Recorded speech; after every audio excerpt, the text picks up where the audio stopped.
discuss about really from three different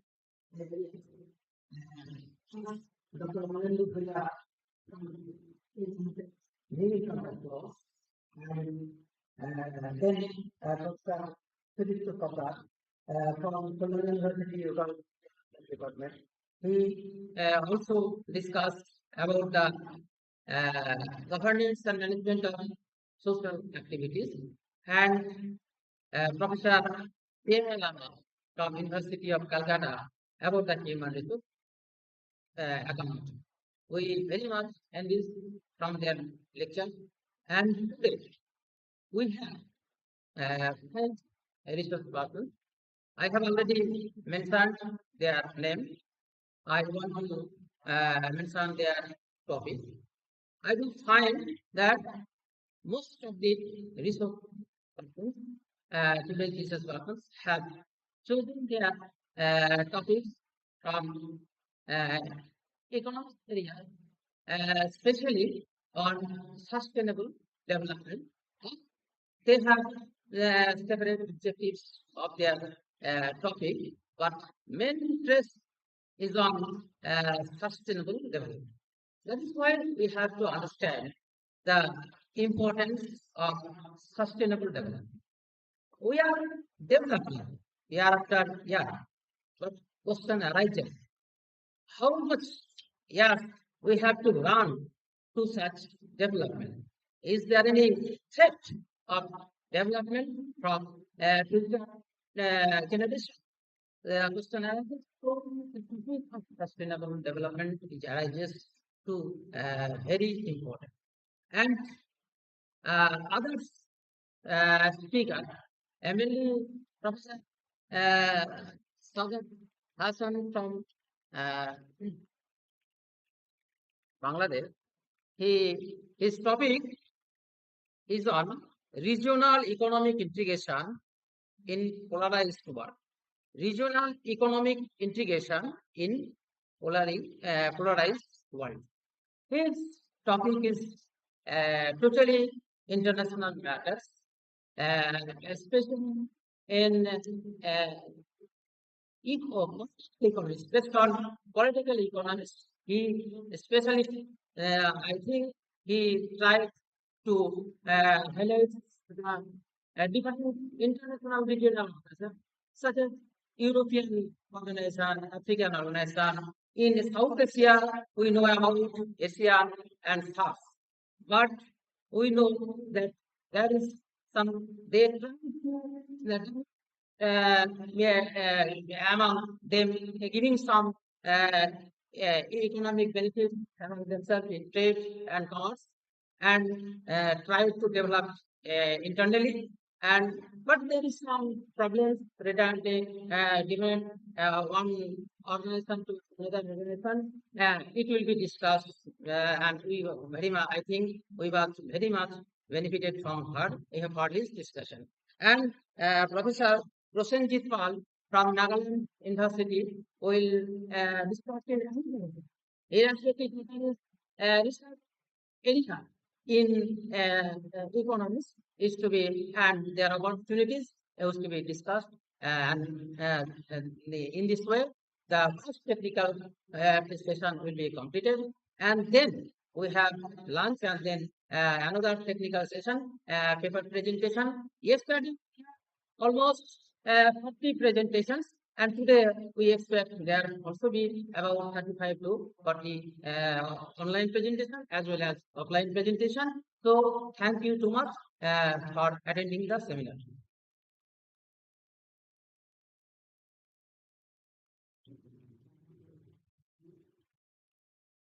Let me introduce our first esteemed speaker of the day, Dr. Pinaki Das.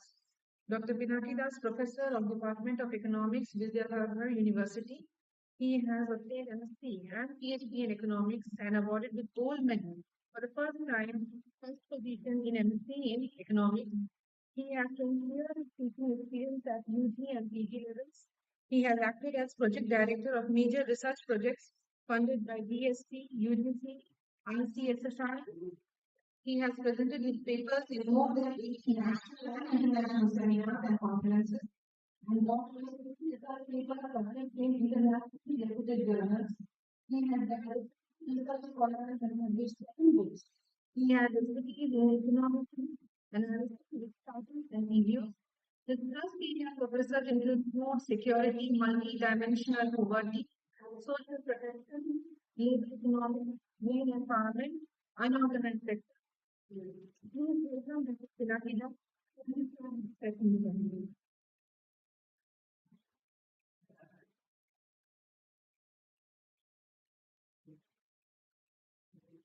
Uh, in this session, introductory sessions of our technical session, Dr. Total Sengipto from South Malawi will took chair uh, for this speech of Pinaki Das.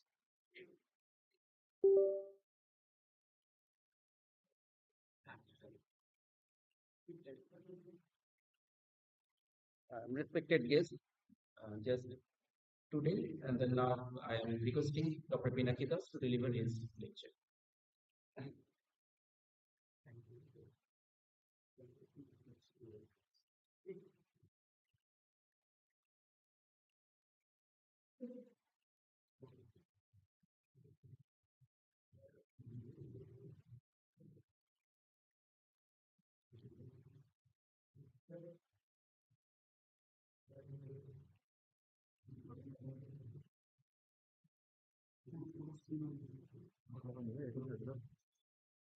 Screenটা full screen করে copy করতে পারবো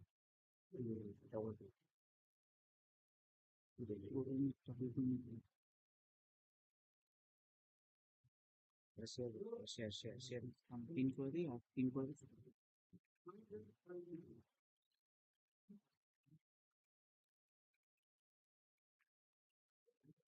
share share করুন না হচ্ছে share automatic share করা হচ্ছে share করতে PPT মোডে চলে পিপিটি মোডে পিপিটি মোডে আসলে আচ্ছা একটা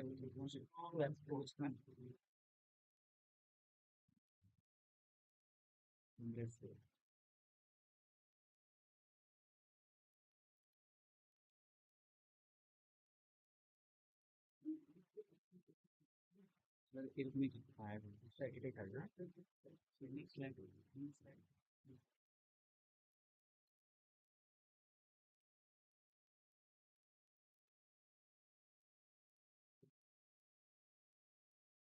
Good morning, everyone. Respected chairperson and respected principal of this college. At the outset, I would express my gratitude to the organizers, the joint organizers of this college and another college, and also the two departments, Department of Economics and Commerce, to organize this two-day international conference. And I am also proud because they are inviting me to share my thoughts. I also like to acknowledge them because without any external grants, they are organizing such types of international seminar, which is very commendable for us and also for others. Without much introduction, let us try to discuss the topic, today's topics. Today, I want to share my thoughts in the context of microfinance, micro enterprises for the sustainable development. And this study is mainly focused the outcome related with the marginalized districts of the West Bengal.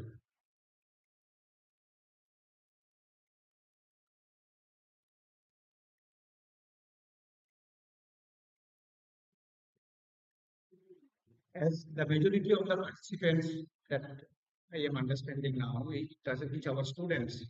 Therefore, with this academic and research discussion, I also try to information. It may be beneficial for our students of the knowledge and internship program. If time is not available, then I can try. Sir, Chairman, what is the time for me? Yes, sir. 40 minutes. Okay, very good. It is enough time. Okay, let us start with the basic concepts of the microfinance and micro enterprise. Before going to discuss the detail, let us discuss the background of this research. Actually, this research is outcome of the collaborative project funded by Indian Council of Social Science Research. Therefore, I also express my gratitude to all the collaborators and entire team of the 40 members led by me. I also like to thank the faculty members of the cooperative institutes, the research program, and the dedicated field investigators. For their dedicated efforts, we are able to prepare effective reports and submit to the government the policy prescription in respect of the microfinance and entrepreneurship program. For the students, the learned person who are sitting here, the respective faculty members as well as the paper presenters, I think you are aware of this basic, you are already aware about this basic concept. But for our students, the microfinance implies the small amount of the loan that are used by the needy person, by the low income group people. The purpose of this microfinance is to establish the enterprises. Whatever may be the scale of the enterprises, it may be small, it may be medium, it may be large. And as the student of the commerce, you are also knowledge about the entrepreneurship. It is actually the process of develop of an enterprise. And you can say that these two tools, that is microfinance and entrepreneurship, they are act as a seeds that planted in a fertile soil, nurturing growth in marginalized communities. These are the informative information to our students, those who are interested about enterprise, entrepreneurship, and internship. During my presentation, I will also try to share some information that may be beneficial to our students also. There are different types of schemes that are facilitating this microfinance to establish the enterprises. In our state government, from the side of the state government, a number of schemes are there. The leading is the Bhavishya Credit Card Scheme, BCCS. This scheme is extended up to 5 lakh microfinance to establish the enterprises. And in this scheme, the rate of interest is very low, only 4%. And it is the collateral free alone. Along with this, the detailed information are available in this website. This is a snapshot of our website. If you are interested, then you can go through this website and try you can try on the details of this scheme for applications. Along with this scheme, BCC, there are also several schemes from our state government end.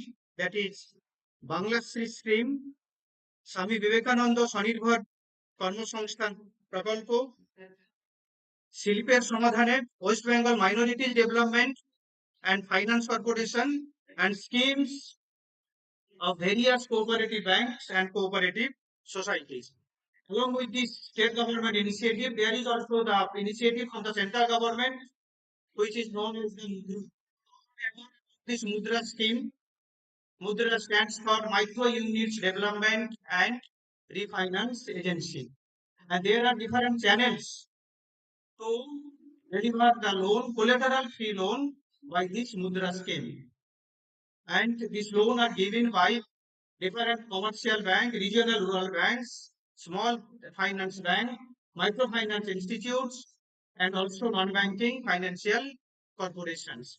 And this Mudra scheme also offers the credit guarantee as well as helps to promote development and some promotional services like skill development and financial literacy.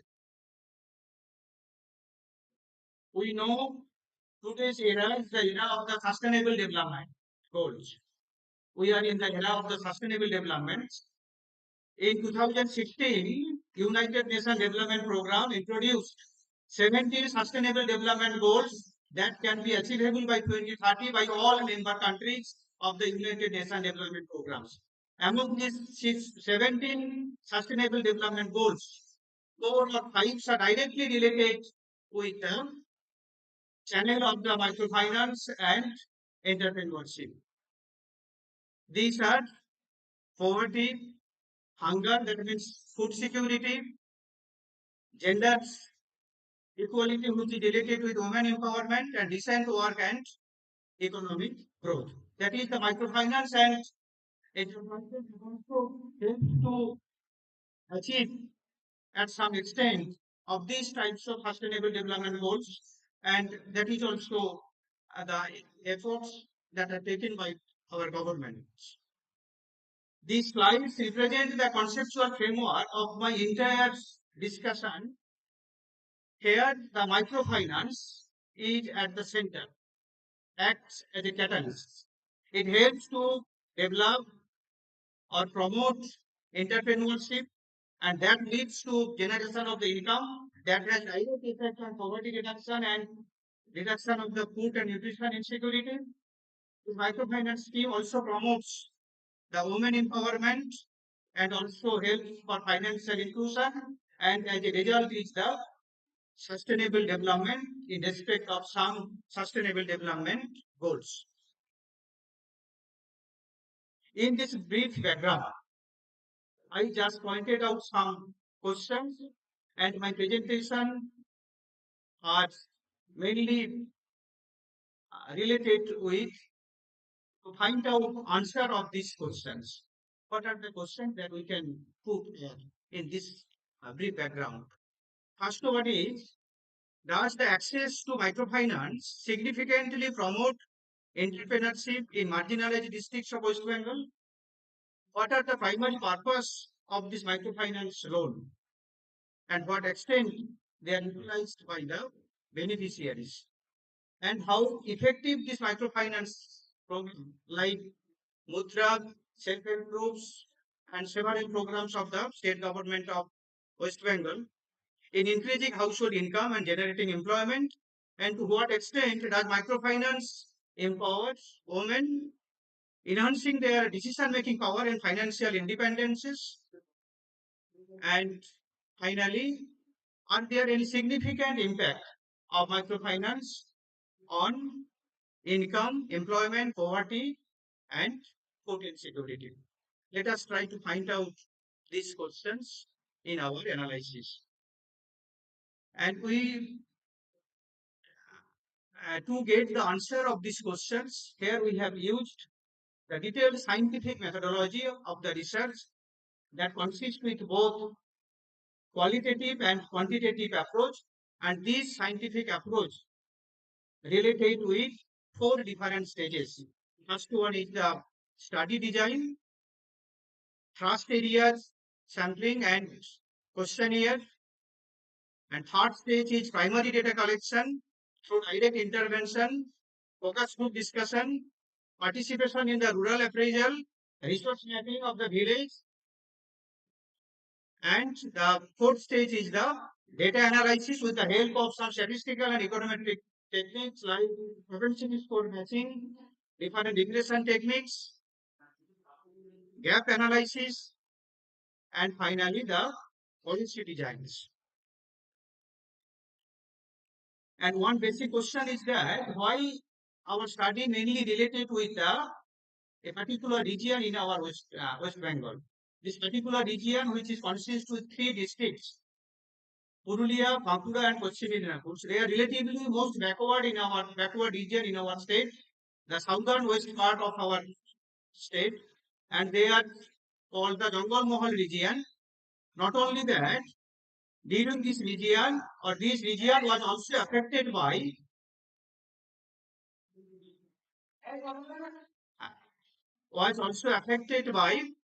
Maoist activities few years back.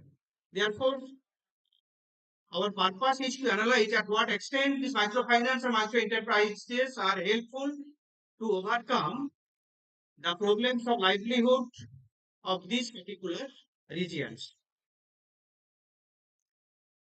And the information or the result that I have shared here are mainly based on our evidence-based outcome. The evidence that we have observed in our field survey, our real-life experience, the struggles, the activities of the people, these are mainly the basis of our information. And in our sample survey, we have covered 338 enterprises. Among these enterprises, 70% are Mudra-led enterprises and 4% are microfinance that offered by other scheme. And there are also some enterprises that are not obtained any type of loans from any type of microfinance scheme. That is, we have classified the entire sample into the two categories. One is beneficiaries, another is the non-beneficiaries. Beneficiaries means who get a loan by different microfinance program, whereas non-beneficiaries mean who do not get any loan from the different types of microfinance program. As per distribution of the gender of this microfinance program, here we can see that majority of the microfinance scheme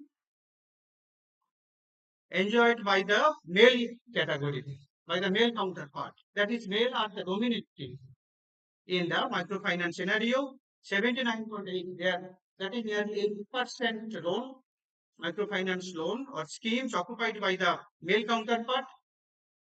Only 20% for the female part. And as regards the distribution of this loan across social caste, it is also true that the distribution is skewed in favor of the general caste categories and a little less for the SCs and STs. That is, the distribution of the loan across sects and across social castes are not even. A targeted policy intervention are needed to even distribution of this loan. As regards the utilization of the loans, there is again also the skewed in nature. And most of the loans used by the general caste category, a little less for the STs and SCs. Not only that, most of the loan sanctioned for the expanding existing businesses. Majority of the loan, that is 65% loans, are sanctioned for expanding of the existing businesses because banks try to they are rich. Therefore, they offered the loan for the existing enterprises. For the microfinance program like Mudra and others, not only for financing of these existing enterprises, but also to finance to set up the new enterprises. Here, only 28.3% enterprises obtained the loan to set up the new enterprises. That is also another concern. And among different schemes, we know that the Mudra scheme is particularly collateral free scheme, and there is no guarantee are needed for this loan. And rate of interest is also relatively less. Now, the performance of the microfinance is relatively satisfactory or relatively better as in comparison with the large scale loan. Here, most of the persons paid their loan, and during our survey, we have noticed that 48.5% people already repaid their loan, and 40% people regularly repay their loan without any delay. But there are some persons who are suffering to pay their loan with some one or two EMI defaulters, but as a whole, most of the microfinance loan are regularly repaid by the beneficiaries. The issue of the non-performing asset is little less in this particular context. নীরব মোদী কোনো গল্প এখানে নেই, যেটা আমরা large scale ইন্ডাস্ট্রিতে দেখতে পাই। Large লোনের ক্ষেত্রে যেটা আমরা দেখতে পাই, বড় বড় ইন্ডাস্ট্রিয়ালিস্টরা থাউজেন্ড ক্রোর নন পারফর্মিং অ্যাসেটের জন্য দায়ী। সেখানে কিন্তু মাইক্রো ফাইন্যান্স যারা লোন পেয়েছে, most of the loan they are trying to pay, but banks are not very much interested or favoring to get loan of these entrepreneurs. That is the major concern. Therefore, specific policy is needed to promote the bank loan to these particular sections to develop the small enterprises. And during our survey, we have also asked the beneficiaries what types of challenges they are facing to repay their loan. And out of 3,038 respondents, only 465 respondents replied that they are facing different types of problem to repay their loan. And these challenges are related with their loss of business, their financial constraint, health issues, unexpected expenses, and also others. But other than these 465 beneficiaries, they are not experiencing any type of challenges to repay their loan. That means the loan repayment status is quite satisfactory in this particular microfinance scheme. Now the question is, we come to the nature of enterprises in which this loan is being utilized. This is the left side diagram help us to understand the distribution of the microfinance loan across different types of enterprise activities, and majority of the loan are related with the retail trade, manufacturing, but a little less for the agriculture and allied activities. Not only that, majority of the loan also used by the male entrepreneurs and a little less by the female entrepreneurs. Male entrepreneurs obtained the loan for 84.6%, whereas the female owners, they are only 8.9%. But the most significant outcome of our study is that the ownership, like partnership for different households and self-help groups, are negligible in our study region, and it is also the general facts in our states also. Now we come to the performance of these enterprises. How we can assess the performance of these enterprises that led by microfinances. Here we have asked we have studied their performance during last 3 years. If the output and employment are expanding during last 3 years, then we call them expanding type of enterprises. In respect of performance, other categories are contracting and stagnating. Stagnating means they are not able to expanding their output and employment, whereas contracting means they are facing the problem to produce their scale of production. And to understand why the nature of performance or the type of performance varies from one enterprise to another enterprises. What types of factors are associated for these types of performance of different enterprises? And accordingly, we have observed that microfinance is an issue, but the scale of the microfinance, that is the level of microfinance, is also another causal factor for the expanding nature of the enterprises.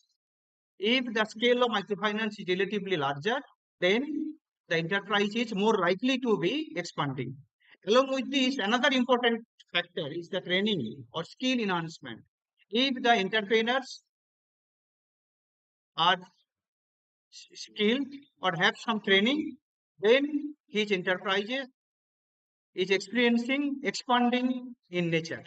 Therefore, the skill development or training is very, very important for the development of these types of enterprises.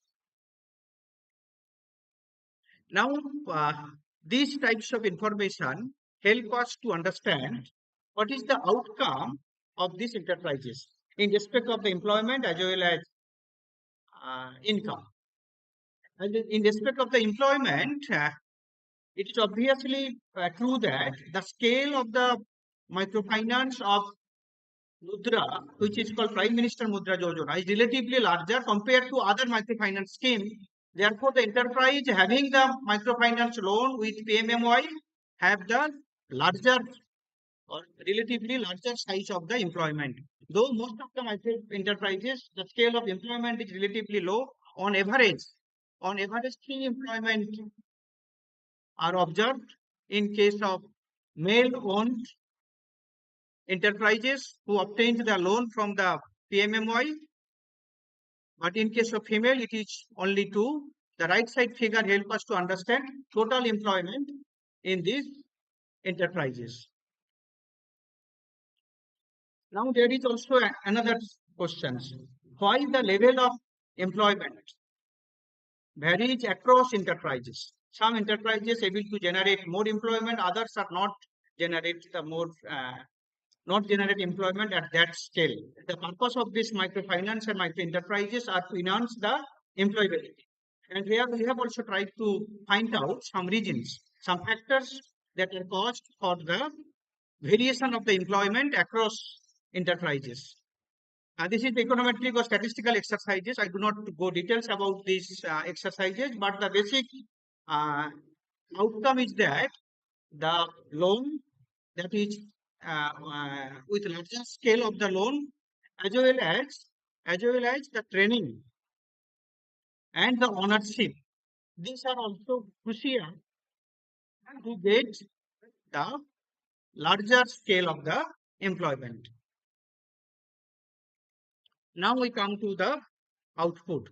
As like as employment, the output also relatively, the generation of the output is also relatively high with the male-owned enterprises that are funded by Mudra Yojana compared to the female-owned enterprises. And it is true that the generation of the output is relatively higher in case of the expanding enterprises. And here we have also tried to find out the reason behind this variation of the output across enterprises, and the reasons are more or less same as we have noticed in case of the variation of the employment across enterprises. Uh, this is the another type of sophisticated analysis that help us to understand whether the impact of the microfinance is effective or not in respect of the generation of the employment, in respect of the generation of the output, as well as in respect of the profit of the enterprises. Okay. To get the systematic analysis, here we have utilized a sophisticated techniques that is called propensity score matching method. I do not go details about this uh, techniques, but these techniques help us to compare with the similar groups of beneficiaries and non-beneficiaries. The basic outcomes of this analysis that help us to understand what is the true effect of the microfinance program. We have analyzed this impact of the microfinance program in respect of the output, their income, as well as the profit. And here we have categorized total respondent into two groups. One is target group or treated group, another is the control group. Target group means enterprises that receive the loans, and control group means the enterprises that did not receive any loans. And we have also calculated the score by considering some causal factor like as ownership, social costs, training, etc. And the specific type of matching status help us to confirm that the similarity is statistically significant.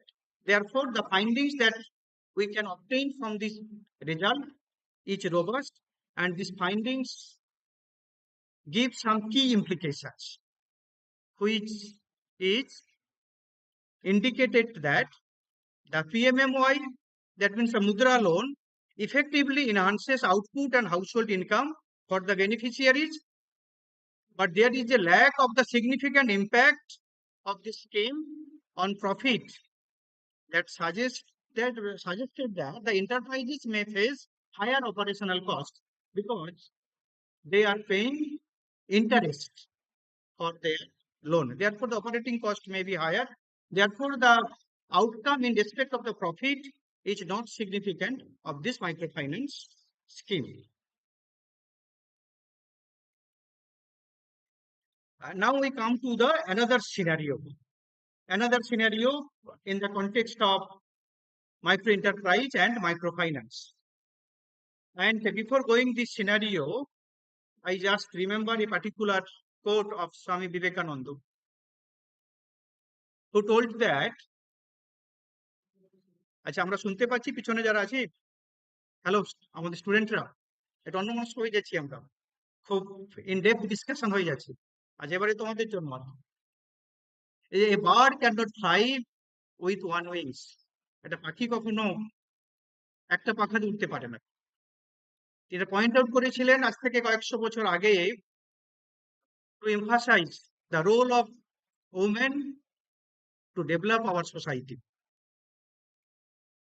যদি এমপ্লয়মেন্টের scenario থেকে দেখি, আমাদের দেশে mail ফিমেলের রেশিওটা মোরলেস same, 50-50, 49% female, 51% mail, approximately 50-50 আমরা বলতে পারি আর কি। যদি এমপ্লয়মেন্ট সিনারিওতে আসি, participation of the women is relatively little less.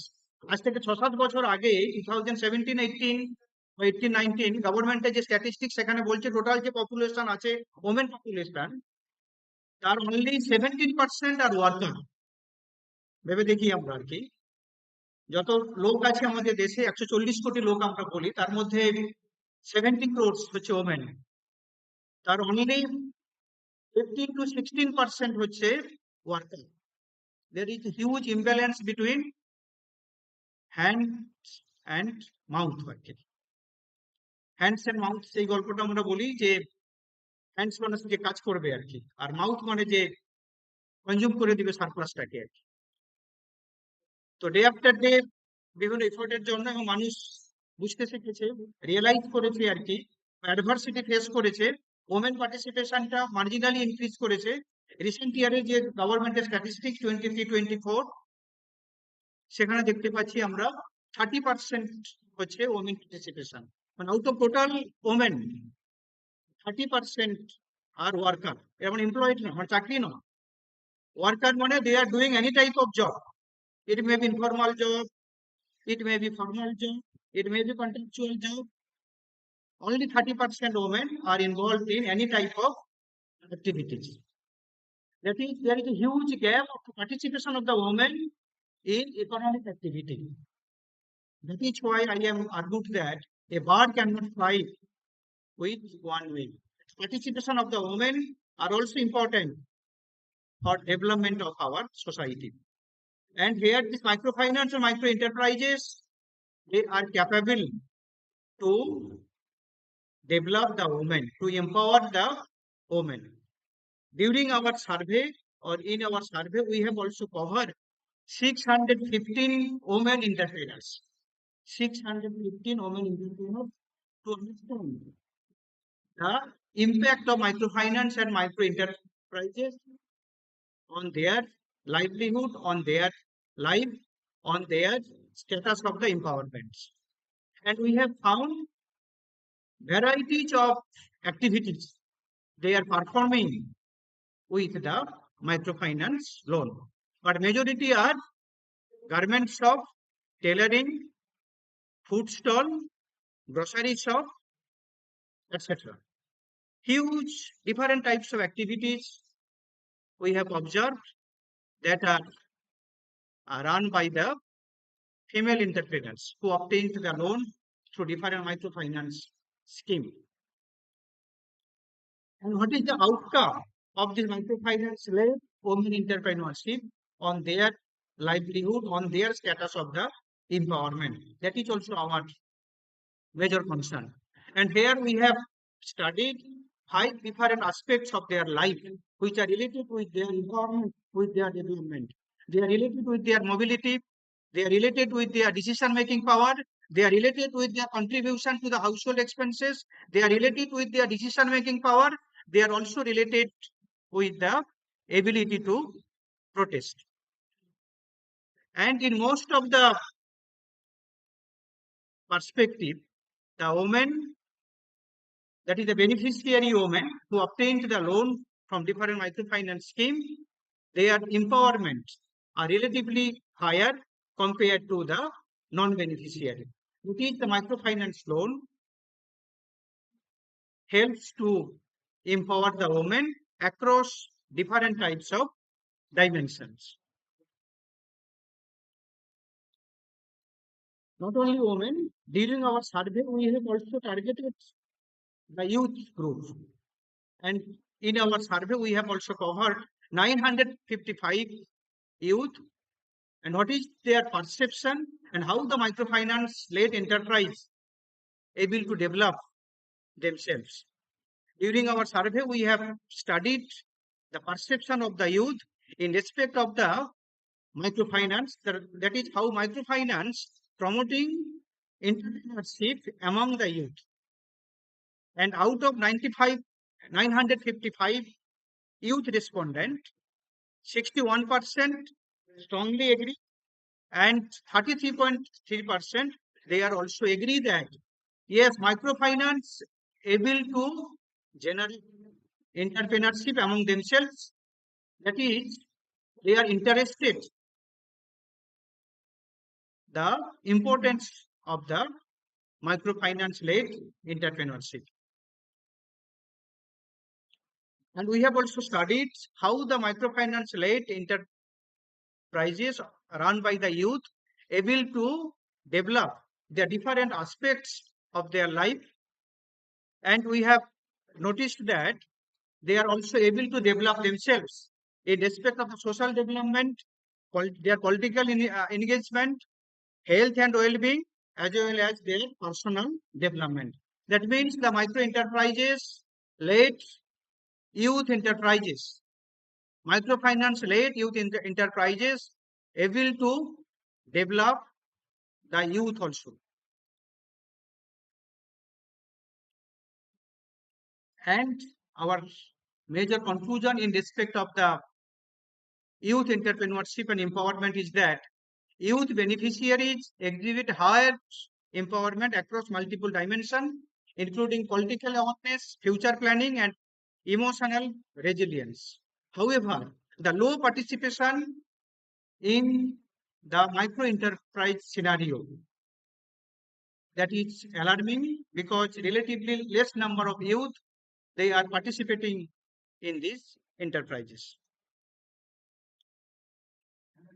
During our study, we have also tried to find out the impact of the microfinance and enterprises on the ultimate outcome of the marginalized groups of our society in respect of the poverty, in respect of the food security. During in our backward region, in our study region, which is related with the Jungle Mohol region in our states, a significant portion of the people are vulnerable.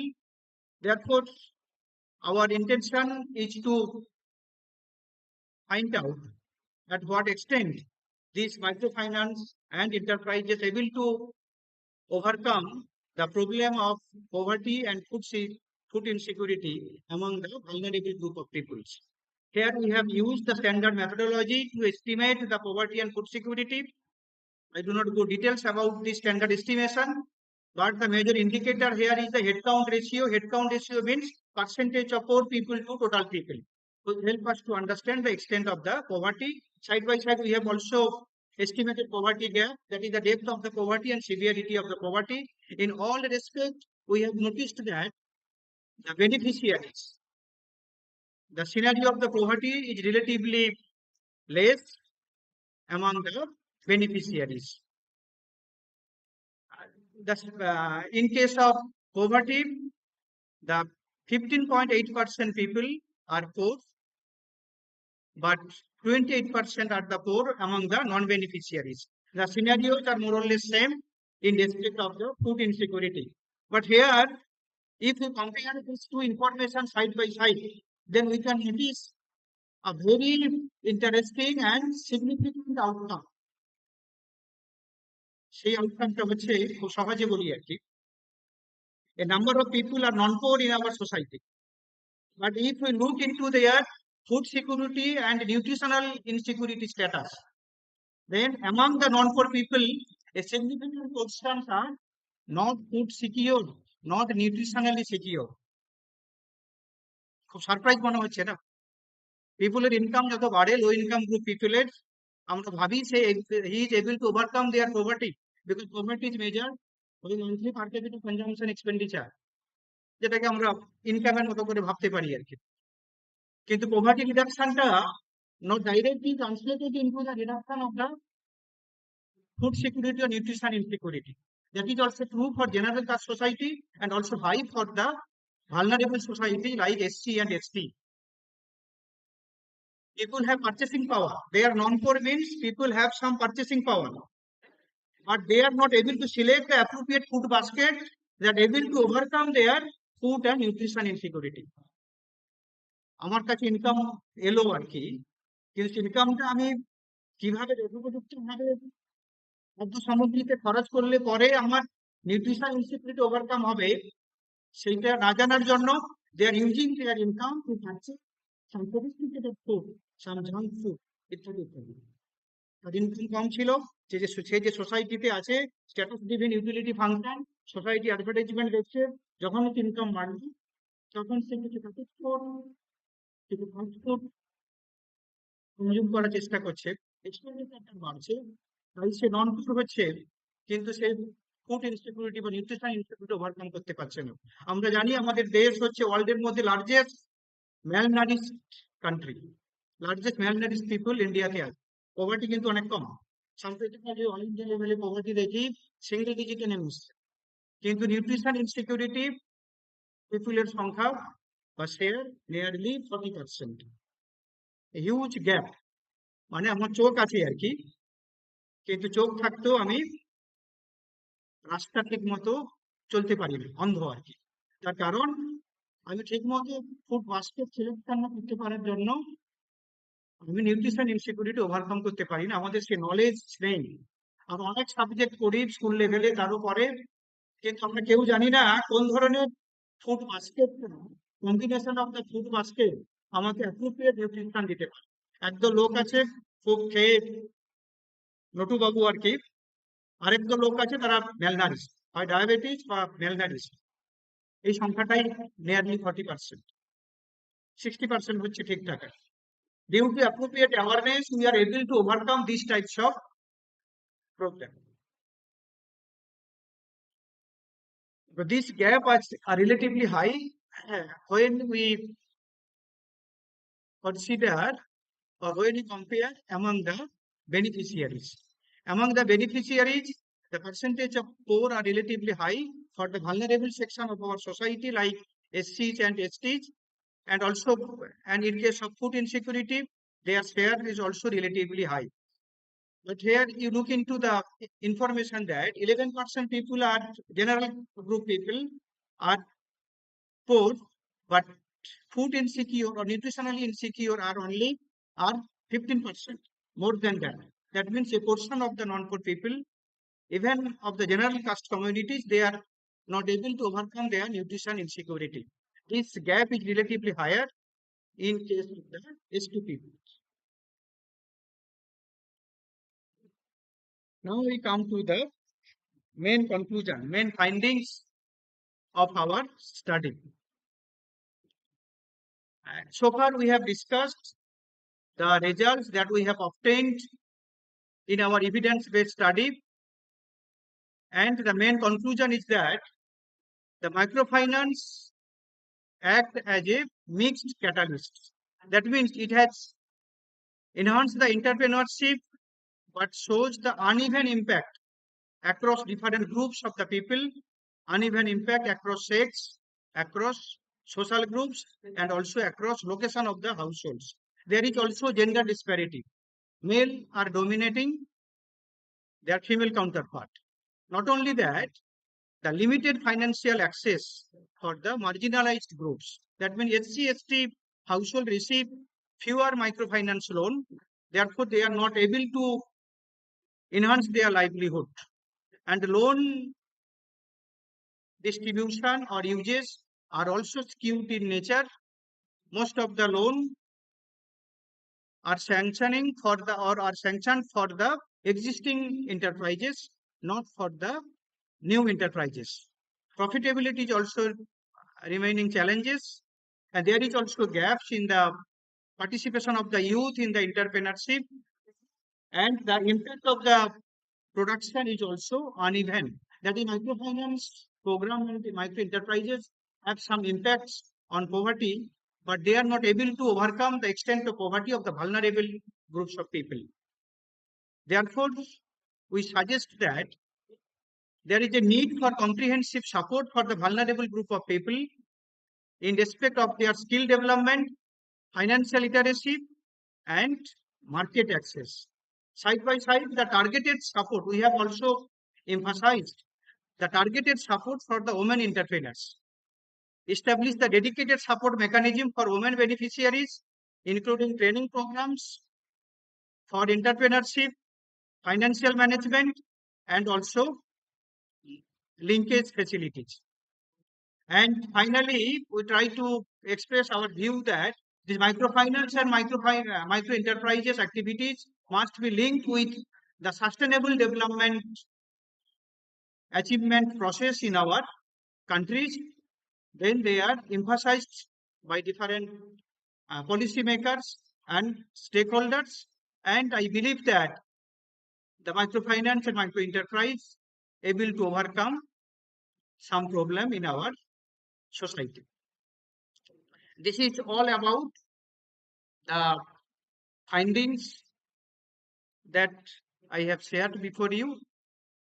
But in our analysis, in my discussion, the one point is very, very important, that the participation of the youth in the microfinance-led enterprises is relatively little less. Not only that, the importance of the training or skill enhancement is very, very important for the expansion and setup of the enterprises. Therefore, my next two slides, I think I am not able to use the internet here. At the time, 10 minutes লাগবে, okay. তো এই তথ্যগুলো আমাদের স্টুডেন্টদের জন্য শুধুমাত্র আর কি। এখন আমাদের যে নতুন এডুকেশন পলিসি এসছে, নিউ এডুকেশন পলিসি, সেখানে কম্পালসারি করা হয়েছে ইন্টার্নশিপ প্রোগ্রামকে, স্কিল ডেভেলপমেন্ট প্রোগ্রাম। এই কারণে করা হয়েছে, knowledge is important, but only knowledge not able to engage our youth, our students in the society. Knowledge developmenটের পাশাপাশি স্কিল ডেভেলপমেন্ট ইম্পর্টেন্ট। তাই সেখানে কম্পালসারি করা হয়েছে ইন্টার্নশিপ বা স্কিল এনহান্সমেন্ট প্রোগ্রাম।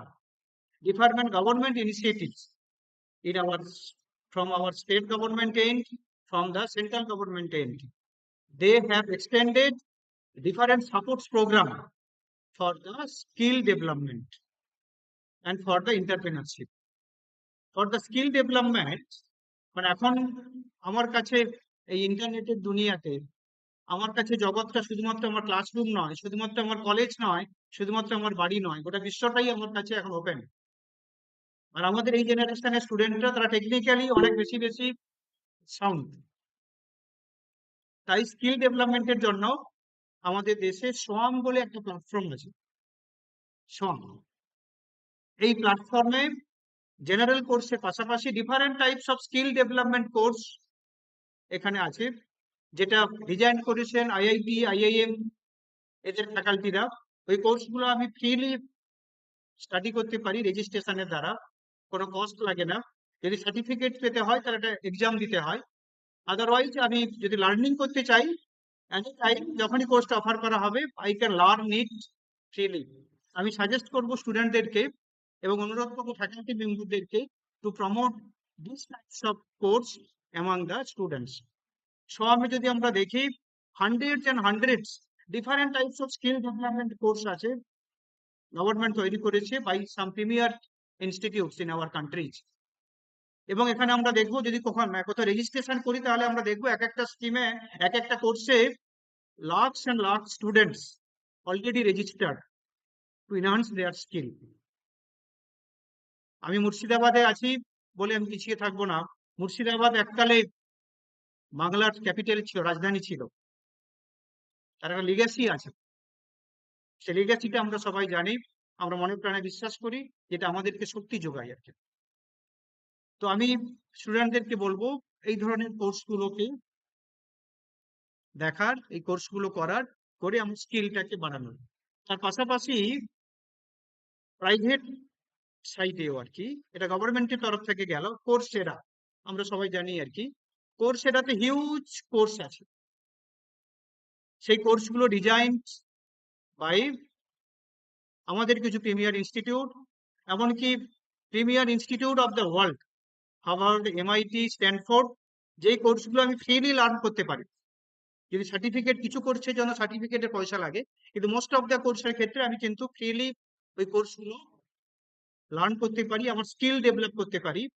এবং সেই স্কিলগুলো এখনকার দিনে very very important to engage myself in the society, in the economic activity. এর পাশাপাশি EDX আছে, গুগল স্কিল শপ আছে। এই নামগুলো শুধু মনে রাখি আমরা, এদের ওয়েবসাইটে গেলে আমি দেখবো হিউজ ইনফরমেশন আছে, যেখানে তোমার যেখানে ইন্টারেস্টেড তুমি সেটাতে পার্টিসিপেট করতে পারবে, তোমার স্কিলটা ডেভেলপ করতে পারবে। এবং এটা এই কারণে বলা, এই যে আমরা বলি না IIT স্টুডেন্টরা, IIM এর স্টুডেন্টরা এত টাকার প্যাকেজ পাচ্ছে, শুধু ওখান থেকে ডিগ্রিটির জন্য এত টাকা প্যাকেজ পাচ্ছে না। যদি লিঙ্কডইনে কোনো প্রোফাইল থাকে, যদি ওই ক্যান্ডিডেটের প্রোফাইল দেখো আর কি, ওর BTech in computer science, BTech in ECEর পাশাপাশি সে দেখবে কয়েকটা ধরনের skill development course already complete করে তার বায়োডেটাতে এনরিচ করেছে।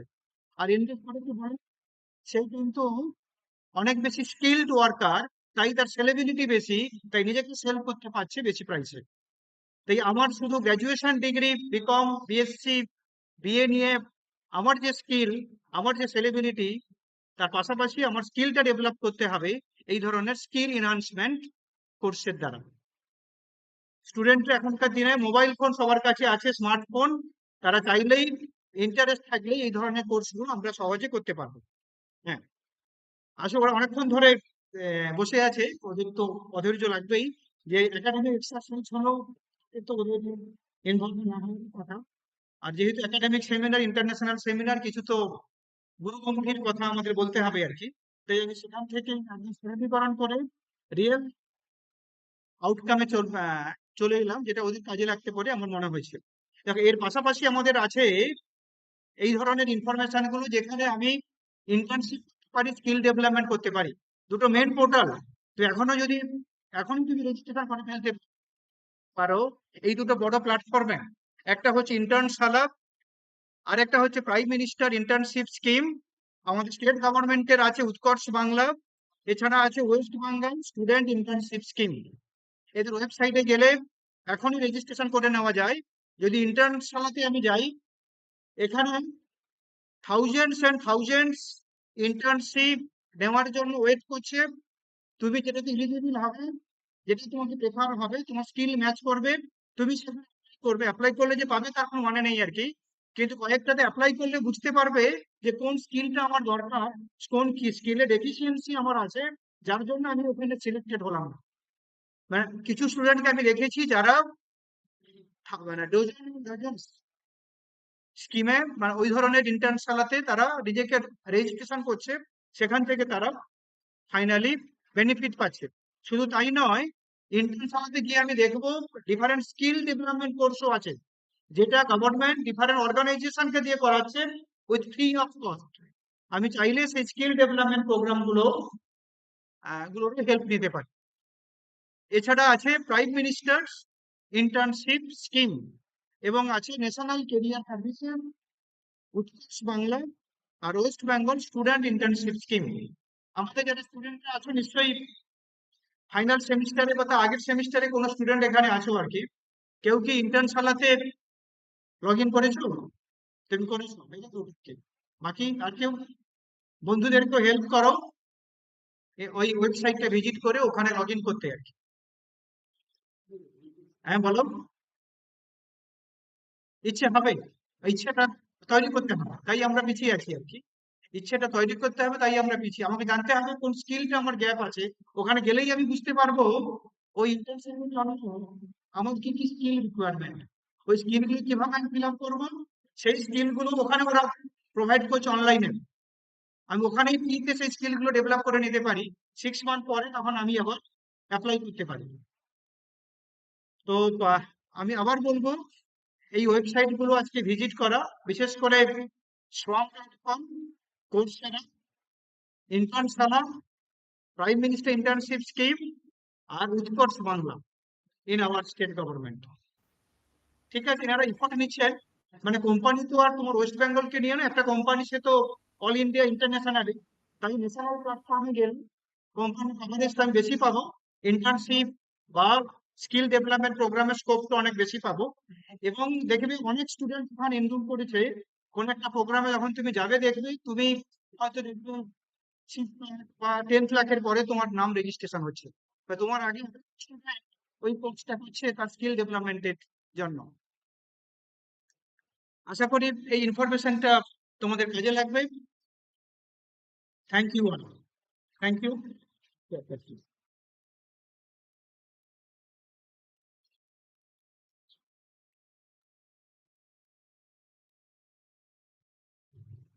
It's a great pleasure to hear the speaker like Professor Das, and in his very insightful lecture, he has conveyed a lot of information regarding microfinance, microenterprise, and sustainable development in various issues and schemes of the government disbursed by the various prospects. He has discussed elaborately in different aspects. And also sometimes he has also mentioned few concerning factors like gender bias, class bias, lack of skill development programs, etc. And finally, he has concluded his lectures with very insightful information for the students and also for the speakers, and also for the lecture the listener to impart in different skill enhancement programs. So without developing the skill, it is not possible to enhance in our life. And again, a lot of thanks to Professor Das. And the class is open for questions. If you have any questions to ask, you can easily ask. Thank you.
Sir, hello, hello, hello. Sir, there is one question. What is the percentage of enterprises that are profitable from your analysis? And is your data representing all over India?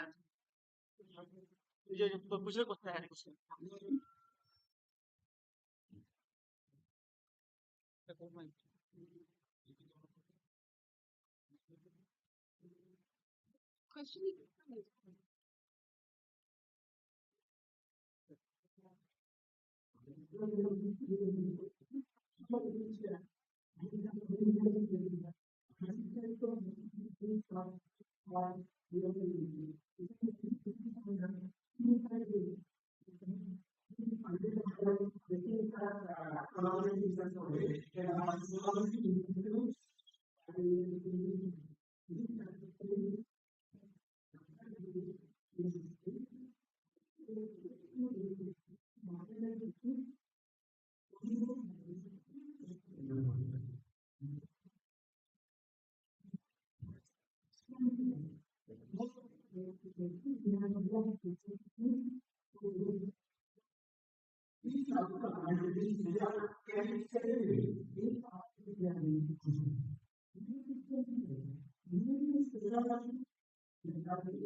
It in the term to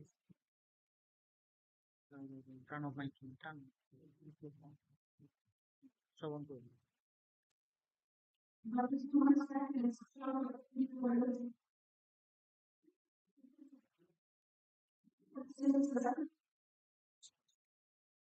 Dr. Maestro. उसमें बता हूँ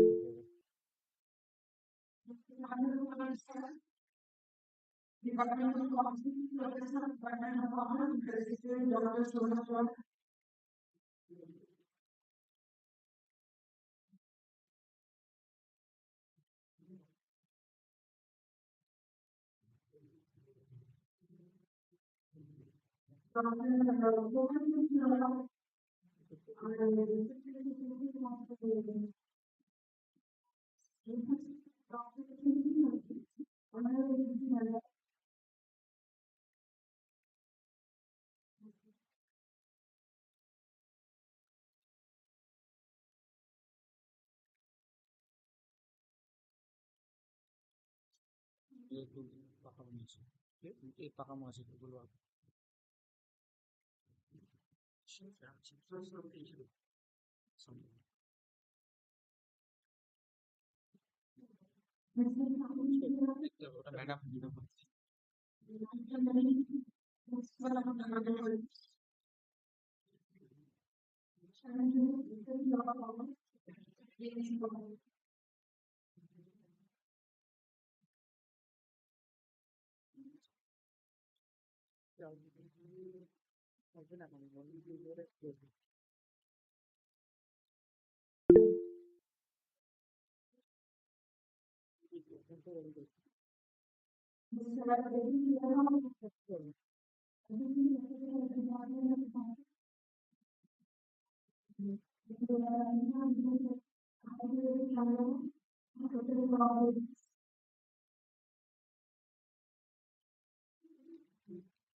madam কালকে তো খাবার জন্য পুরো একদম still ঝাঁ চকাচক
All right, thank you so much. Am I clearly audible and visible to everyone? Can somebody confirm, please?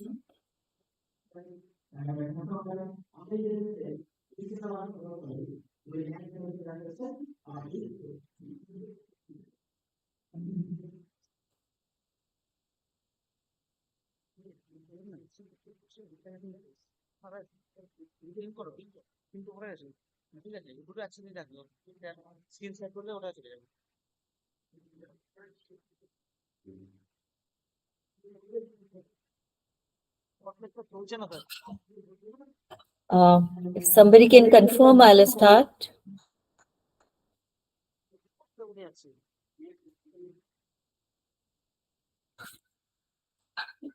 Yes, you are audible, madam. All right, all right. Let me just share my PPT.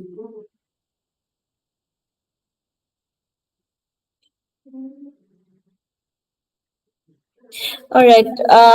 Okay. First of all, congratulations to all the organizers for organizing such an interesting conference and inviting me over here.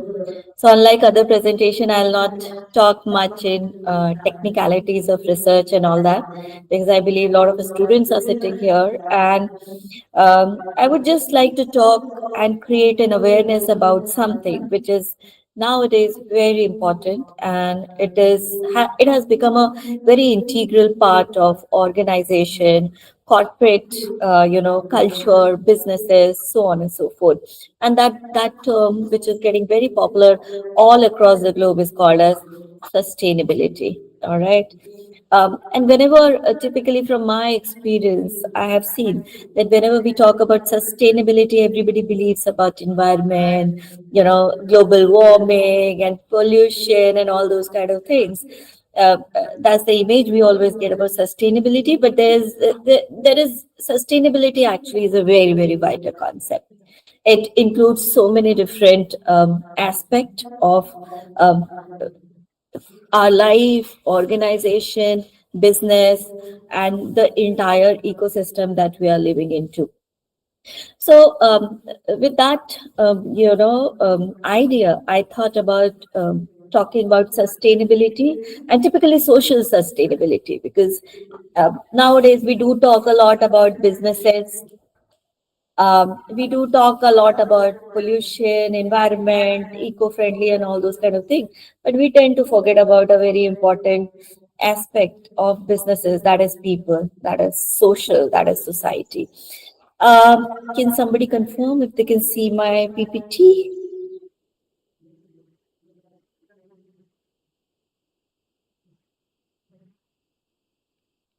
Yes, ma'am. We can see your PPT. Okay. All right, that's great. So as you all can see, I'm going to talk about harnessing social sustainability in business.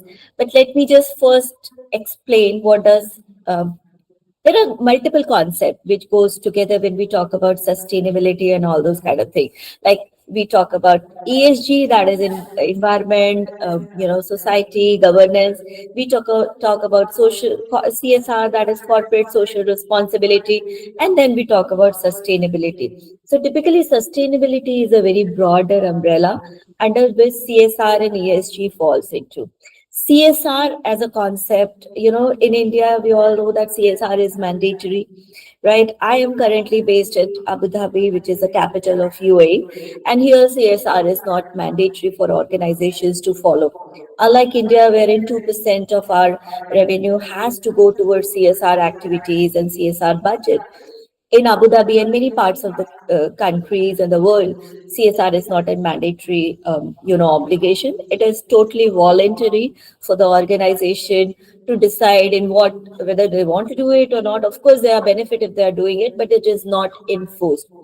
So CSR is typically, the corporate social responsibility. So every organization will commit in their annual plan that this much of fund we will dedicate towards education, towards health, sanitation, providing clean water, or providing a better lifestyle to, community and people around them. And then ESG is a very concrete framework, right, wherein a proper metrics is given, and under that matrix, organization perform, they get audited, and then they are supposed to be, after audited, they are supposed to get ranked, right? So whenever we talk about ESG, that there is a proper metrics, there's a proper framework which is given, different kind of framework, and all big organization of the world are typically ranked on the basis of this sustainability or ESG matrix. All right. So, but both of these concepts comes under a broader umbrella of sustainability. Often I have seen that they are used in exchange with each other, but they are not exactly same. Every concept has a different purpose to perform. Now, let me take you with the concept of sustainability. What does sustainability mean? What do we mean when we are talking and using this word? Because I've seen people very carelessly use this word. Everybody is talking about sustainability, which has become kind of fancy for organization and countries and government and policymakers to talk about without even understanding what exactly it means. So basically, sustainability lies on the three pillars of P. As you can see in this slide, these three P's stand for people, people like you and me. We can be the individual citizen, we can be the employees in the organization. Then it is planet. Planet is all about environment, natural resources, water quality, air quality, the land, and all those kind of things. And then comes profit, which again is a very important aspect of sustainability, because sustainability typically means continuing, right? So when we talk about organization and sustainability, it also includes profitability, which is about a sustainable business performance. If you are not profitable, you'll not be able to do anything for people and planet and so on and so forth. So basically, it lies over three P's: people, planet, and profit. And when these three P's together are embraced, organization is said to be sustainable. Now, in the modern world, we see, thanks to the developed country and their concern, we are talking a lot about planet. At least awareness is coming up, right? We are becoming sensitive towards, use of tissue paper or waste of, resources, or maybe towards cutting trees, environment, pollution, carbon CO2 emission, and all those kind of things. We are talking a lot about it. So thanks to the Western world, thanks to the large organization, a lot of activists, the planet, at least people have started talking about.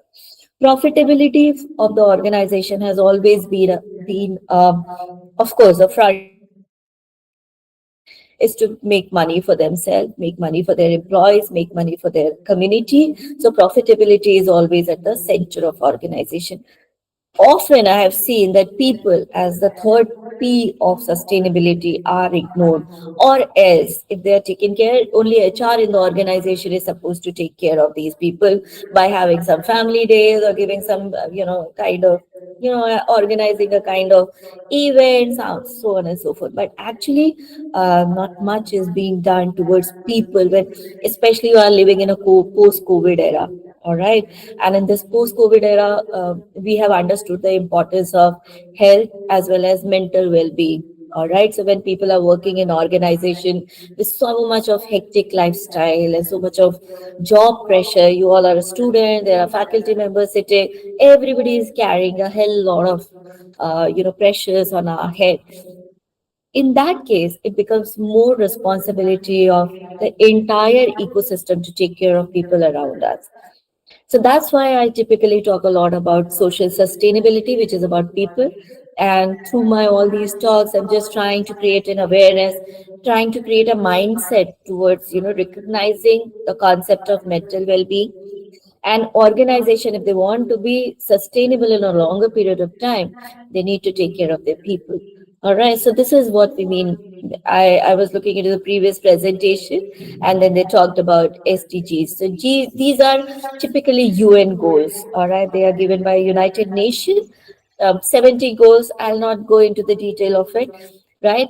And okay, fine. All right. So this is some of the I'm based currently, as I told you, at UAE, in Abu Dhabi, which is the capital of UAE. And here the largest company, or the largest revenue that the company generates, is ADNOC, that is the Abu Dhabi National Oil Company. And if you look into their report, there is lot of report about sustainable production, limit freshwater consumption, so on and so forth. So like that, if you check the website of all these large organizations, be it Apple, be it IKEA, Microsoft, or whatever it is, every organization mandatorily have to publish their sustainability report. All right. And these sustainability report get audited, because at the beginning of the year they make their plan. By the end of the year, they provide a report that what all they have achieved, and on that basis, the ESG ratings are given. And nowadays, ESG rating has become a very important element, because this is the rating based upon which the investors decide which company they want to invest or not to. See, the matter of the fact is nobody would like to go and invest in an ethically mismanaged organization, because they typically are not sustainable. So we all know that there is a lot of goof ups and jugaad that happens in organization for their survival. Having said all of it, the sustainability and the ethics lies at the center stage. So that's how the ESG ratings have become very important, because that brings the trust of the stakeholder, that is the investors, and that gets them a kind of revenue that they are all looking for.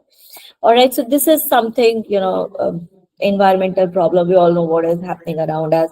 I don't want to get into detail of it. Economic pillar of sustainability is, it talks about profit that organization need to create, and then we reach to the social sustainability.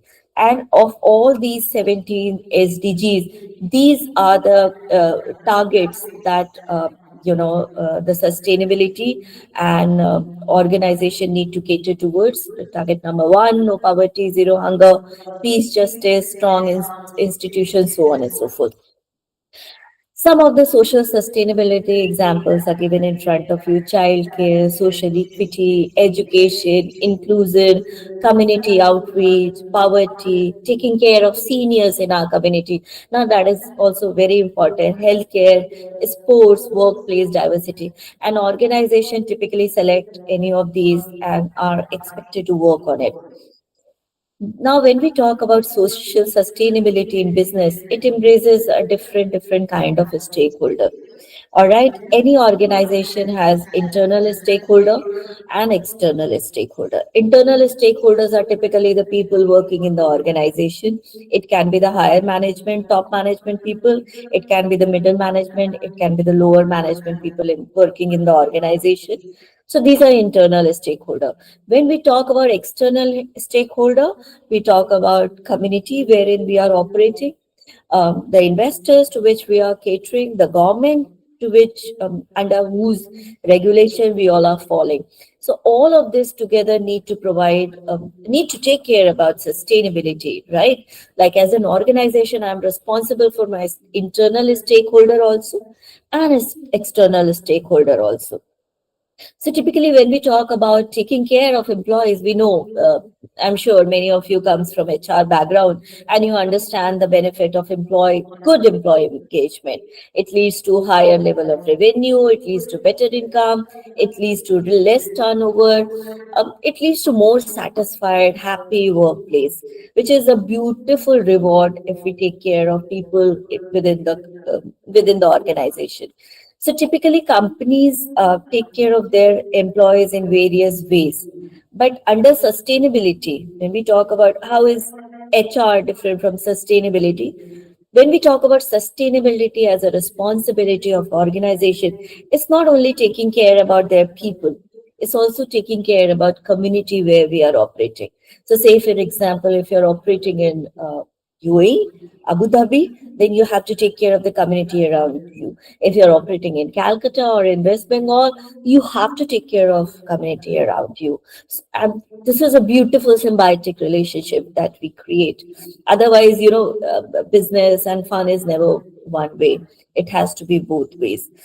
So that's why sustainability, apart from employee engagement, improves much more wider commitment.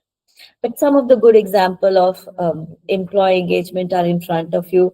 Netflix provides a very good, benefit to their organize. These are very large companies and organization. Spotify, Patagonia, Starbucks Coffee, full contact us, and again an American firm. And when I was reading about them, I got very intrigued. In that organization, they mandatorily force people to take vacation, and they pay for their vacation, and that's a very good amount that they pay. So imagine you're working in an organization, and that organization is telling you, hey, you have not taken a vacation this year. Now it is mandatory for you to cut off from work, go on a vacation, and then we will reimburse you if you are able to come back and provide a proof that during the entire vacation you did not check your email, you did not revert it to any kind of organizational communication, nothing. That means you have to show that you were totally disconnected, had enjoyed your vacation, and now coming back. And if you're able to prove that, you get a beautiful travel incentive. What a fantastic idea. And now what is the outcome? Happy employees. Happy employees is happy organization. Happy organization is happy customer. Happy customer is great revenue, and that's what we all are aiming towards, right? So this is about the employee engagement. But like I have said, sustainability is more important. Sustainability is more wider. Here we also talk about community engagement. And in terms of community engagement, I could find some great examples like Red Bull. So Red Bull does what? They go to all these colleges and universities, and they have their own kiosk wherein they call all these college students. They provide them Red Bull, cans, and let them drink, and then build a kind of community with them. Same with Wells Fargo and Walt Disney during COVID time. What they did, because there was no tourism in the Disneyland, and then they said, okay, fine. If we are not able to do any business, we'll convert Disneyland into a kind of COVID camp. And then they started contributing a lot towards the community. Like that, Washington Post, Wells Fargo, these are the foreign multinational companies which have created a beautiful community engagement. And trust me, this community engagement is really rewarding for the organization in a long run. So I do have two examples, right? When we talk about social sustainability, if we are doing it right, we become Microsoft, right? There is a short video of Microsoft which talks about their CEO Steve Ballmer, and then he talked about basically this.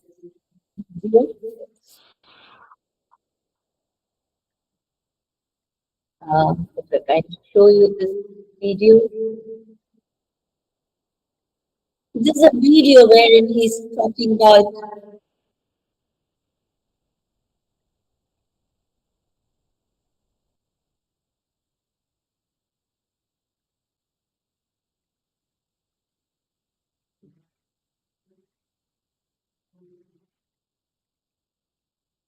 what happened in this video.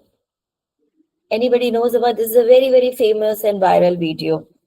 Anybody knows what happened in that video? What is he talking about? The CEO, ex-CEO of Microsoft. What exactly is he talking about? He was talking about the most important employee in their organization, that is developers. He said Microsoft is Microsoft because of the developers. All right. And then he gave them a due credit that they deserve. Right? Microsoft developers may not be sitting at a higher management people, but they have an immense contribution when it comes to organization. And that was a video which went very viral, and people all over the world loved it for the fact that organization is giving respect to every level of people working over there. If you do not do social sustainability, you become, you know what? You become this. Just a second. You become Twitter. And I don't want to get more into the details of Twitter, how Elon Musk overtook Twitter, what happened with Twitter. We all know the history of it. All right. So these are some of my takes over here, which I wanted to share with all of you. And the purpose of talking about all is, sustainability is something which is typically very, can be very disengaging. People may think that, oh, alone, what can I do? What changes will I bring to the world?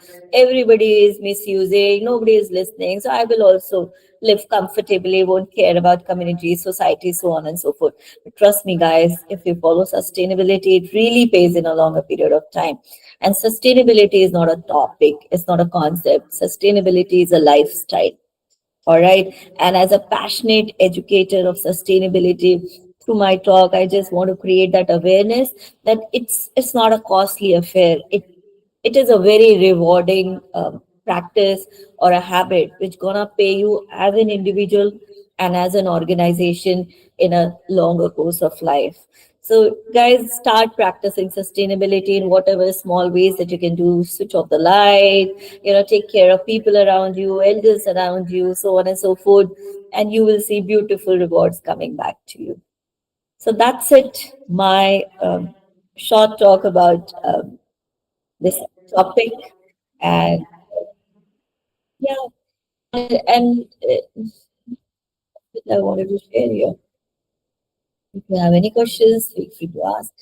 I'm standing between you and you, so that's why I try to move it fast.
All right. Thank you so much, everyone. I have to rush for another meeting. This got delayed.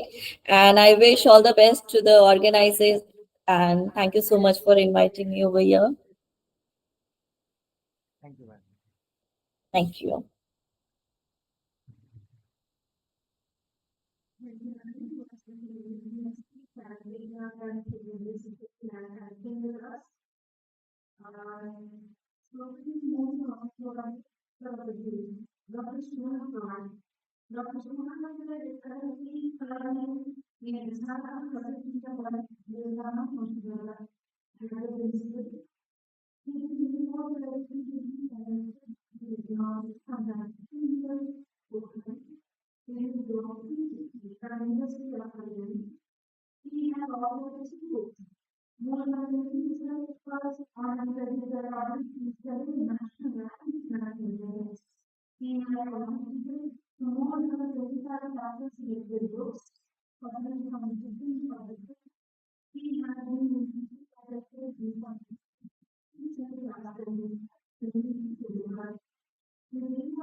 Sir, thank you. You have delivered very informative lecture from the data about the sustainable development goals that are going to do. My question is that the sustainable development goals, there are 17 goals, but there is million goals. One of them, why we from 17 sustainable development goals to 8 million goals? And my question is another thing. Good health and well-being. Sustainable development goals for not only apply in our society. And my third point is that we have delivered video lecture centered on Ministry of Health and Family Welfare, self respecting welfare. Maybe it's must be suffer and trust in welfare.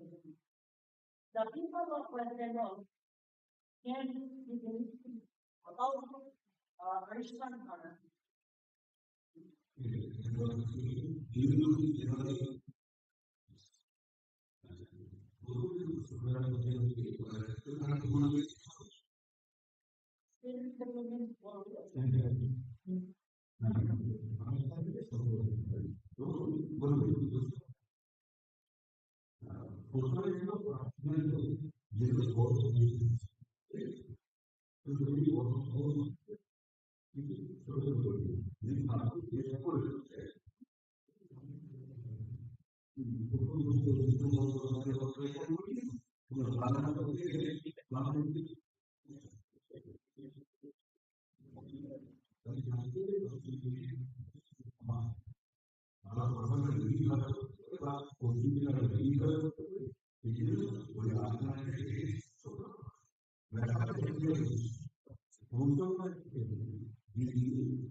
Thank you, sir, for the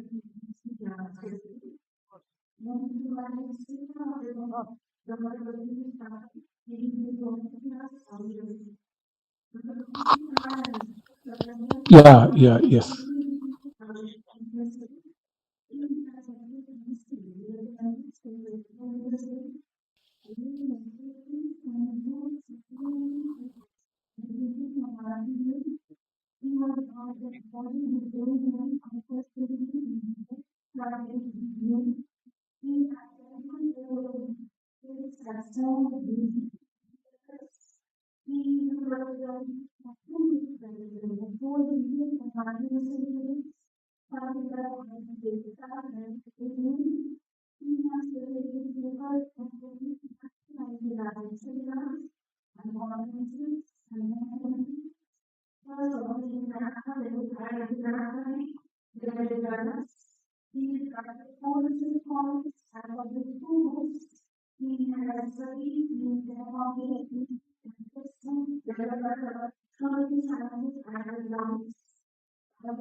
Yeah.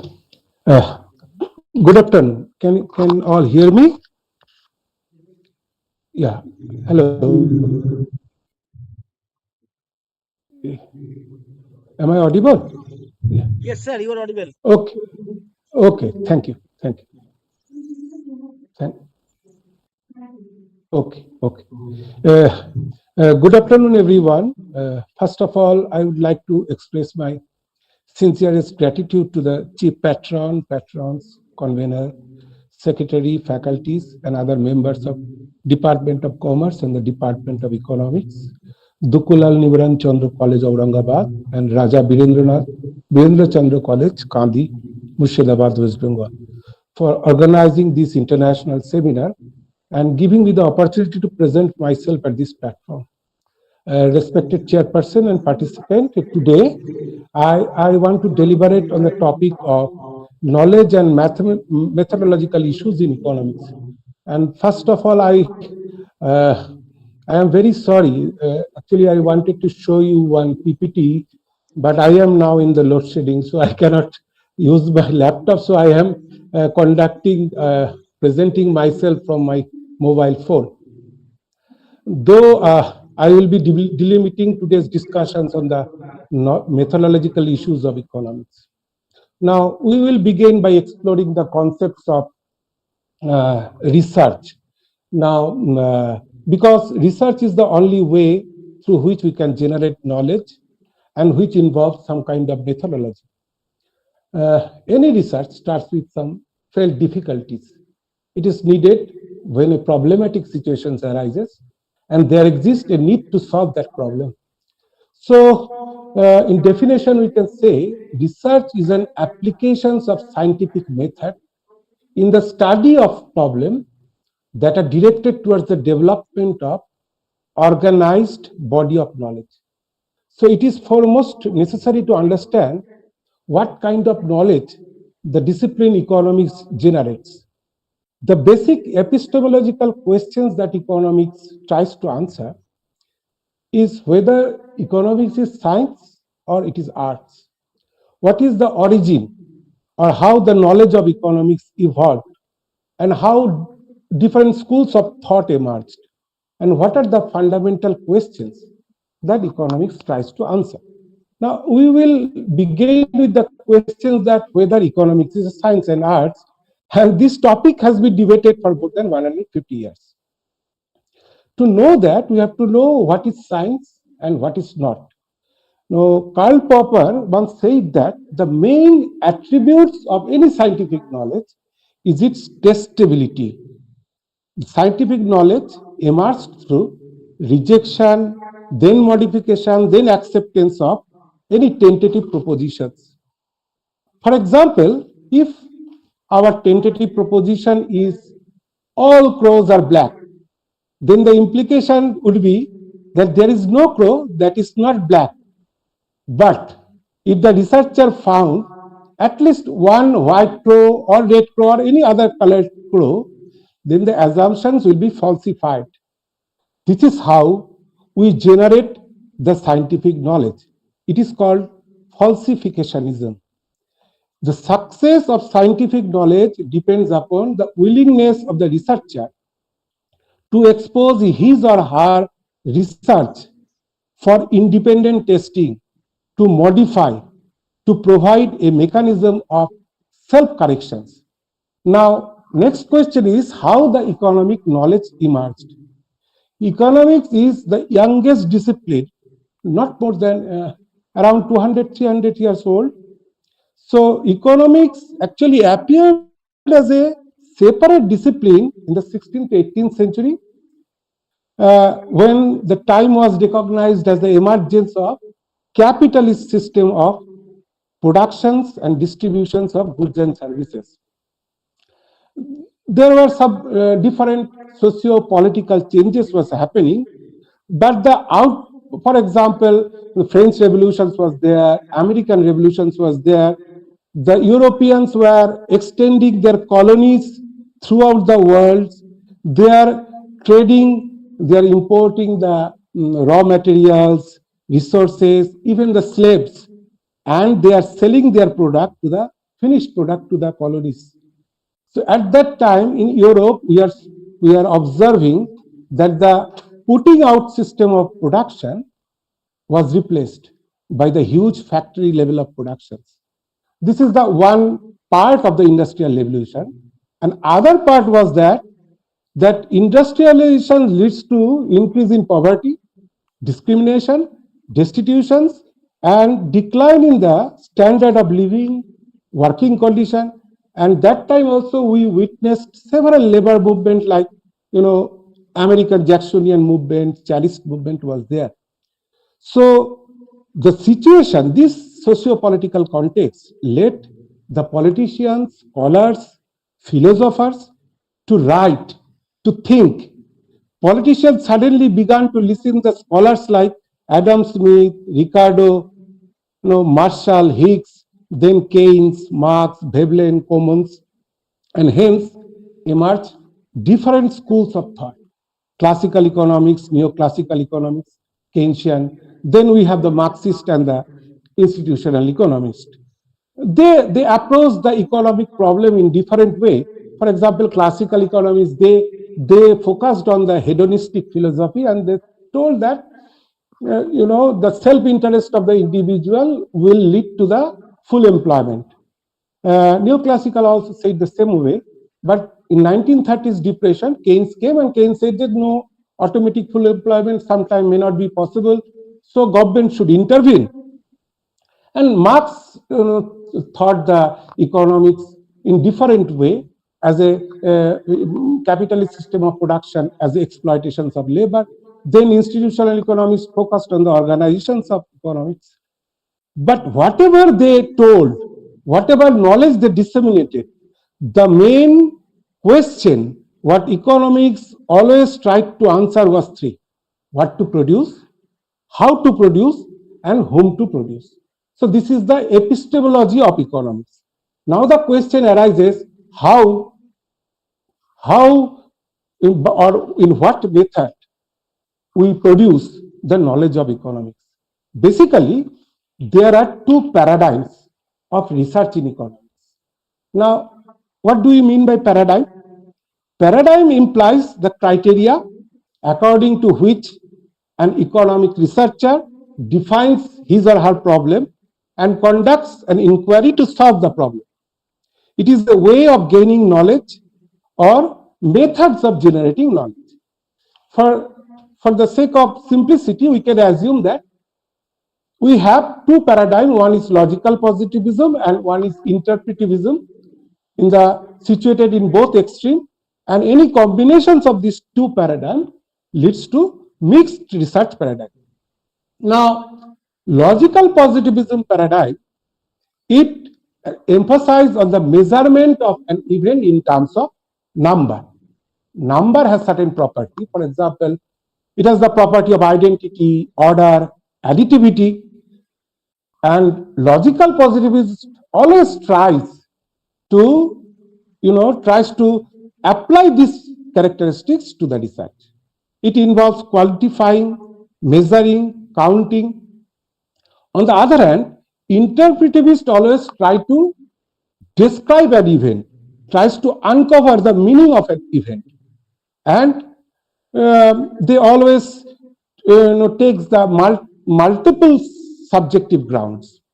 Now, logical positivism believes in the philosophy of realism, and the interpretivist believes in the philosophy of anti-realist philosophy. It assumes logical positivism assumes the objective knowledge, and the interpretivist they assume the subjective knowledge. Logical positivism thinks that the knowledge should be value free, bias free, but interpretivism or interpretivist they think that without value, without bias, no knowledge is possible. And foremost and first, not the least, the logical positivist believes in the empirical knowledge. Now, what is empirical knowledge? Empirical knowledge is the knowledge gathered through sense perceptions. I won't believe it until I see it. This is the motto of empiricists. But the interpretivists, they are concerned on the theory buildings. Now, theory buildings is something which is all the economist does. Now, economic theory is actually, or we can say economic model, is basically a simplified versions of the reality. What we do in the economic theory? In the economic theory, we start with an assumption. Based on that assumption, we formulate the hypothesis. Then we collect the data and test the hypothesis. Finally, whatever result we get, we predict it for the new situations. For example, if I am doing a research, India has made considerable progress in standard of living. What I will do, if this is our hypothesis, I will collect the data on poverty, education, health, so on and so forth. Then finally, I will analyze the data and argue on the basis of this evidence. This is called deductionist approach. There are others approach like falsificationism, I already told. Eclecticism is also there. So in gross, we can say there are two types of method of research in economics. One is logical positivism that follows quantitative method, which is a deductive method where manipulations of subjects happens and the focus is on testing the theory and generalizations of the knowledge. And other is interpretivist method where we follow the qualitative method and we try to describe an event at its length and breadth. We follow the inductive approach. It is a bottom-up approach, and the focus is on delivering or discovering the event and theory building. So there are different types of research. Under quantitative, we have descriptive research. Descriptive research means when the researcher is dealing with the current status of phenomena. For example, survey study. Under survey study, we have census survey, sample survey, and interrelationship study. Interrelationship study means when the researcher is trying to find the relationship between the phenomena of an event. This can be two types, correlation prediction and the causal comparative research. The correlation predictions, we always try to understand the extent of relationship between the variables. And causal comparative research is kind of, retrospective research for finding cause-effect relationship. I will give one example. For example, for example, if one's researching upon the relationship between rate of financial literacy and the volume of spending. So this is one kind of correlation prediction study. The third kind of descriptive research would be the developmental study. Under that, we have growth study, trend study, longitudinal or cross-sectional studies are there. If you take example like I want to see the agricultural sector growth in the last 5-year plan. This is the developmental research. There are another kind of very important kind of quantitative research is the experimental research, which is very popular in the field of economics. Here, what we do, we want to know the relationship between independent and dependent variables by keeping or controlling the extraneous variables. If I give you one example, for example, if you want to do a research on decision making under uncertainty, this is a kind of experimental research. In qualitative research, means in interpretivist paradigm, there are also different type of research like historical research. Historical research is done on the past event, past peoples and society. For example, if you are doing a research on economic history of colonialism, historical research. Ethnographic research. Now, when the researcher is doing research on the practice, the beliefs, the culture of a community, it becomes ethnographic research.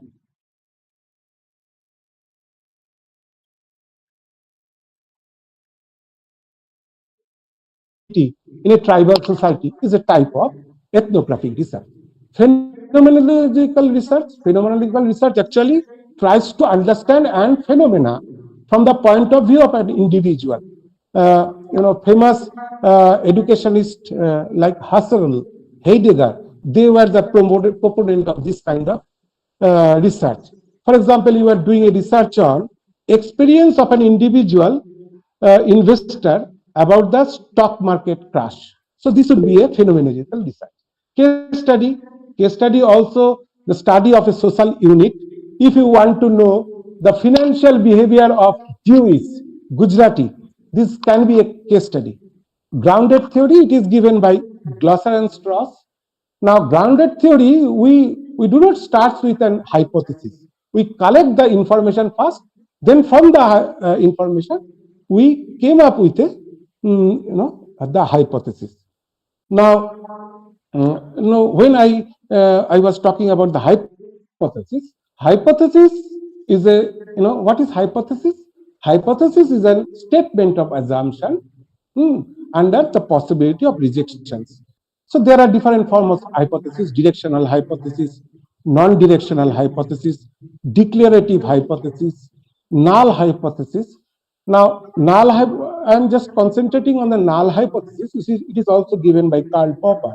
Null hypothesis means when the researcher, makes a statement that there is no relationship exists between the variables.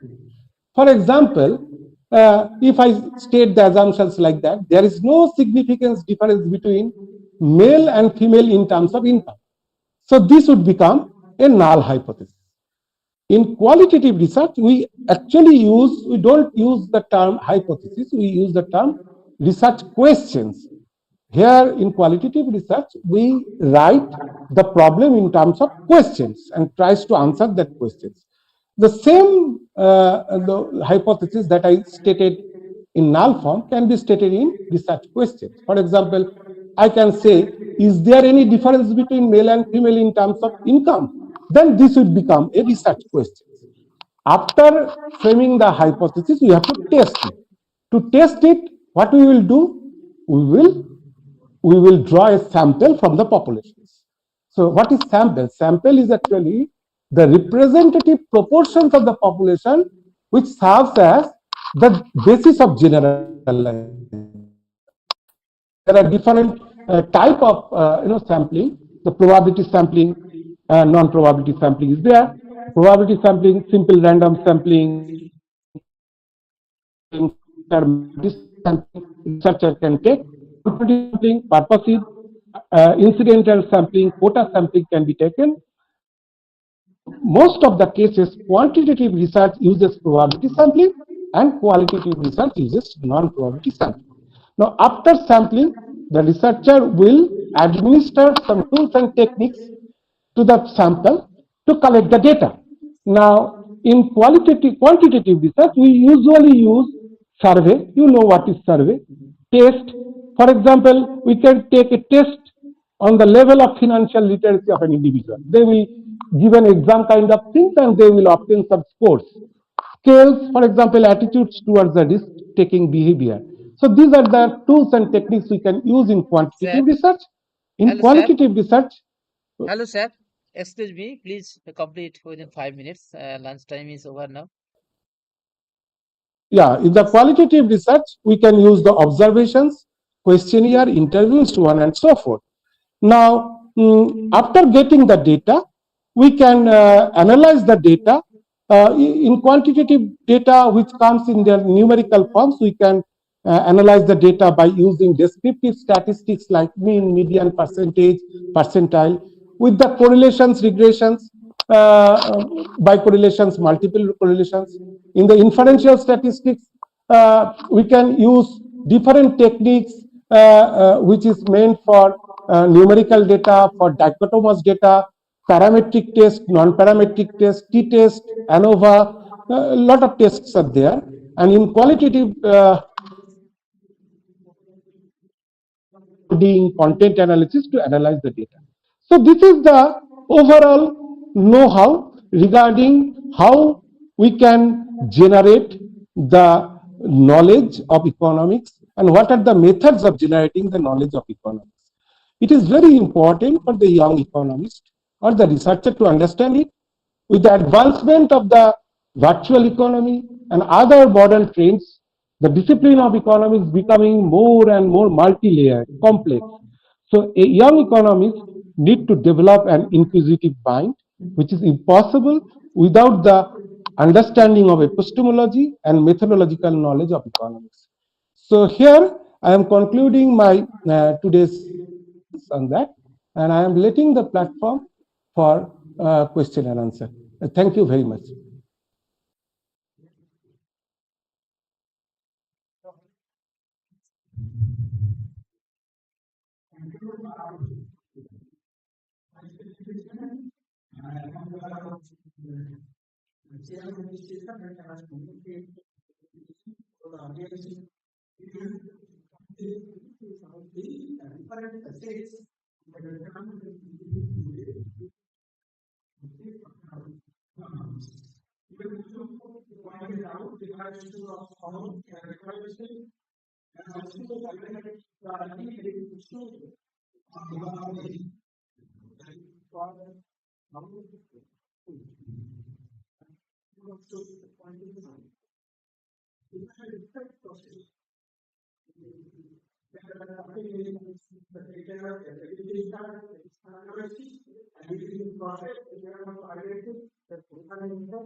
Hello, hello.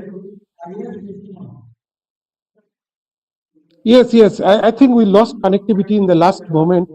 So I carried on. Uh, uh, I would like to take some questions, whatever I have discussed. Uh, so please, thank you everyone for listening. Uh,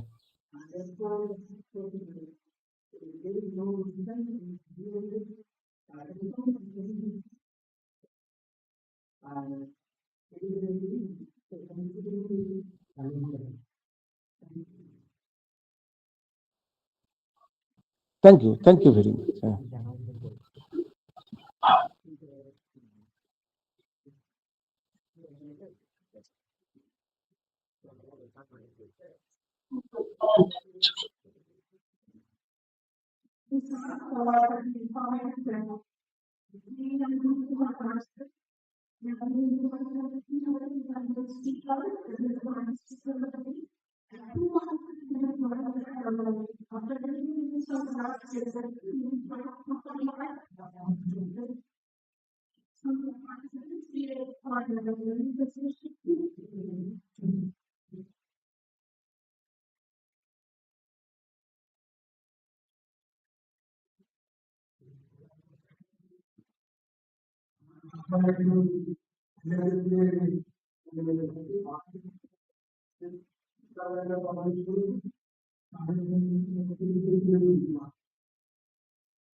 Hello, sir.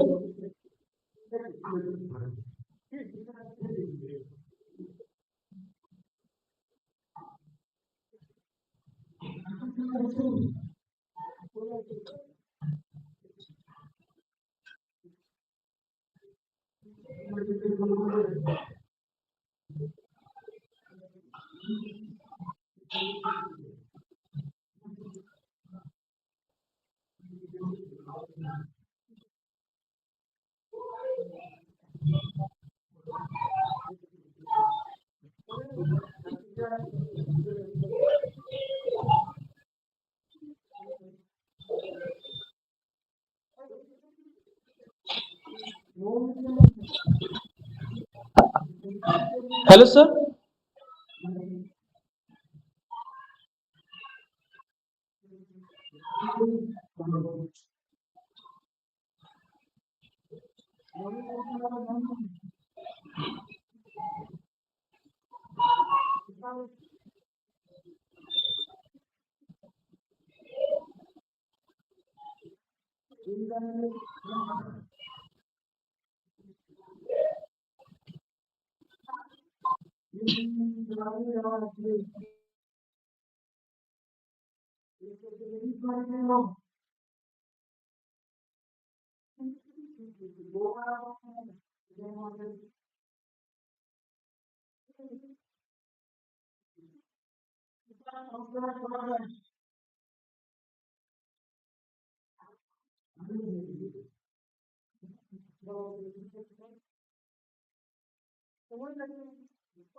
Fine কোথায় কে pen drive লাগে মানে কিসের কিসের করবো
এটা তো DNC college হ্যাঁ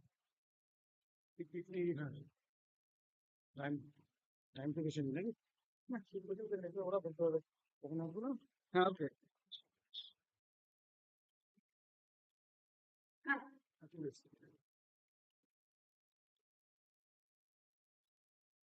বড় প্রজেক্ট কেটে যাচ্ছে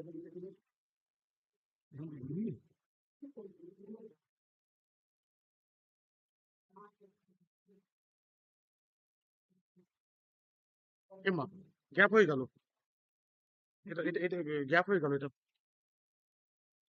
ট্যাঙ্ক হয়ে গেল মানে ওটা হয়ে গেল এটা ডিলিট করে দিয়ে এটাকে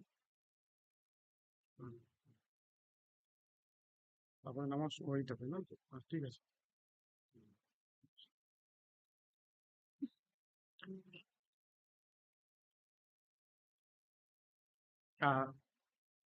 honorable chairperson and students.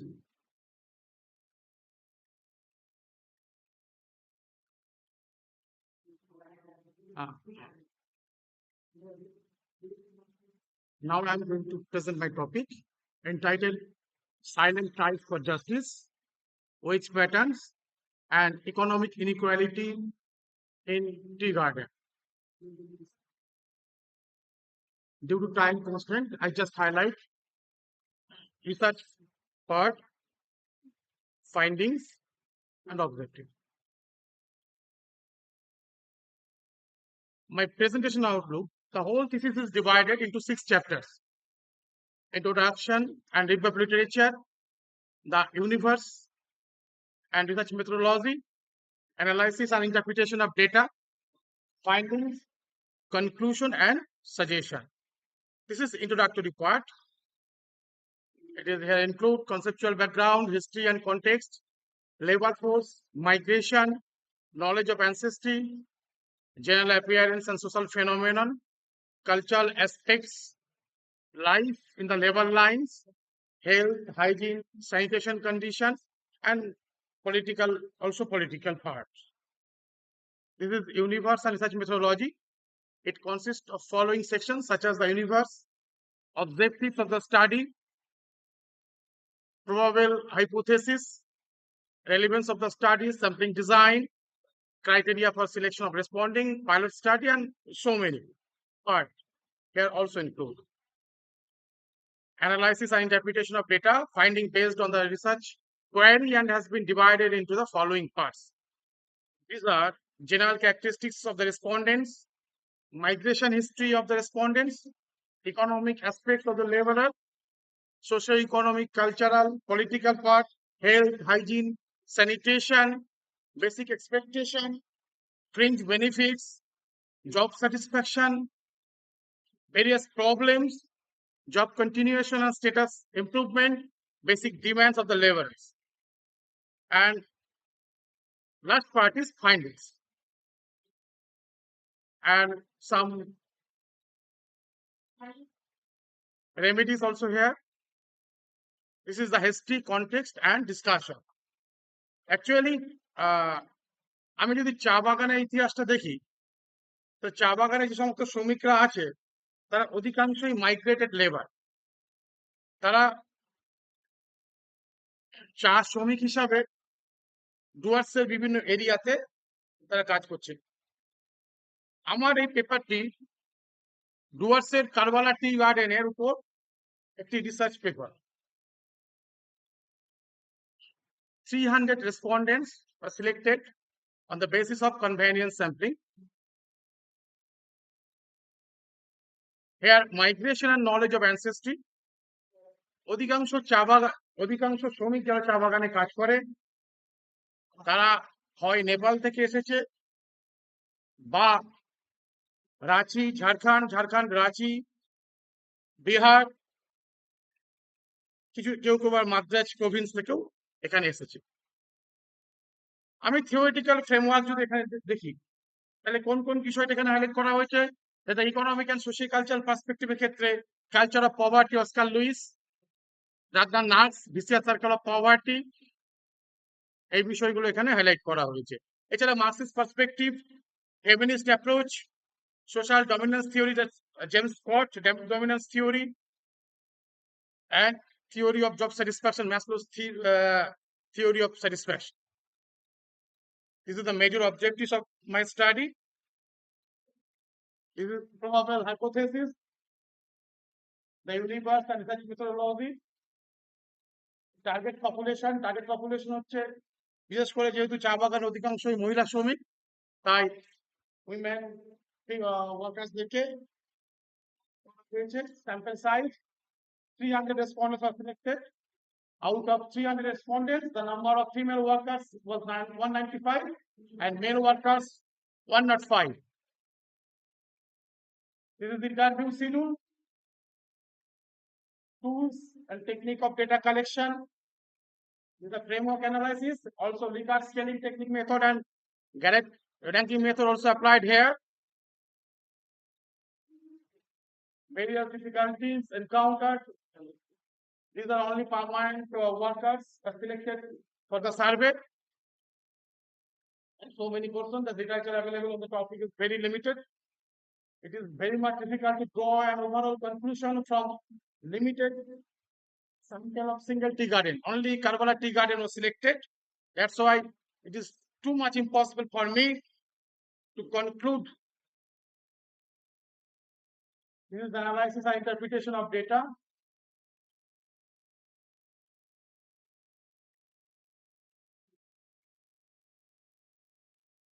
Risk factor, job satisfaction, fringe benefits, and our major findings. These are the major findings and conclusion. And some remedies and alternatives also here, economic perspective, education perspectives, and health perspectives, political perspective, welfare and awareness programs, legal perspectives, and so many. This is Karbala tea garden. Planting tea leaves.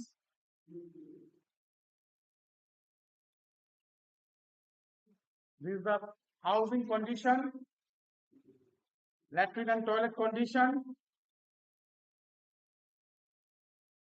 animal safe, hospital, and thank you.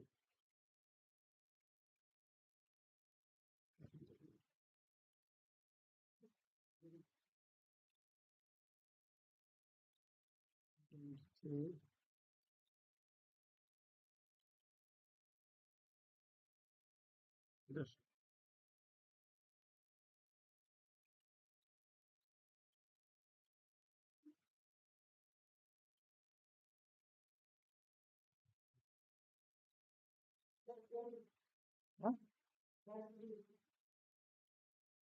এটা শুরু হবে না একটু একটা video ঠিক আছে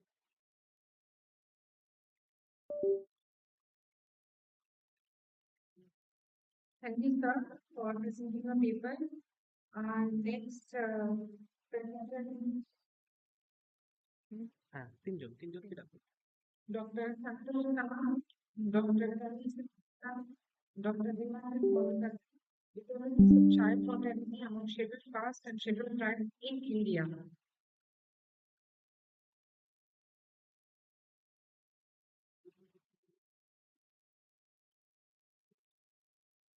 Which file?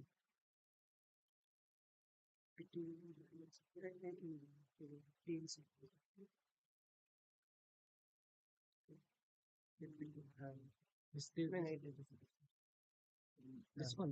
Yes.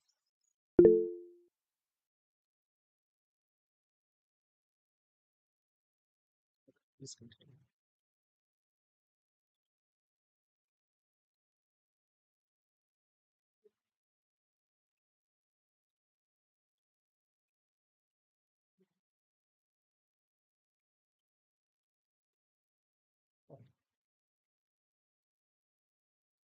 Good afternoon, honorable chairperson, dear participants and the jury. Today I'm going to present the paper. The topic is determination of equity among people and children in India. So we know that child health is Please very unmute important yourself. to development as well as corporate development as health directly affects the productivity and the intelligence. So the health is very much important for the development and improving scientific is a fundamental for each society. And we teach children to develop the future of the nation. So the improvement in the science is very much important. Here for measuring the science, we have used the term child mortality. Actually, child mortality here we are taking under 5 mortality as the proxy for child mortality. Under 5 mortality is the mortality of dying child before the age of 5. It's before the age of 5 child mortality. So we are taking the child mortality as a proxy. There are other reasons also like dependent mortality, but we are taking here child undefined mortality and it is presented by the D.N.C. This is the better measure as compared to the other measures. Now we can see the trends in the child mortality. We can see that the globally undefined mortality it is 1.6 million children die before the age of 50. So the age before the age of 5. Now, these sustainable development goals or millennium development goals adopted by the different countries, it has also dropped from 93 in 2019 to 37 in 2019. So, which is still below the SDG goal, the SDG sustainable development goal for reducing under 5 mortality is 25 by 2030, but still the global under 5 mortality rate is 37. In case of India, we can see that the under 5 mortality has reduced from 109 from 1992 to 42 2021. We can see that which is still we have to we are far away to achieve the goal 25 for 25 days for 1,000 days by 30. Indian globally, you can see the behavior in case of India. Now, if we talk about the child mortality according to the social category, we can see that in 2005 for the middle class category, the total it is 88.1 for ST and 95.1, OBC category 72.8, and for this general category it is 59.2, and it has reduced. We can see in 5 it is 48.9 student cast. When for 1,000 life is 48.9 children die, and 15 that is for ST, and 40.5 for obesity, and 22.8 for life births is the child mortality for the general category. Now, the objective of our study is to analyze what are the factors that determine that affect the under 5 mobility over the periods in India, and what are the factors that determine under 5 mobility in different social categories like gender, history, and ethnicity. So we use the secondary data that is for family level survey. We have last three latest data in the category 3, 4, and 5. And income behavior or dependent behavior is the under 5 mobility within minor and immediate. Means children, if the children die before the before reaching the age of 5 years, we assign them that one, and if it is alive, then 0. And the control variables we have used various vectors, frequency vectors, function vectors, and the reason. So I would like to talk about all the variables here. Now, it is methodology. What methodology we have used here? We have used the binary logistic regression to find out the effect of the various vectors of the complexity. So we are going to see what are the significant findings of our study. Our study finds that the both state and the face-to-face duration, these are the very important factors that affect the probability of having a child before the age of 5. Similarly, both those intelligence significant predictor, significant determinant under probability. At the same time, we can see the vulnerable growth in case of vulnerable groups under 500 is higher. So we can see that the significant progress has been achieved. But there are various factors which have to be controlled, which can be controlled to reduce the all social category in India. So this is to be such that social category is be targeted, as well as the region of various regions of India has to be targeted, and such policy has to be adopted by the regions that underline mobility and equity. Okay, thank you. This is for my presentation.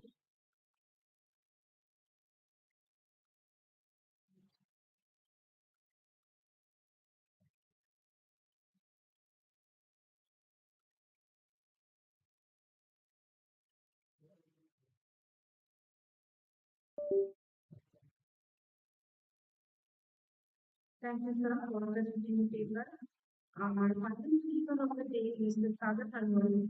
I hope he is with us. He is a business analyst. Thank you, sir, for presenting the paper. Our final speaker of the day is Mr. Sagar Tanwal. He is with us. He is a written analyst of quality gender and inclusion with national policies. Research he worked at the state organization under the Aga Khan Foundation, some work on economic theory and center for policy guidance. He received his doctoral master's of sociology degree in economics from the University of Bangladesh. His research interests includes agriculture, social protection, macroeconomics, trade policy, nutrition, and sustainable development. Welcome, sir. Kindly continue.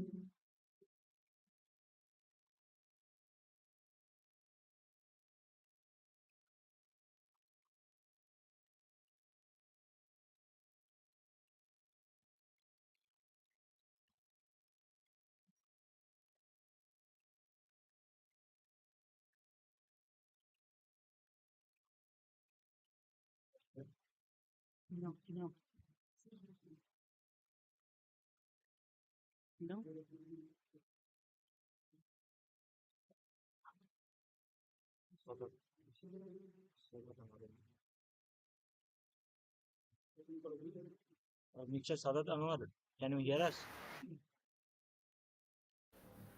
Hi, can you hear me?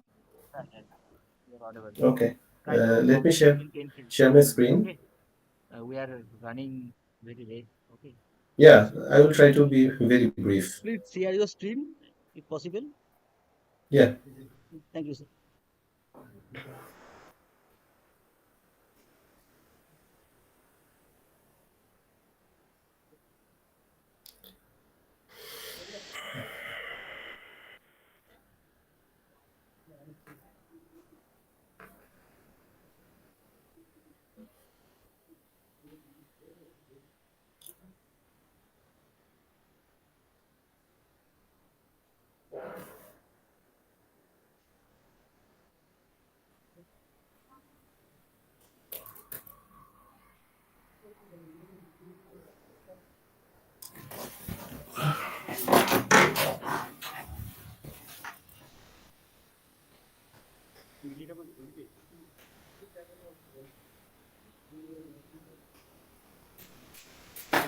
Your PPT is not visible.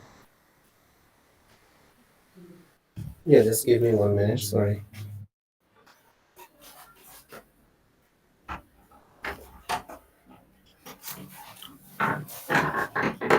Can you see now? Yes, yes. Okay. Go ahead. Okay.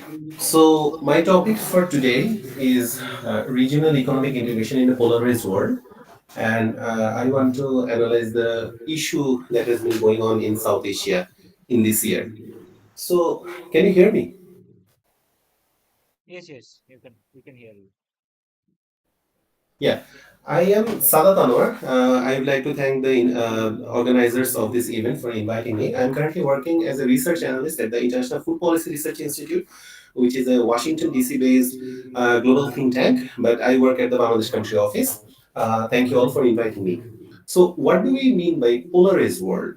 Because the world we currently live in is a bit different from the world where I was born, I think, because there has been much tension that has been going on in the Middle East, in also in the global north and also in the global south. So, what was the tipping point? If I want to figure out just one incident that started all this, we can narrow it down to the U.S. Election that took place in January 2025 of this year. So, and Mr. Donald Trump came into power, and he started taking initiatives, all these reforms. So that actually started this political and political economy tension between the superpowers in the current world. So, and from economics perspective, if we see that from international economic perspective, there has been rivalries, and that is actually affecting the performance of organizations like the World Trade Organization. And there has been a rise in the regional blocs like the RCEP, USMCA, and EU, shows a shift from global regional cooperation. And global supply chains are being reconfigured around strategic alliances, and there has been talks about sanctions and import controls to reflect the use of trade as a geopolitical tool. And middle powers are investing in regionalisms to hedge against the global instability. So, what took place in the US? So, Mr. Trump, so he first broke on tariffs on all of the countries where US has a trade deficit with them, and he used this interesting formula, which was deemed incorrect by the economists. So, and this raised tariffs actually led to many imbalances in the international trade scenario. So, and he started withdrawing from multilateral trade arrangements like the WTO agreement. And he took the policy of America first industrial policy so that the manufacturing sector would reshore into the US. And sectors that are heavily getting influenced are the semiconductors, auto industry, and also the defense industry.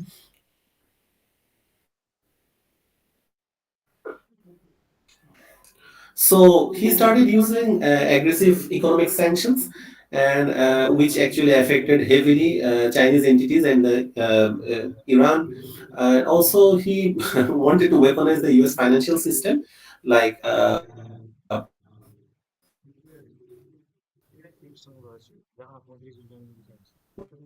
weaponizing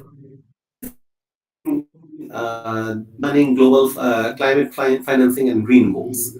So, and he also took this one initiative of dismantling the US aid. So, he actually, this organization, this largest donor organization, has been diminished to nothing actually. So, I know my audience for today, the students of finance and accounting and economics and business, and I know many of you will be, after graduation, would be wanting to join the development sector, and many of you will be going to work for NGOs and international NGOs. But these funds actually come from donor organizations like the USA, and due to this massive cut in their fund, there has been much problem actually in the employment of in these sectors, and even in here in Bangladesh, we are seeing that I used to work with this part of organ of USAID, that was the Economic Growth Office. They had this portfolio of like 50 to 60 million dollar investment per year in Bangladesh, in southern Bangladesh. But due to this dismantling of USAID, these funds are just gone. We used to receive like 50 to 60 million US dollars every year from USAID, but this fund is not coming. So, and this is also affecting the employment, and also Bangladesh is facing with like refugee issues from the Rohingyas, and currently there has been much tension that has been going on. What is going to be happening here? And so, what is the impact of this dismantle of USAID? That it actually reduced the US soft power on the fragile regions, which are prone to poverty and conflict risk, and they're facing backlash from the allies. But they're like, we don't actually care about what you say, but we are going to save our money.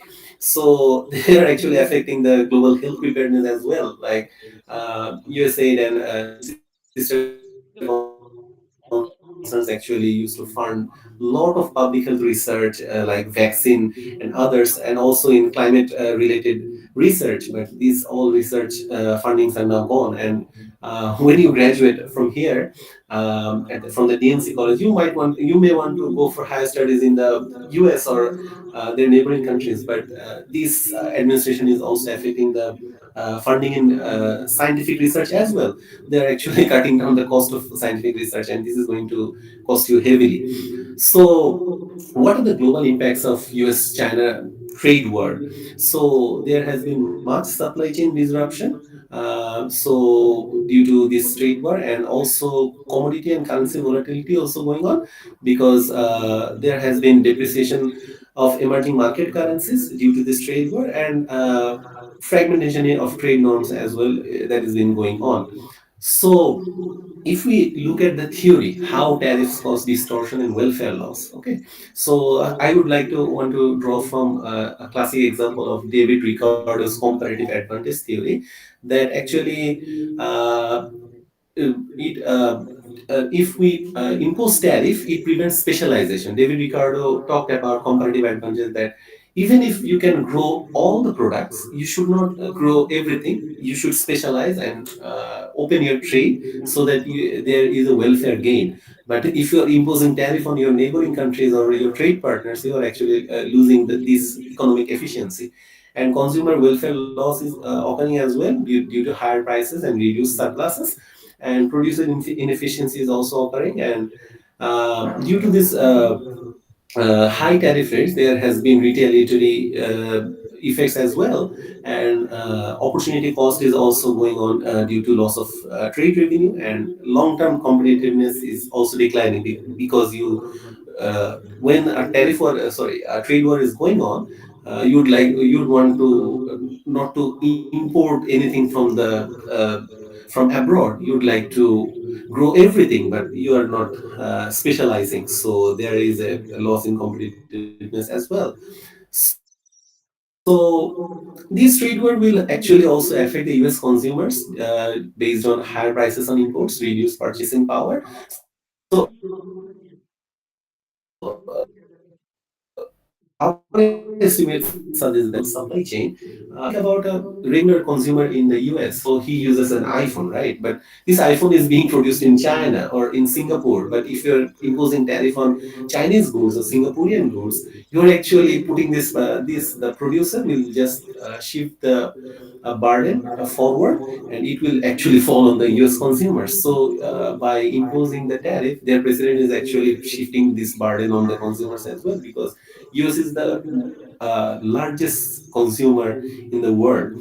So there has been many impact that is to be fell upon the US consumers, and it will also impact US economic growth due to reduced business investment, weaker export competitiveness.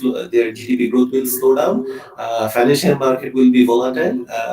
This will also strain rural economies. I'd like to suggest one thing about. I was talking about the dismantle of USAID, right? This was an aid organization. So everything is supply and demand in economics, right? So how they are actually supplying this food aid? Think about food aid provided by the USAID, but this organization is not here anymore. But they used to procure that aid from the US farmers, right? Uh, a farmer in Nevada or a farmer from Dakota used to produce this food. Then that was bought by the US government, and it was sent to countries like India or Bangladesh. But now, since this organization is not here anymore, the farmers cannot sell the produce to the government. So their supply chain is also becoming volatile, and it's getting broken down. And this will strain the US rural economy as well. So, and our economic estimates suggest that this trade war will not help them to reduce their trade deficit, but rather it will widen the gap. So, if we want to understand what what's the consequences that would be falling on the South Asian region, so every challenge is an opportunity, right? So we would think about export diversion opportunity, because if the US consumers are not buying from China, they would look for other cheaper alternatives, right? Because Chinese products are notoriously cheap. South Asia could be an opportunity, and India could be a new hub for actually producing the consumer needs from the US or China as well. So there going to be pressure on investment flows as well. Geopolitical balancing challenges is going to be there, and under uncertainty in tech supply chains, because this US-China trade war is going to affect, because they actually hold all the technological tools. So there will be some uncertainty on tech supply chains, and aid and infrastructure. I was talking about aid, right? There's going to be a funding Sir, gap. please come to the sir, Okay, please come to the conclusion because we don't have much time. The okay, all the okay, presenters are okay, very busy, sir.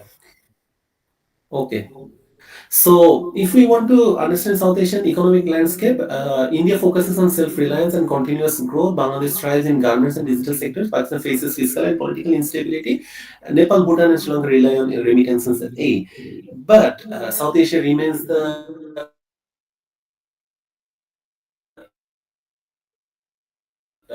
percent. So there is an opportunity of digital economy growing, but it is growing at a very limited pace. So Bangladesh could work as a pivot state here, because there has been much tension that has been going on in South Asia. But due to its strong growth and balanced diplomacy, it can work as a pivot stage. And connectivity could be there because of its unique geography between India, Bhutan, and Nepal. And also, it can engage with BIMSTEC and BRI and promote regional energy trade. Demographic and export strengths are there, and potential neutral facilitator for broader regional cooperation. So, what should my recommendations here? We want to depoliticize trade via functional cooperation. okay, in energy and health. So we want to investment in infrastructure with ADB, AIB, and World Bank support. We need to revive and redesign SARC for flexible engagement as a regional cooperation organization. We need in South Asia to promote people to people diplomacy and reduce tension. We want to enable digital trade agreements and standards harmonization, and we need to foster triangular cooperation with partners like Japan and EU. In this way, we can actually gain from this polarized world, and South Asia as a whole may be benefited from this much tension that has been going on in the current world. Thank you so much for giving me this opportunity.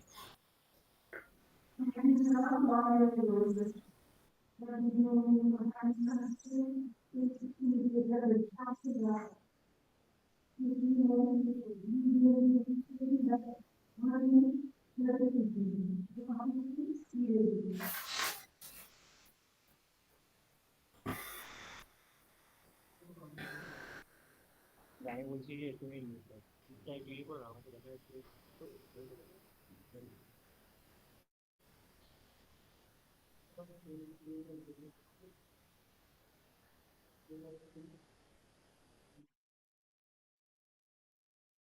আরেকটু দিয়ে উঠিয়ে দাও, আরেকটু দিয়ে উঠিয়ে দাও।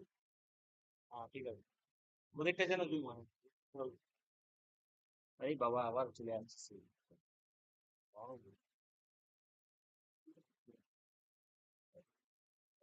ঠিক আছে, হ্যাঁ ঠিক আছে done।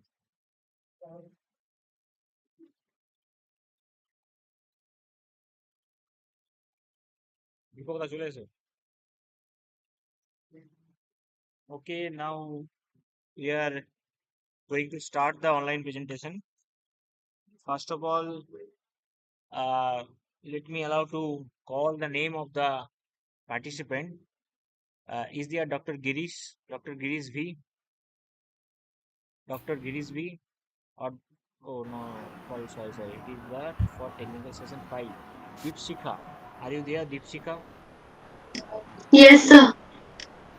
Okay. After that, Abhishek Bose. Are you there? Yes, sir, I'm present. Uh, After that, Sneha De. Are you Yes, there? sir. Yes, sir. After that, Dr. El Shakil. Are you there? Yes, sir. Okay. So let me first call the name of the Deepshika. Deepshika, please share your screen and start your presentation. You have 4 minutes. Okay, try to complete within 4 minutes. Deepshika, unmute yourself.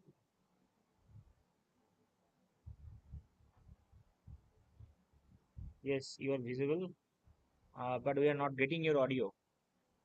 Please unmute yourself. Yes, sir. Am I audible? Okay, you can start. Okay. So,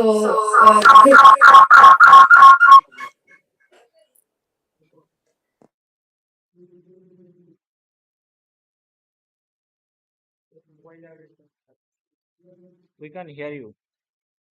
I think there are some you have opened from two different devices. So that is why you are facing problem.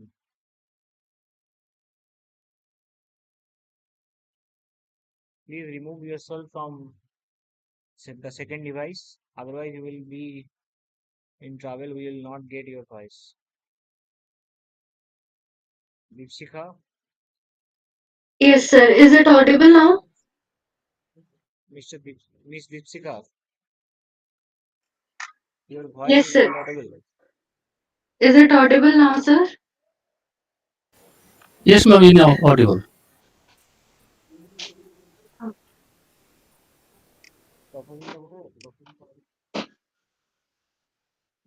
Sir, is my screen visible?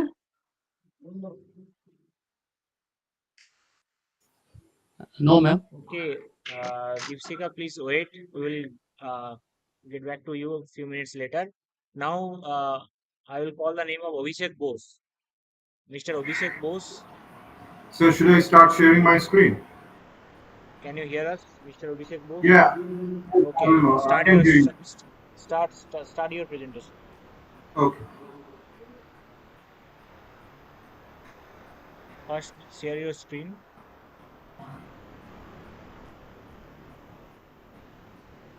Is the presentation visible to everyone, Yes, sir? yes, Is it yes. visible? Yes, yes, it is visible. So, thank you for having me here today. So, today I'll be presenting my topic, which is given in this slide. My co-author would have been here, but he's unfortunately a bit busy. So, our topic will be discussing something called vanishing sector mechanism in the theory of international trade, that is the neoclassical theory of international trade. So, before we can start the discussion that is very pertinent to our paper, let's first try to make the meaning of what vanishing sector is. So, in an otherwise dependent or uncompetitive economy, exogenous shocks such as price shocks or maybe technological changes could lead to certain closure of sectors as they can no longer sustain normal profits. These are known as vanishing sector and it was coined by Professor Shubhato Marjit earlier on. But what is the possible impact of such vanishing sectors? Now, every sector in an economy uses certain inputs, and once those sectors are no longer in existence, these endowments are released in the factor markets, which creates some kind of an endowment effect, similar to the Rybczynski type effect. This is known as finite change, which was coined by Ronald Jones back in 1974, which signifies a sufficiently large change that brings about changes in the production structure of a competitive economy. Some examples of finite change could be a shift from autarky to free trade, whereas the exogenous shock leading to vanishing sector was embedded in the idea of complete specialization under free trade in what is known as the Ricardian model or the Ricardian setup. So let us pose some very simple examples to motivate the cause of vanishing sector. You see typists in front of course. They were there before, like maybe a decade earlier, but now we don't see this kind of profession anymore.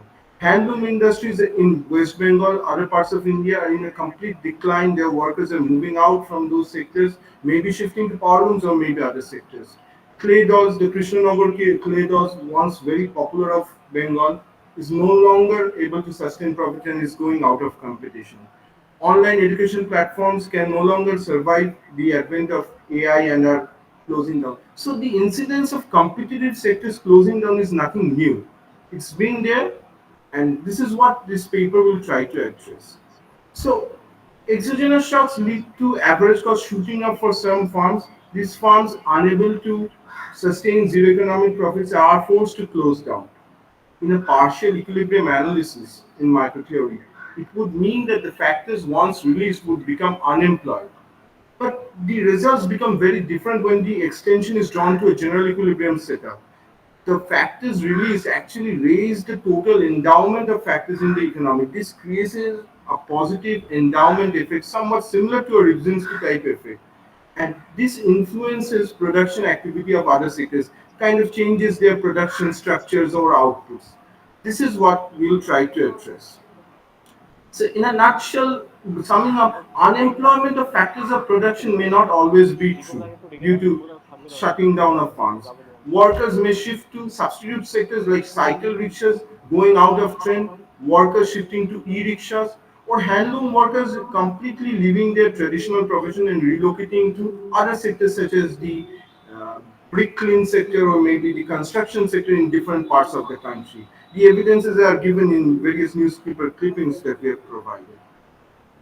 So, if you consider the literature, the idea of vanishing sector started with Ricardo, where he introduced the idea of complete specialization. People of economics know that under free trade, one of the sector which is actually not able to sustain profits go out of production, and the economy specializes in the production of a single commodity. The spirit of Sir, the idea of vanishing sector was there. kindly come to your main point. Kindly come to your main Okay. point. We don't have much So time. So we'll start, what we'll do is make a formal specification of Beladi et al. 2016, where we'll try to theorize what vanishing sector is. So the research objective is to show that the conditions in Beladi et al. 2016 isn't necessary, and neither is it sufficient to ensure what vanishing sector is. So we consider a very simple economy, generally neoclassical general equilibrium with CRS technology, with n number of goods and n number of factors of production, and we have n number of competitive equilibrium conditions given by equation 1, and the total factor endowment equations given by equation 2. So n plus m equations would solve for the same number of unknowns. The findings say that at most m goods can survive given the number of sectors outnumber the number of factors. That's what Bellady was claiming. But through this example, we will show that this may not always be true.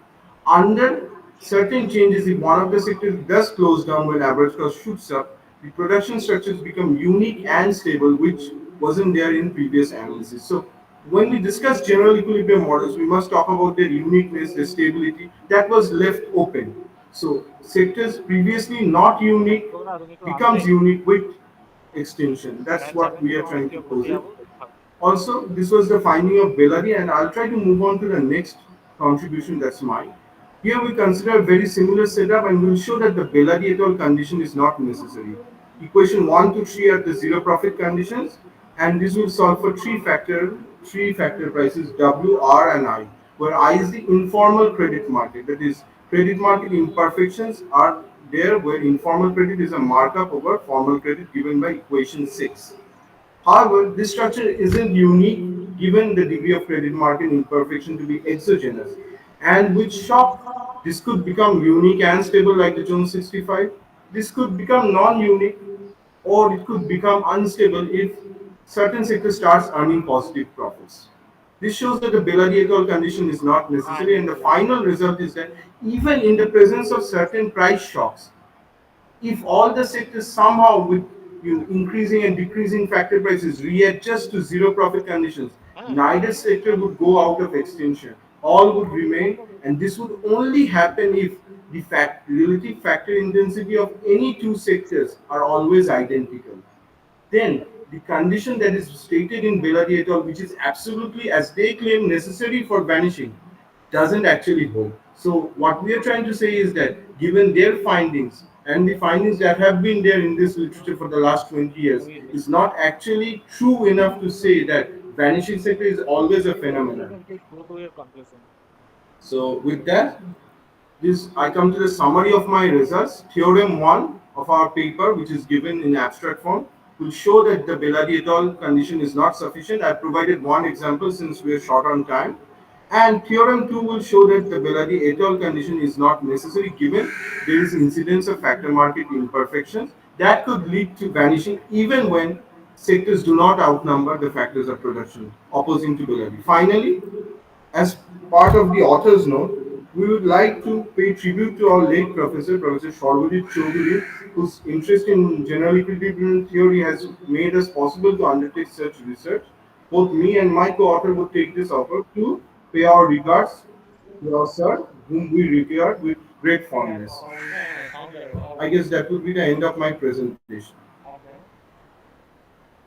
Okay, thank you very much, Mr. Abhishek Bose, for a nice presentation on general economic approach. It was basically based on theory only. So thank you very much for presenting this, your findings here. Next presenter is Thank you.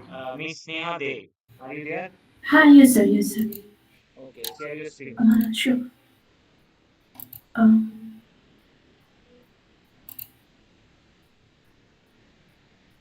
is it, uh, Yes, yes, it is visible. No, no, now not. It is not visible now. Try to share again. yeah, is it visible now? Yes, yes, now. Okay, okay, go ahead. Within 4 minutes, Okay. you have to complete. Okay. Do you know that corruption can undermine not just economies but entire ecosystem, disrupting the balance of our world? Hi everyone, this is Sneha De. I am a first year student of Pashpura Bonamali College Autonomous Economics Department. Thank you all for being a part of my presentation. Today I will be discussing a very vital topic that demands our attention. The complex interplay among governance, corruption, and the environmental degradation in terms of carbon emissions, with a special focus on BIMSTEC region. Now let's look into the outline for today's presentation. Now let's dive into introduction. BIMSTEC countries contribute over 3% of global carbon emissions, with India being the largest contributor. In the last 2 decades, climate change has intensified disasters in this region. The intersection of democracy, fossil fuel reliance, and political instability increases environmental degradation. Next, why our study is important? Our study is vital because corruption enables illegal environmental damage. We provide insight into the links between democracy, corruption, and environmental quality, aiming to inform sustainable policy. Now, what we want to do? The aim of our study is to examine the interplay among democracy, corruption, and environmental degradation across the BIMSTEC region using a panel data approach over 20 years. Now let's talk about data context and methodology used in our analysis. We use panel data which is balanced in nature and the context of our study is BIMSTEC region and it includes 7 countries Bangladesh, Bhutan, India, Myanmar, Nepal, Sri Lanka and Thailand. Our analysis covers a 20 years time period. We focused on the 2000 to 2019 time period to examine the post 2000 scenario as carbon emissions have significantly increased after 2000. Although data is available up to 2023, but we restricted our analysis to 2019 due to the disruption caused by the COVID-19 pandemic, which affected data accuracy. Next, empirical model. We estimate our econometric model as follows. CO2 is the function of democracy, corruption, political stability, and log of GDP and population density, and VIT is the idiosyncratic error. Next, variable description. Our model includes variables such as per capita carbon emissions as the independent variable and key independent uh, per capita carbon emissions as the dependent variable and key independent variables like democracy index, control of corruption, political stability, population density, and GDP per capita sourced from WDI, which is World Development Indicators, WGI, which is World Governance Indicators, and our wording data. Next, we come to the summary statistics. Here is the summary statistics of our study. Next, we come to the fixed effect results where democracy is positive and significant at 1% level. In case of corruption, though it is positive but it is not significant. Political stability is significant and positive at 5% level. Next, we come to the random effect results where democracy is positive and significant at 1% level. Here, corruption is positive and also significant at 10% level. Political stability is also significant and positive. Now, to determine whether to use a fixed effect or random effect, we simply run the Haussmann test. The Haussmann test gives a chi-square value of 16.20.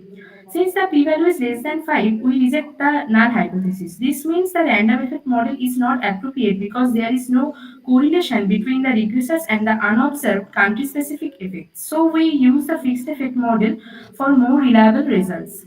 Next, summary. Regression results indicate that democracy increases carbon emissions. Increase in population density has a positive and significant impact on carbon emissions. Results also affirm that a more politically stable country distribute more carbon emissions across the region. These are the references of my study and thank you.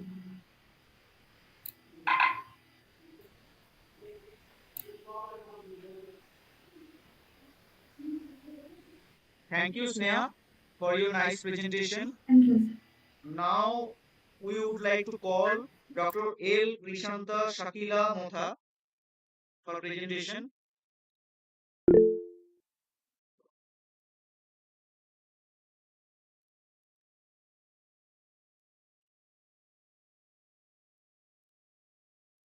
Dr. L. Krishanta Shakila Motha. Okay, start your presentation within 3 minutes. Thank Yes. you. Good afternoon to one and all. The title of my study is it is a review paper. The title of this presentation is From Compliance to Commitment: CSR and Ethics in Indian Corporation. I, Dr. L. Crescenta Shakila, work as an assistant professor in the PG and Research Department of Rehabilitation Science, Holy Cross College, Tiruchirappalli, Tamil Nadu, and along with my colleague Ms. L. Sonia, a lecturer come special educator, Jindal Institute of Behavioral Sciences, OP Jindal Global University, Haryana. So the interest this in this particular topic evolved because these days we find corporate social responsibilities of many MNCs doing a lot of programs for the welfare of the society at large. So to start with, the corporate social responsibility in India has undergone a remarkable transformation. We found that it has undergone a remarkable transformation over the past few decades. evolving from a peripheral compliance driven activity to a core strategic function that reflects a corporation's ethical stance and commitment to societal well being. This shift reflects a global trend of business becoming key players in tackling social and environmental issues. Uh, this corporate social responsibility was became mandatory in 2013 with the Companies Act implemented. But initially, though it was mandatory, but later on, a lot of changes took place where companies and MNCs started, though they started it mandatory, they started on doing it on a obligatory basis, which reveals the Companies Act marked a pivotal moment, compelling eligible companies to allocate a portion of their profit towards societal initiatives. It is observed that these regulatory obligations for many organizations transcended into a deeper commitment to ethical practices that align with the stakeholder expectation and the sustainable development goals. Moving on to the objectives of this research was to analyze CSR evolution from compliance to ethical commitment, explore the role of cultural values because we find that dharma and seva, that is the duty and service regulations, is very much found in the blood of the Indians. And this study also tried to explore the role of this cultural values to showcase exemplary CSR initiatives with measurable impact. Moving on to the methodology, this is a qualitative study, and the qualitative methodology here involved in three phases. It initially started with a literature review, wherein 50 articles from 2013 to 25 were selected from Gestar and Scopus and a few UGC CARE journals. They were reviewed. The case studies of noteworthy companies were also analyzed, and the policy analysis, that is the Companies Act, was also analyzed with focus on these key words: CSR evolution, ethics, cultural and regulatory influences. Data sources, it was on three levels: case studies of Tata Groups, Infosys, Reliance, and Sorry Hindustan for the Unilever. interruption. Sorry for the interruption. Can you precise your presentation, please? Okay, sir. Moving on to the findings.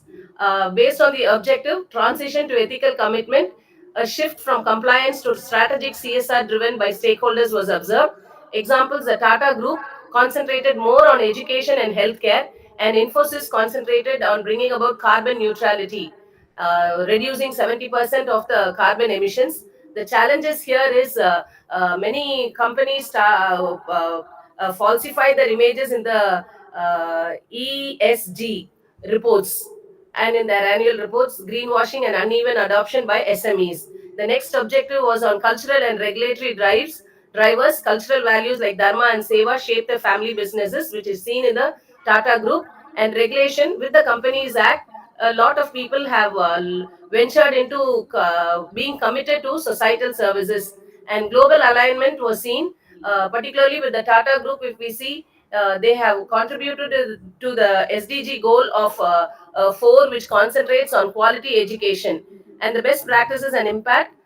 Strategic alignment was seen with the Hindustan Unilever's Project Shakti, which empowers women, scalability in terms of Tata's steel rural health programs, which cater to the most remote areas where health programs have been initiated to reduce infant mortality and maternal mortality. Transparency is seen in Infosys sustainable reporting in their annual reporting.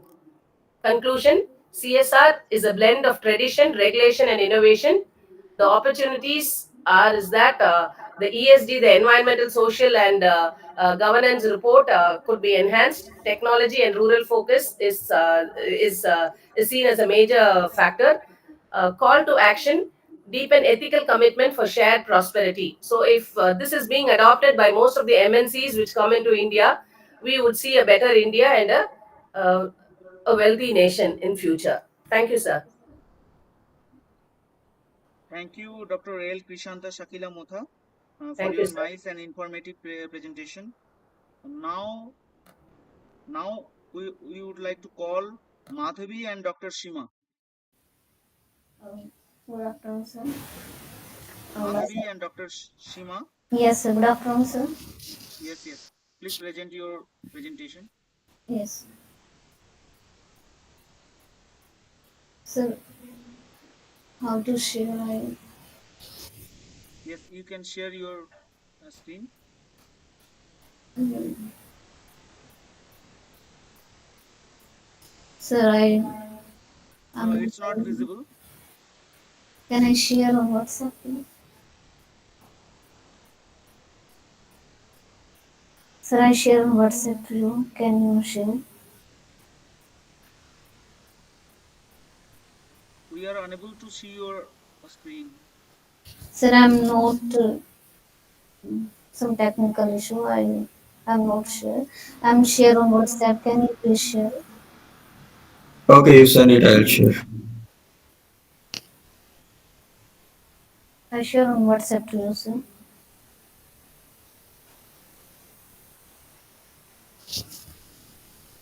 Good afternoon, everyone. Myself Madhvi. On the behalf of my co-author Dr. Seema, I present the paper. My title of my paper is Role of Career Maturity and Emotional Intelligence in Startup Innovation and Entrepreneurship of Senior Secondary School Student. Uh, Abstracted in this paper, examine the synergistic role of career maturity and emotional intelligence in forecasting success within startup innovation and entrepreneurship. Career maturity defined as the ability to make informed, adaptive career decisions, enable entrepreneurs to navigate uncertainty and align their skills and marketing demand. Emotional intelligence encompassing the self-awareness, self-regulation, and empathy, enhancing decision-making leadership. The practical implication include the integrating AI training and career development programs. Yes, yes, please. The self concept and the competency to cope effectively with the career development task. Career maturity assumes a great importance in the life of the student for their proper future placement.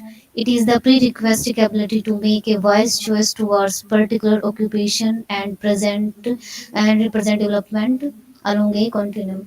And also, so next please. Keywords including career maturity, emotional intelligence, self-regulation, entrepreneurship.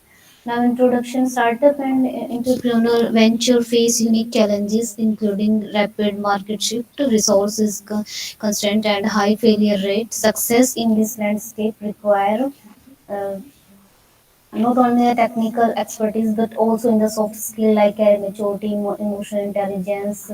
Career maturity equip entrepreneurs with the strategic decision making abilities.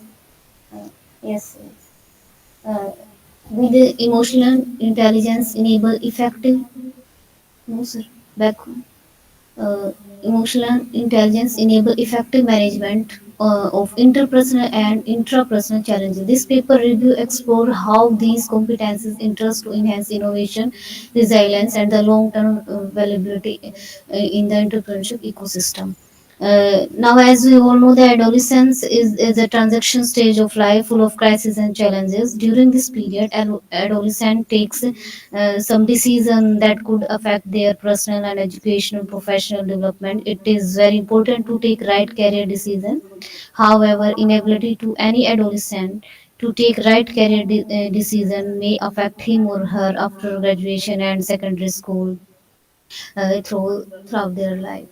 Now, many factors such as the peer group, socio-economic status, gender, family obligations, and the career opportunities influence career decision making. Now, the literature review and the career maturity in entrepreneurship. The career maturity involve the additional readiness. So back.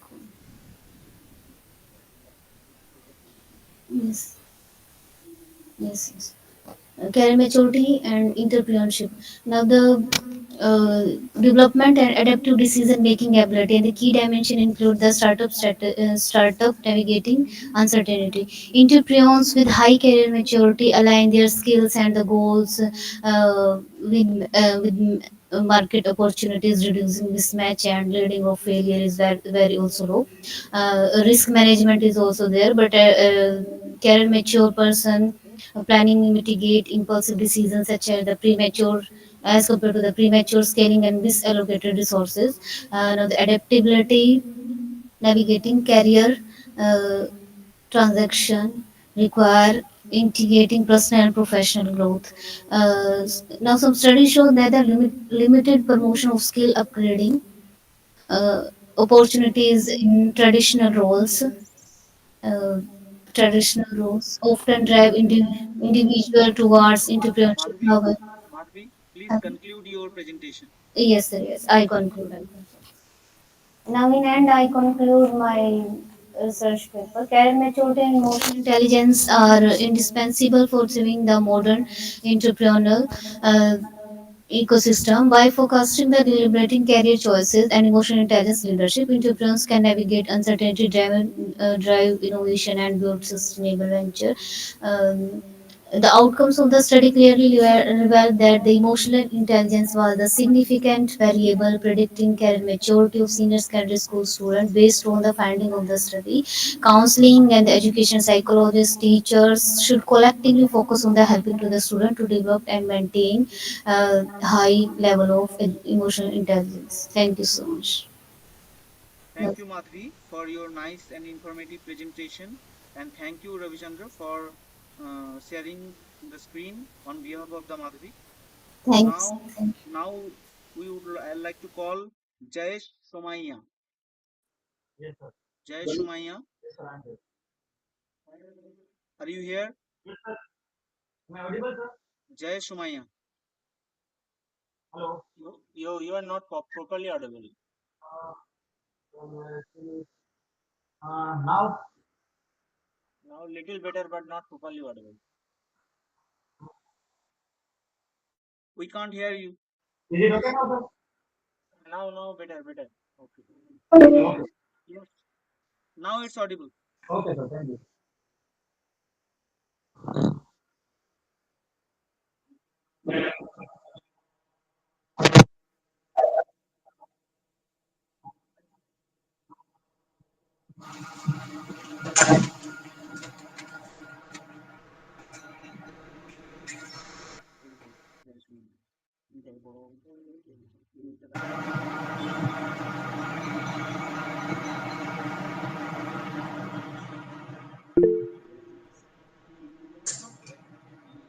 Sir, my PPT is visible? Yes. Go ahead, go ahead. Okay, sir. My topic is evaluating the role of Saurashtra Gramin Bank in financial inclusion and analysis of key performance indicators. This is a part of my PhD, so I am going to present the paper today. This is the table of content. First of all, I would like to start with the introduction.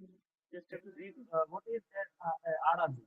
RRB means regional rural banks. The banks which were established for a special aim for the developing of rural poor and the term financial inclusion, which means making available the financial services to everyone regardless of their income and service and saving. The financial inclusion means to provide financial services to each and every person in the country. And the topic is related to the role of RRB, role of Saurashtra Gramin Bank in financial inclusion. So there are few terms which must be understood before starting the presentation. First of them is EPS, that is earning per share. What a shareholder is getting in return against one share is called EPS. Then ROA. ROA means return on assets. How much a company is able to give returns against its assets. That is called ROA. The third term is capital adequacy ratio. Uh, the capital adequacy ratio. Your slide is not booming. Your slide is not booming. Okay. Yes, sir. Yeah, today you started from here. Is it moving now? Yes. Yes. Go ahead. Okay. The third term is capital adequacy ratio. The term CAR means how a bank can absorb its potential losses to maintain financial stability. The next one is CDR. that is credit deposit ratio. CDR means how much a bank is lending out of its total deposit. And the last one is NPA, non-performing assets. NPA means the assets which have stopped generating profit, or we can say stop generating income for the bank for more than 90 days. Then they are called NPA, non-performing assets. The objectives of the study are to study the growth pattern of SGB from 2015-16 to 23-24. The years are chosen on the basis of the 4 years before Corona and 4 years after Corona, so that we can compare the performance of SGB during this duration, before Corona and after the Corona. To analyze the key performance indicators of SGB, to measure the overall financial performance of SGB, and to study the difference in financial performance before and after arrival of Corona pandemic. The sources of data were the annual reports of SGB from 2015-16 to 23-24. Scope of the study, the key performance indicators, that is CDR, ROA, CAR, deposits mobilized, advances, loan disbursement, investment, borrowings, etc. were taken, and all these variables were shown on the chart to compare the performance of Saurashtra Gramin Bank. This is the table containing all the figures of these key performance indicators. These figures are plotted on the chart. So from this chart we can see that the ROA, return on assets, is increasing. That this dotted line showing the performance till the arrival of Corona, that is 2019-20, and after that the line is flat. The CAR, capital adequacy ratio, are plotted on the bar. And the bars we can see here are for CAR, and the blue line is for TDR, that is credit deposit ratio. So from the chart we can see that after the year 2019-20, CDR was stable, and that was between 72 to 75, 76%. And also we can see that CAR, credit. Please try to summarize. Please try to Okay, summarize. okay, sir, okay. This is the chart of net profit and EPS, which is continuously increasing. And after the Corona pandemic, it was boosted. And this chart shows the recovery performance of the bank, and we can see the recovery is continuously increasing year by year. This is another table of the variables related to bank's routine activities, that is deposits mobilized, advances, loan disbursement, investment, borrowings, etc., and the NPA. This is the chart related to that. All the variables were continuously increasing except investment and borrowings, and the borrowings were decreased during the year of Corona, that is 2019-20 till 2021-20. And the final conclusion is that the KPIs were showing a continuous improvement in the performance of banks. A clear difference in the performance of SGB before and after arrival of Corona can be noted on the basis of KPIs. During the critical time of Corona, this third conclusion is important. A reduction in borrowing, increase in recovery rate, a rapid increase in ROA as well as EPS and net profit, an increase in CAR and rate of recovery, etc., can be regarded as a great success of the bank. Once the effect of Corona started decreasing after the year 21-22, the performance of SGB became stable. SGB maintained a good recovery rate, especially during the Corona period, which resulted in low addition to NPA, and as a result, there was an increase in net profit, return on assets, and EPS. The bank is performing good in providing financial services, which can be seen specifically by continuous increase in deposits mobilized, loan disbursement, and therefore it can be concluded that SGB plays a vital role in providing financial services to rural poor. And So kindly finish. okay, sir. Done. Okay. Thank you, Mr. Jai Somia, for the nice presentation on role of Grameen Bank for financial inclusion. Okay. Next presenter is Mr. Kumaris. Mr. Kumaris, are you there? Mr. Kumaris? Yes, sir. May I audible, sir? Okay, you are audible. Please try to be specific very much because we don't have much time, and also try to discuss only the objectives and main findings and conclusion. Otherwise, it will be very much boring. There are a lot of participants; they are waiting, and if you not discuss in brief, that the your presentation will be very much boring. So try to be specific about your objective, findings, and conclusion. Okay. Okay, sir. Okay. So we Thank can you. see properly. We can see properly your PPT. Uh, Oh, yes. is it visible now, sir? No, no, now nothing is visible. Try to share again. Yes. Okay, go to your PPT. Yes. Yes, Can sir. you Is do it the? visible now? Yes, it is visible, but can you make it in PPT mode? But because it Mm, is not in PPT mode. yes, sir. It's in a PDF format. Okay, okay, go ahead. Go ahead. Okay, sir. Thank you, sir. Sir, myself Kumaresh Karthi from Government College of Teacher Education, Jamshedpur, Karnataka. And my topic is economic impact of climate change and resource management. And I would like to go to objectives directly. My objectives of the paper are to analyze the direct and indirect economic costs associated with the climate change, to evaluate the economic benefits of sustainable resource management practices, to identify the interconnectedness between the climate change impacts and resource scarcity, to explore policy interventions that can mitigate economic risk and promote resilience. And next comes the findings of the paper.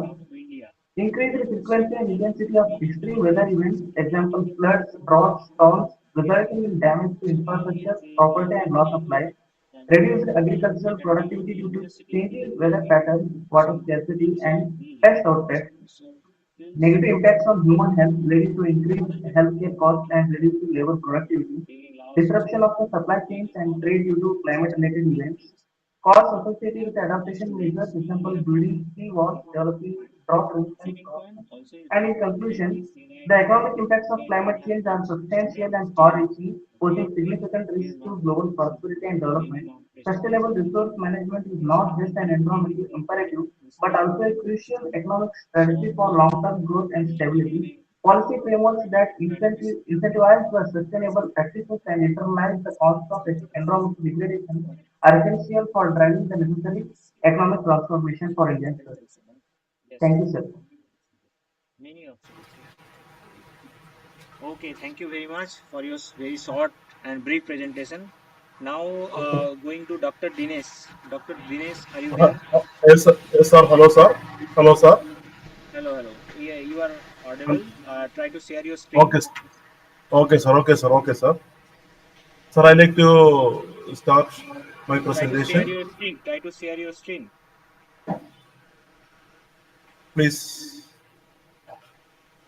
No, we can't see your screen. Share your PPT. We can see your PPT. We can't see your Sir, PPT. okay, sir. Okay. No, no, no, no. PPT is not visible. Okay, sir. 1 minute, please.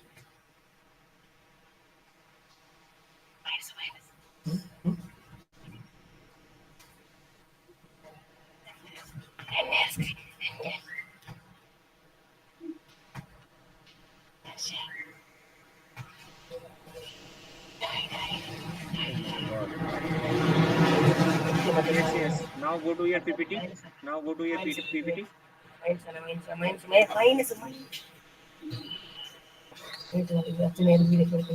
Open PPT.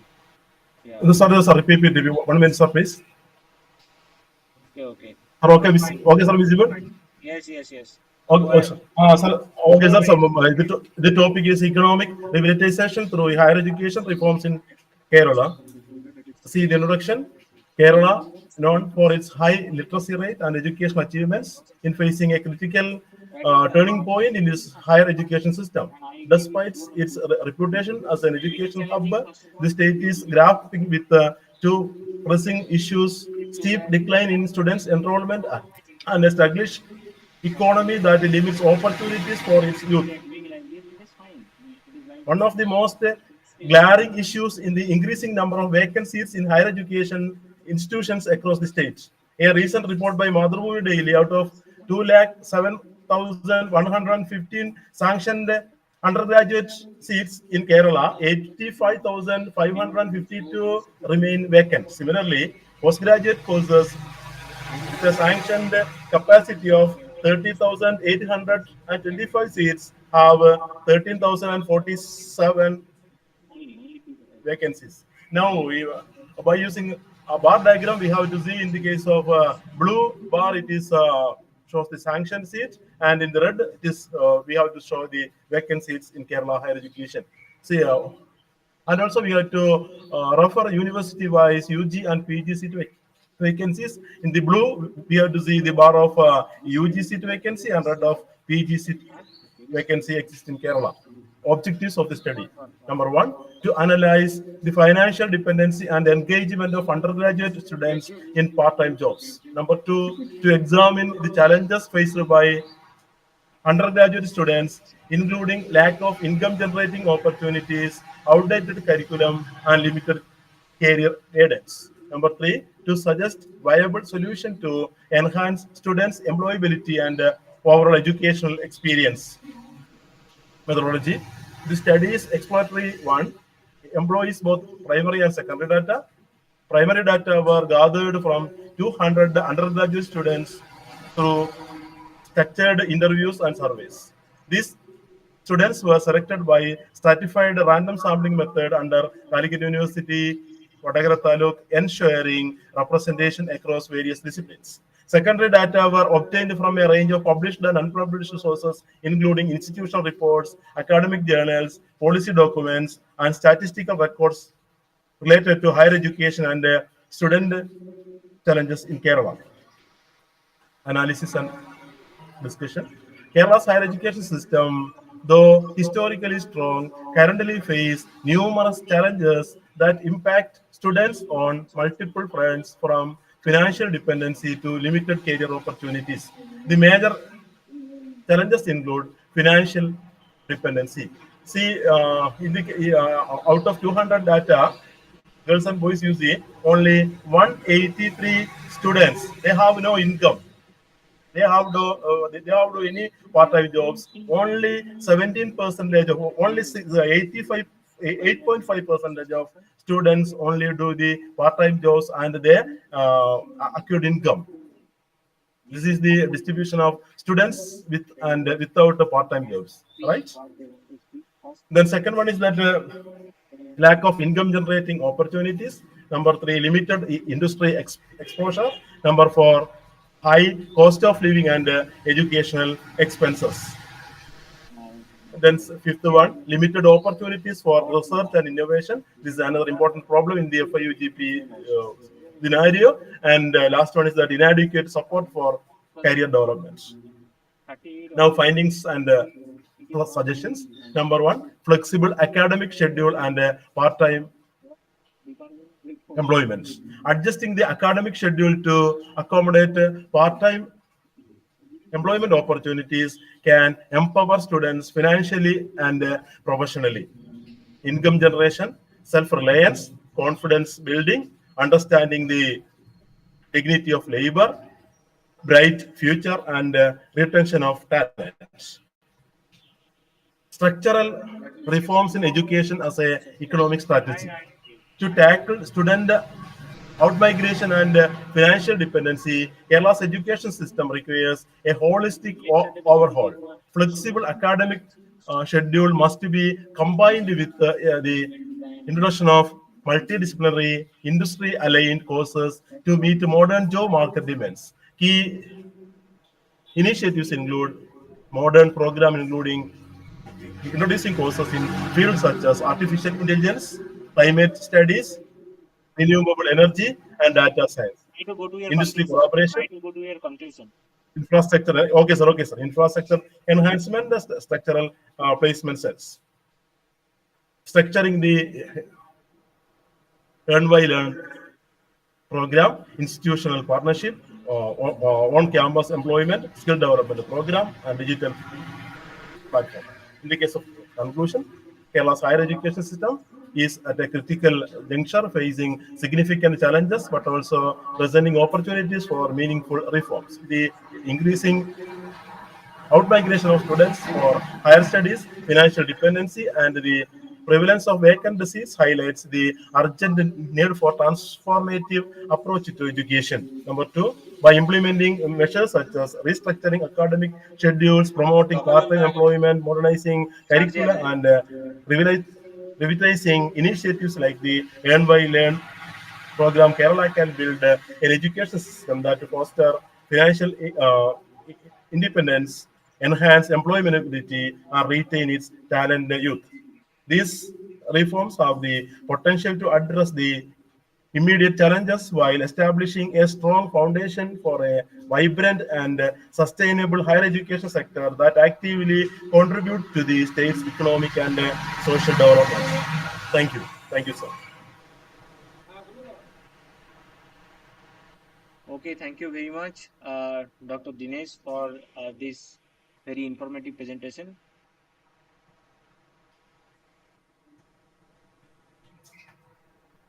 Our next presenter is Mr. Subham. Mr. Subham, are you there? Yes. Yes, I am here. Try to share your screen. Okay, okay, sir.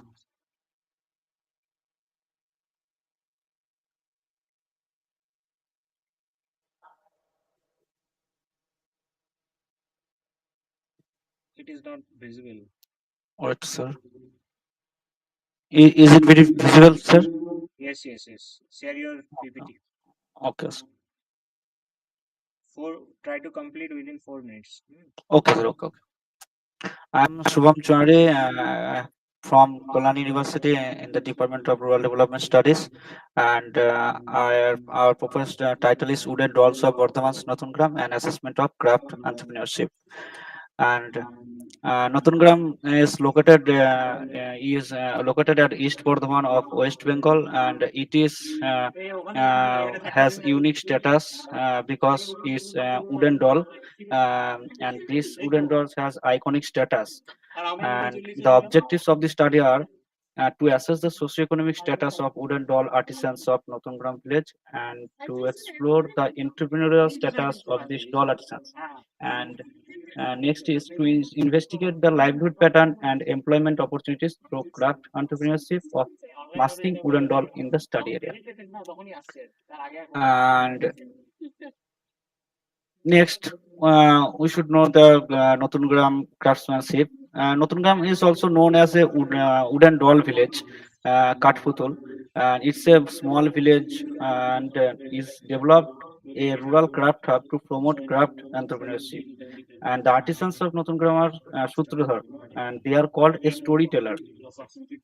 And owl sculpture of this area have got iconic status, and their artisans are making different types of dolls like Radha Krishna, Devi Durga, Gaurnitai, Rajarani, etc. And different types of woods are used to make these dolls, and thus these dolls are different size and forms. And the doll artisans of Natungram created employment opportunities and sustainable livelihood through their traditional craft, training and support, and intangible cultural heritage and sustainable tourism, etc. And they are the findings of the study. Main occupation of the study area is wooden doll making. And now, presently, 40 families are involved in this wooden doll making. 126 MSME registered artists were involved in wooden doll making. And as per West Bengal Khadi Village Industry Board Rural Craft Hub, total 130.62 lakhs are invested to generate of 186 employments, and they are selling their products to the fairs and earning their livelihood. And central and state government are providing fairs to sell their branded craft in fostering craft entrepreneurship. And we can see that there are different size of wooden dolls artisans and the cost price and selling price, and the profit per unit we can see that from 1 inch to 12 inches. And there are some problems and challenges with the doll artisans. There are insufficient wood supply, lean period and marketing problem, and competition from mass production and middleman exploitations. And conclusion, we can see that in general, the study concludes that craft intimacy among the wooden doll artisans hold the key successful development of cultural products and for employment creation and poverty reduction in the study area. So Notungram has the potentiality that makes them happy. Their passionate hard work, patience is improving their livelihood employment as a better sustainable future for young practitioners. Thank you. Okay, thank you very much, Mr. Subham. Thank you, sir. Our next presenter is Srinivasan. Mr. Srinivasan, are you there? Mr. Srinivasan. Yes, sir. Yes, sir. Okay, try to share your screen.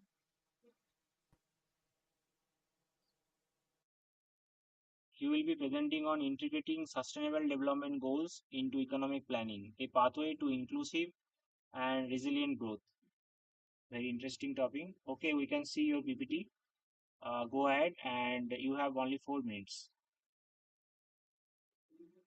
Okay, start your presentation, please. We can't hear you.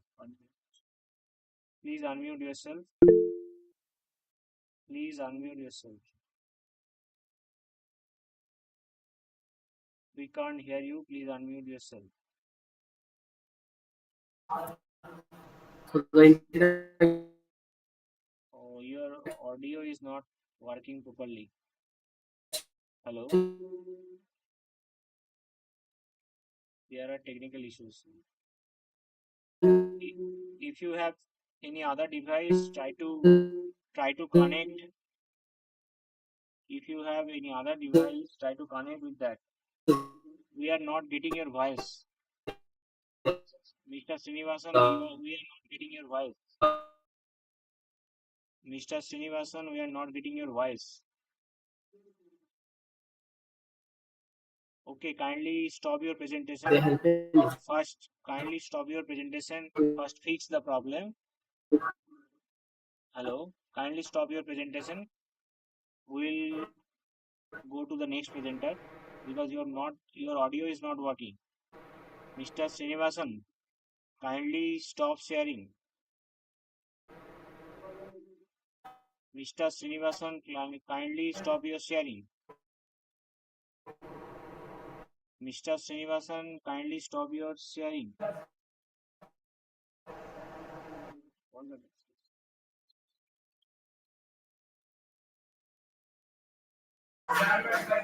Mr. Srinivasan, kindly stop your presentation. There is any technical issues. Please join later. Please stop your screen sharing. Hello, sir. Yes, you are audible. You can't hear me, I think. Please stop your sharing. Please stop your sharing. Please stop your sharing.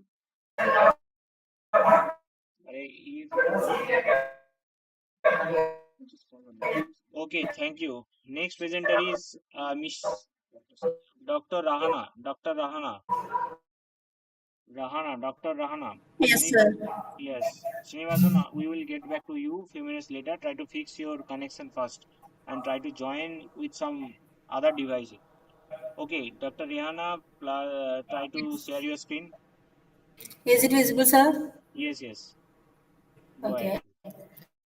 Myself, Rahana, as a scholar from PSMO College in Rangadi, Kerala, and my topic is exploring customer perspectives in digital banking, trends, themes, and global contribution. Introduction: the global banking landscape has been significantly reshaped by the rapid evolution of financial technologies.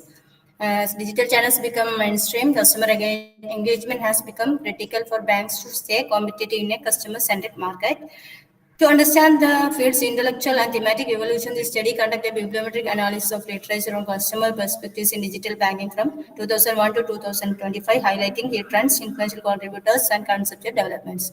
Research questions: which other countries and documents receive the most global citation in the field of customer-focused digital and internet banking research for the period of 2001 to 2025.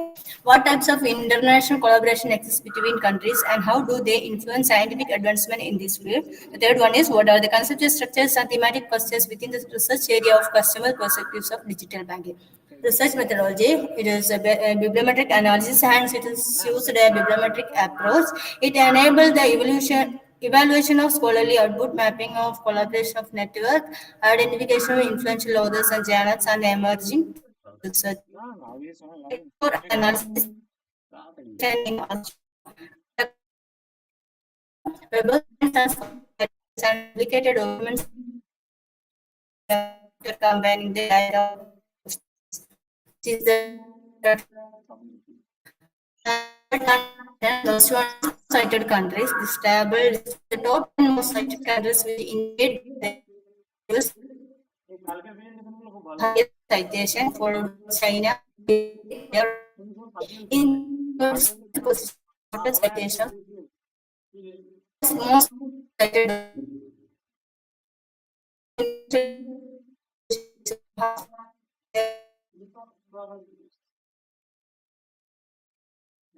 other first position and followed by Lee and B, sorry, etc. For customer perspectives, digital bank fintech 2006 to 2023. Studies আজকে খুব তাড়াতাড়ি হচ্ছে ওসব question answer shifted toward user-centric themes such as trust, satisfaction, and loyalty. In recent years, interest has grown in behavioral drivers like intention and media করতে পারি তাকে পরে আরেকবার ডাকবো technical aspects, customer experience, and এবার জয়েন হয়েছিল as far as co-occurrence analysis, it shows the semantic structure of research and join হয়েছিল কিন্তু করতে পারেনি key themes like customer satisfaction and internet related sectors, personality, and technology marketing of major focuses with peripheral ones like mobile medical studies indicating emerging areas. This is factorial analysis. না এরা senior কেউ থাকলে ভালো লাগতো তাই না এটা university আছে Sorry. We lost your connection.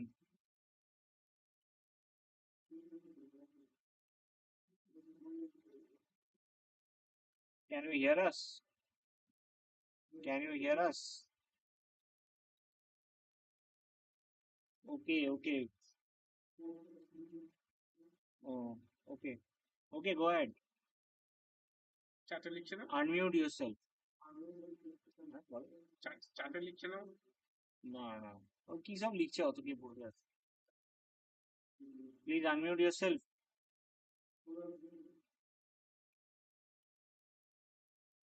Please unmute yourself. Okay, okay. Due to technical issues, I think these are not working. Okay. Sir. Okay. Okay, sir. Yes, yes, yes. Now you are audible. Okay. Letter T ranks as the most influential author, followed by Liam and Shubik. Key conceptual clusters include trust, usability, security, satisfaction, and adoption. Trending topics shows a shift towards fintech integration, mobile banking, and personalized digital experience. India leads in contribution, collaborating widely with the US, UK, Australia, and other regions. The study offers valuable insight for researchers and practitioners into the field's development and future direction. Limitations. This study is limited by its reliance on Scopus and Web of Science, English-only publication, lack of qualitative insight. Future research should include diverse database, non-English and grey literature, and integrate sentiment or content analysis. Longitudinal studies on post-COVID digital banking and AI adoption also are recommended. Thank you, sir. Ma'am, please collect. Okay, thank you very much. Our next presenter is Dr. V.L. Lavanya. Dr. V.L. Lavanya. Are you there? Dr. V.L. Lavanya. Serial number 14. Are you there? Okay, our next presenter is Dr. Tafajan. Hello. Okay, ma'am. Okay, ma'am. You share. Shall I present? Okay, okay. Share your screen first. Share your screen first. She will be presenting on awareness level of financial literacy. Okay. We can see your screen, Oh, PPT. Okay, go ahead. okay. Good evening, everyone. My topic is a study on awareness level of financial literacy and factors influencing the investment decisions Kozhikode, among Kerala. employed women in Vadagara city. Actually, that is not possible, right? To choose somebody who is senior in the profession. Vadagara city. The financial literacy is a vital skill that empower Associate. individuals to make informed financial decisions, effectively manage their resources, and secure long-term economic stability. For women, the financial literacy has a far-reaching implications, influencing not only their personal financial well-being but also their ability to contribute to household and community economic growth. Additionally, the rise in female employment has played a crucial role in sustaining Asia's robust economic growth rate, thereby amplifying the necessity for financial knowledge to support ongoing development. The financial education for women is essential for their empowerment. Coming to objective of the study, to know about the socio-economic profile of the selected employed women, to study the awareness level of respondents of financial product and service, to find out the factors influencing employed women's investment decisions, to propose suggestions and strategy for improving financial literacy, promoting economic empowerment among women. Coming to methodology of the study, the primary data was gathered through a structured questionnaire administered to employed women in Vadagara area during January 2024. The secondary data was collected from journals, articles, etc. The convenient sampling method was adopted, and we collected 120 samples from employed women who are working as a teacher, tailor, beautician, shopkeepers, and business owner. Data was obtained from willing and eligible participants. We have systematically designed one. The questionnaires gathered both the social demographic information and status and awareness related questions and financial knowledge questions. Coming to the findings of the study found that age and income are positively correlated with the financial literacy awareness among employed women. The younger women in the active age group have shown the keen interest in learning about the new financial service and product. Income plays a statistical significant role in financial literacy, influencing investment decisions. Education also plays a vital role in the financial literacy. The women's living standards are mostly determined by their socio-economic situation. The demographic profile suggests that the sample must consist one mainly of educated women with a considerable proportion fully integrated into their workforce. In the study, it was found that the women are looking forward to some help which can empower them in taking secure financial decisions. The financial firms and advisors need to do some education plans for women depending upon the age, income, education, employment status, so they become financially aware of their various investment venue and take their investment decisions judicially. Almost all the respondents have agreed to that. In financial matters, these two tend to comprehend bank statements, although their understanding of filling out of form is greater. The women generally exhibit a positive level of understanding regarding the financial products. So this implies that they are made of an opportunity for their own enhancement. Respondents possess a satisfactory comprehension of their financial offerings. Next, coming to suggestions, the awareness and community involvement program must be created. Conventional gender norms promote the women's autonomy in financial decision making. The financial counseling and peer and mentorship initiatives can enhance women's confidence in investment management. The government can sponsor the investment initiatives aimed at working women, likely the specified tax advantage investment plans or pension schemes have to be extensively pushed. Thank you. Okay, thank you very much, Dr. V.L. Lavanya. Our next presenter is Dr. Tafajul Hussain. Are you there? Yes, sir, I am. Yes, yes, yes. Okay. Kindly share your PPT or share your screen. Yes, it is visible. Okay, start your presentation. I am audible? Yes, Okay, you're sir. audible and visible. Thank you. Actually, in this study, I want to analyze the impact of central government expenditure and state government expenditure on income in the context of expenditure decentralization. I want to direct goes to objective of the study, three objectives of the study.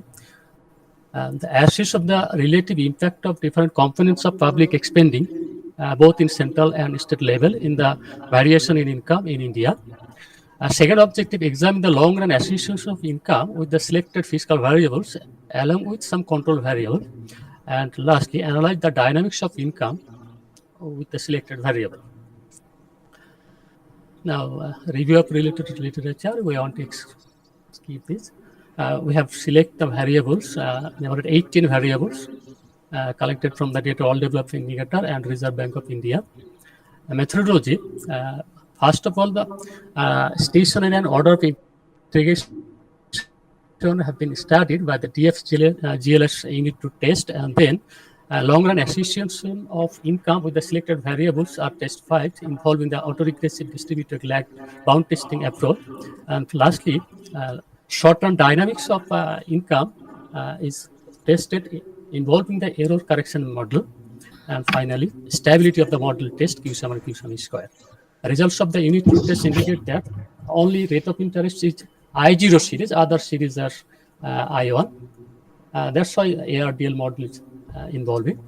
And the ARDL bound testing approach of cointegration indicate that all the selected 7 models are cointegrated. That is, there is long run associations of income with the selected macroeconomic variables. Now, long run effects of expenditure results indicate that the total expenditure of both central government and state governments are positively affect income, whereas revenue expenditure of central government depress income, while revenue expenditure of state government stimulates promotes income level in India. Capital expenditure, both central and state levels are income enhancing effect. Development expenditure also the same. Non-development expenditure are insignificant to produce any income effect in India. Expenditure on economic service and expenditure on social service, both central state governments are effective to enhance income level, whereas expenditure on economic service of central government is effective, but social service are ineffective to change in income. If we see the dynamics of income with respect to government expenditure, that is short-run impact of public expenditure on income, total expenditure, capital expenditure, positive effect on income, whereas revenue expenditure of central government is detrimental in income, but positive impact. If we see the development expenditure are consistent with the short run, long run findings, non-development expenditure produce fails to produce any significant impact on income. In expenditure on economic service and expenditure on social service, state government expenditure enhance income, whereas central government expenditure insignificant in the case of economic service, social service, and significant in the case of economic service. If you go to the conclusion, finally, in summary, the result indicate that the impact of state government expenditure is more beneficial than that of the central government expenditure in the context of all 7 categories selected, which are consistent with fiscal, especially expenditure decentralization theory. Lower output effect of all major categories of expenditure of a central government points towards a better decentralization of central government expenditure, given that the rule-based fiscal policy has been adopted across the state level government in India, giving more expenditure powers through greater decentralization of resources may have more output effects as compared to the central. In conclusion, while national government expenditure remains valid for overreaching policy coherence and macroeconomic stability, subnational government expenditure offers distinct advantage in terms of responsiveness, inclusivity, and development. Harnessing these benefits requires a balanced approach that leverages the strength of both national and subnational entities within a consistent fiscal and administrative system. Thank you. Okay, thank you very much, Dr. Tafajul Hussain. You have done a rigorous analysis, specifically time series analysis by using the central and state government expenditure data. I think it will be very much if you compare the various state governments and if you analyze the cross section as well as time series aspect, kind of panel data situation. So it will That is be panel letter. Tick, tick, tick. yes, yes, it will Tick, be tick. much more Okay. interesting. So thank you very much for this presentation. Thank you, sir. Now next presenter is Miss Britya Gayan. Miss Britya Gayan, are you there? Miss Britya Gayan, are you there? Miss Britya Gayan, are you there? Okay, our next presenter is Dr. B. Manohar. Dr. B. Manohar. Yes, sir. Okay, start. Try to share your screen. Start your presentation. Okay. Dr. B. Manohar is going to present on Yes, sir. systematic investment plan (SIPs) as a mechanism for financial discipline and wealth accumulation. Okay, it is visible. You can start your presentation. Try to finish within 4 minutes. Okay, sir. Respected chairpersons, other presenters, good evening, one and all. This is Dr. B. Manohar, Associate Professor, Vageshwari College of Engineering, Karimnagar. Today's my topic is systematic investment plans as a mechanism for financial discipline and wealth accumulation. Introduction. Financial planning of savings wisely today helps meet future financial needs such as purchasing a home, funding education, covering marriage expenses, traveling, and establishing various assets. So mutual fund is a best investment option of average investor. So SIP, systematic investment plan, is one of the mode of mutual fund, and it is a important one to everyone. My present objectives of the study: to understand the fundamentals of mutual fund investments, including the modes, lump sum investment plan, systematic investment plan. Second objective is to offer valuable insights and recommendations that assist investors in making informed decisions regarding SIP investments in the Indian mutual fund market. Third objective is to evaluate customer perceptions and the key factors that influence investment choices and in mutual fund through SIPs. Methodology: this is a descriptive nature of data. So workflow of mutual fund includes investors, fund managers, securities, and returns. This is available in four modes: through online, offline, and through registered distributors. Two types of modes are there in mutual fund: lump sum investment, one-time investment, systematic investment, that is the staggered investment. So current statistics showing that mutual fund industry growing tremendously comparing to last 10 years. So increased 6.5%, nearly 650 percentage increased.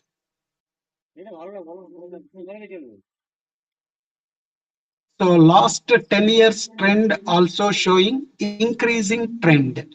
So that indication is most of the investors are relying or believable a mutual fund is the best option to their investment. So my conclusion is regardless of market volatility, systematic investment plans remain a reliable investment method for individuals seeking steady returns. Investors aiming to accumulate significant funds for the future may benefit from long-term SIPs, which offer substantial financial growth over time. Investors commonly seek stability portfolio diversification, and sustained financial growth, making SIPs a preferred strategy for building wealth over time. Comparing to stock market, mutual fund SIP investment is the low risk and best investment option to common people. Thank you. Thank you, Okay, Ananda. okay, thank you very much to Dr. B. Manohar. I small suggestion to you. There are a lot of financial data are available related to which are related to specifically SIPs, wealth management, and also related to various financial instruments. So Okay, it will be much better if you can incorporate this data in your analysis. That paper or that particular study will be much more interesting. Okay, thank Okay, you very okay, sir. much. Our next Okay, thank you. presenter is Dr. Ruma Pal. Yes, yes, I am available. Okay. Yes, try to share your screen. Mr. Monohar Boga, please try to, Sir? you have, please, I think still you are sharing your screen. Now it is fine. Now I would request to Dr. Ruma Pal to share uh, his screen. Share your PPT. Dr. Ruma Pal, try to share your PPT or share your screen. You are not audible. Also, we can see your PPT also. We can see your PPT and you are not audible. Hello, my Yes, screen yes. is visible. No, no, no. Your Am I visible or voice, not? your slides are not visible. Your PPT is not visible. We can just hear you. Hello, We am I can visible? just, yes, My yes. screen is visible or not? No, Hello. no, no, no, no, यहाँ no. से लेना है क्या? Not visible. Let me share it again. Okay, okay, sure. Okay, okay. 1 minute. Yes.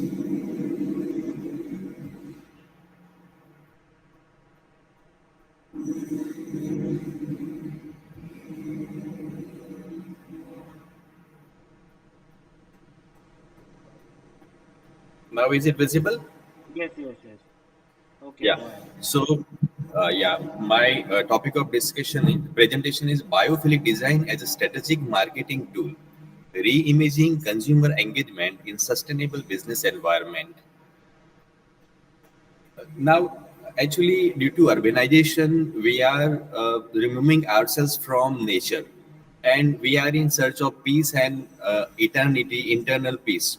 So, for that, we are in search of nature, and that is the thinking that helps me to develop the entire paper. These are the objectives of the presentation: to introduce the concept of biophilic design, to highlight the shifting consumer landscape, to explore biophilic design as a marketing strategy, to present conceptual framework, to analyze real world applications, to discuss strategic implications for marketers, to encourage rethinking consumer engagement. And this is the starting point of my presentation. What is biophilic design and nature's marketing edge? Leveraging nature to boost brand image and consumer engagement, connect deeply with innate human affinity for the natural world, align sustainability with marketing goals for a powerful strategic edge. Actually, biophilic, this term is applicable to architecture, and that's why it is multidisciplinary or multidisciplinary research work. We can say that whenever we visit any hotel or any place that we like very most, then when we align that place with the nature, then we like it very most. Understanding biophilic design principles. Direct nature, incorporate sunlight, plants, and water features to evoke natural ambience. Natural analogs use natural materials, colors, and organic patterns to mimic nature. Space and place. Designed for prospect, refuge, and intuitive wayfinding to enhance comfort. Enhancing consumer experience through nature, increased dwelling time, biophilic spaces boost visitor duration by up to 36%. Stress reduction, natural elements lower cortisol levels by 20 to 25%, improving mood.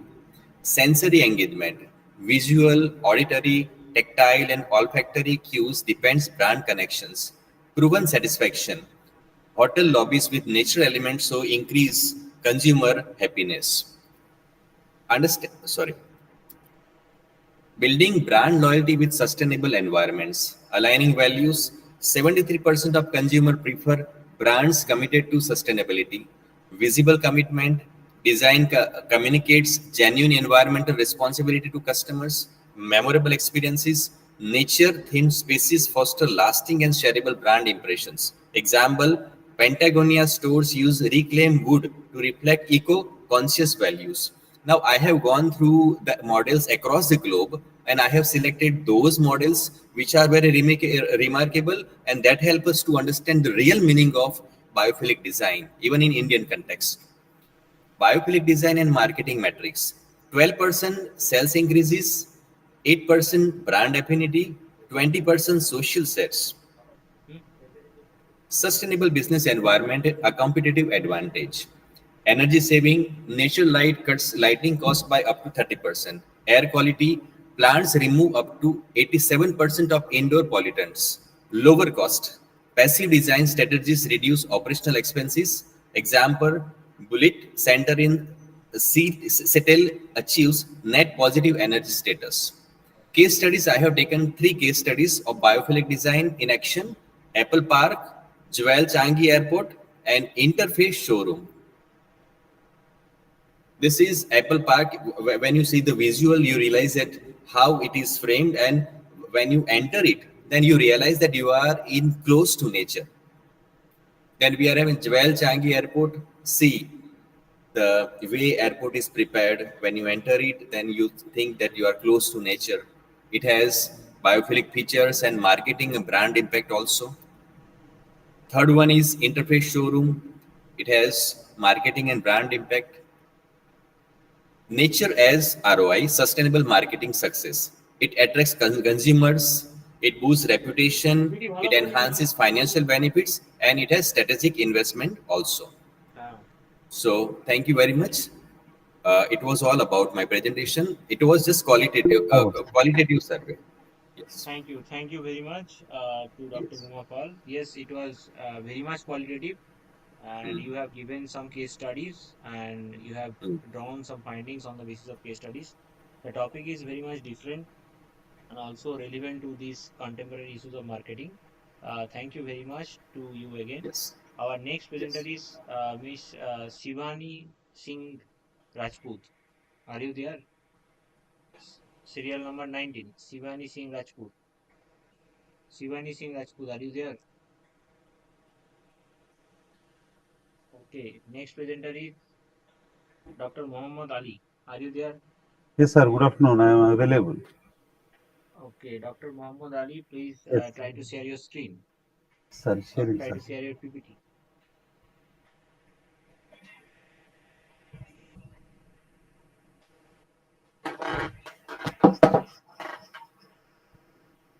1 minute.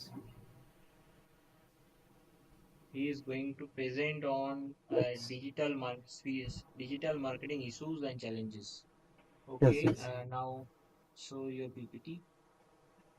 Sir, is it visible? Yes, yes, it is visible. Try to be very much specific and try to Yes. complete within 4 minutes. Sir, Dr. Muhammad Ali, working as Associate Professor in the Department of MBA, Vagdev Institute of Management Science, Warangal, Telangana State. So nowadays, after pandemic, the digital marketing has been recognized very much, and the internet has revolutionized the world. At the same time, the digital marketing is also used by so many companies, and also the customers are attracted by the digital marketing concepts. So digital marketing has emerged as a transformative force in the modern business environment, reshaping how organizations connect with consumers, utilizing digital channels such as search engines, social media, email, and websites.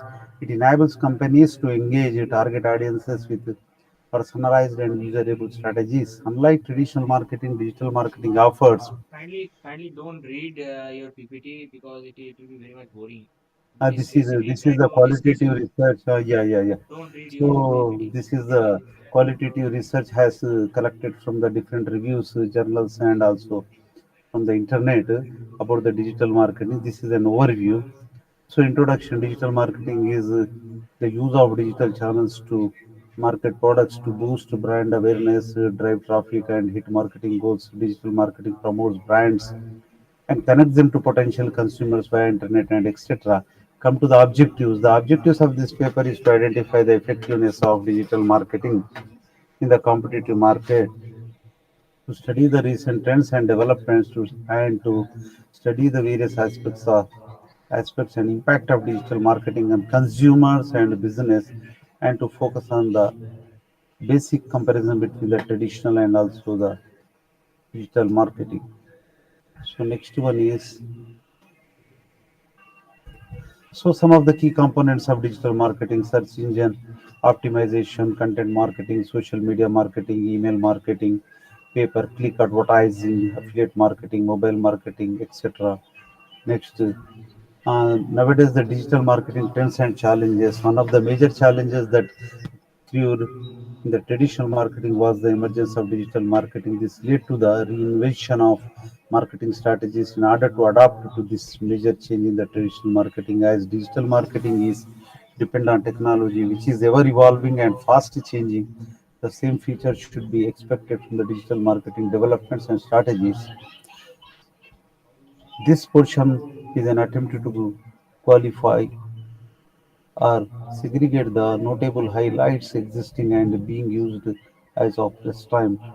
And the next one is some of the advantages of digital marketing: stay updated with the products or services, clear information about the products, easy comparisons, shopping, share content of the products or services, apparent pricing, enables instant purchases, etc. And these are some of the digital marketing advantages to the business, like higher conversion rates, cost efficient, better exposure, saving of time, building of brand image, establishing brand reputation, solving customer problems, engagement with the mobile customers, better rate of investment for your investment, digital marketing cost effective, like that. These are some of the advantages. Next, conclusion: while digital marketing offers vast potential for Thank you businesses, very much. it Thank you. also Thank you, presents guys. notable challenges. However, organizations can successfully navigate these digital marketing obstacles by employing data focused approaches, maintaining industry awareness, and utilizing appropriate technological solutions. Digital channel in marketing has become essential part of strategy of many companies. At present, big entrepreneurs are also using the digital marketing channels to market their products or services. Digital marketing has no boundaries. Company can use any devices such as smartphones, tablets, laptops, television, digital billboards, and etc. Videos, contents, emails, and lot more to promote company itself and its products and services. Company should create innovative customer experiences and specific strategies for media to identify the best path for driving up digital marketing performance. Okay, thank you, sir. Okay, thank you very much. Our next presenter is Dr. Praveen Kumar. Dr. Praveen Yes, sir, Kumar. I'm here. Okay, okay. I'm going to share my screen. Okay. Stop sharing, please. Okay. Dr. Praveen Kumar. Please try to share your screen. I hope my screen is visible. No, no, no. Yes, yes. Now it is visible. Yeah, Okay. thank you. So myself, Dr. Praveen Kumar TD, and my co-author is Sandeep Kumar Pathak. So we are from the Dr. Hari Singh Gaur Vishwavidyalaya, Sagar, Madhya Pradesh. So our topic is peace education as a ethical foundation for sustainable and conflict-free schooling. So this is a new area which we have selected for the presentation. So in our abstract, we are concentrating majorly on drawn from the critical pedagogy, Gandhian studies, and the Ubuntu. So that is sustainable technological practices, that is open source software. So these are three major idea we have taken. And the next thing is we align this abstract and the complete paper with the sustainable developmental goal and NEP 2020. So when we come with the rationale of the relevancy, so we are looking towards the transformative tool through the sustainable educational practices. So and through that we are going to develop the peace education peace education and the components of empathy, dignity, and justice like that. So this is the rationale behind the paper preparation. So when we go with the conflict-free schooling, so we identify the major area where exactly we can come up with that, develop the sustainable idea. So that is a green tech integration. So where we can practice Mr. directly the Rajan, sustainability. sorry to interrupt you. Mr. Rajan, Mr. Rajan, we are requesting you to kindly stop your presentation. Mr. Rajan,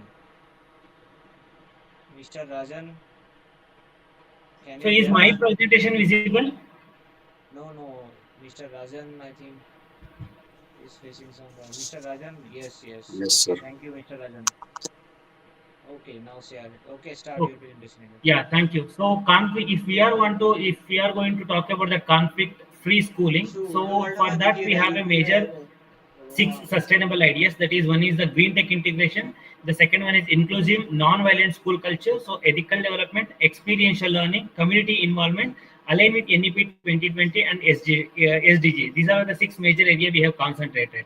So this idea has been developed based on the theoretical foundation of Paulo Freire's critical pedagogy. So because that is the major contribution in the sustainable educational practices. And the second thing, humanistic theory, which is proposed by the Rogers and Maslow, and conflict transformation. So that is the Ledark, and the social learning with Bandura, and the constructivism suggested by the Lev Vygotsky. So it's a social constructivism.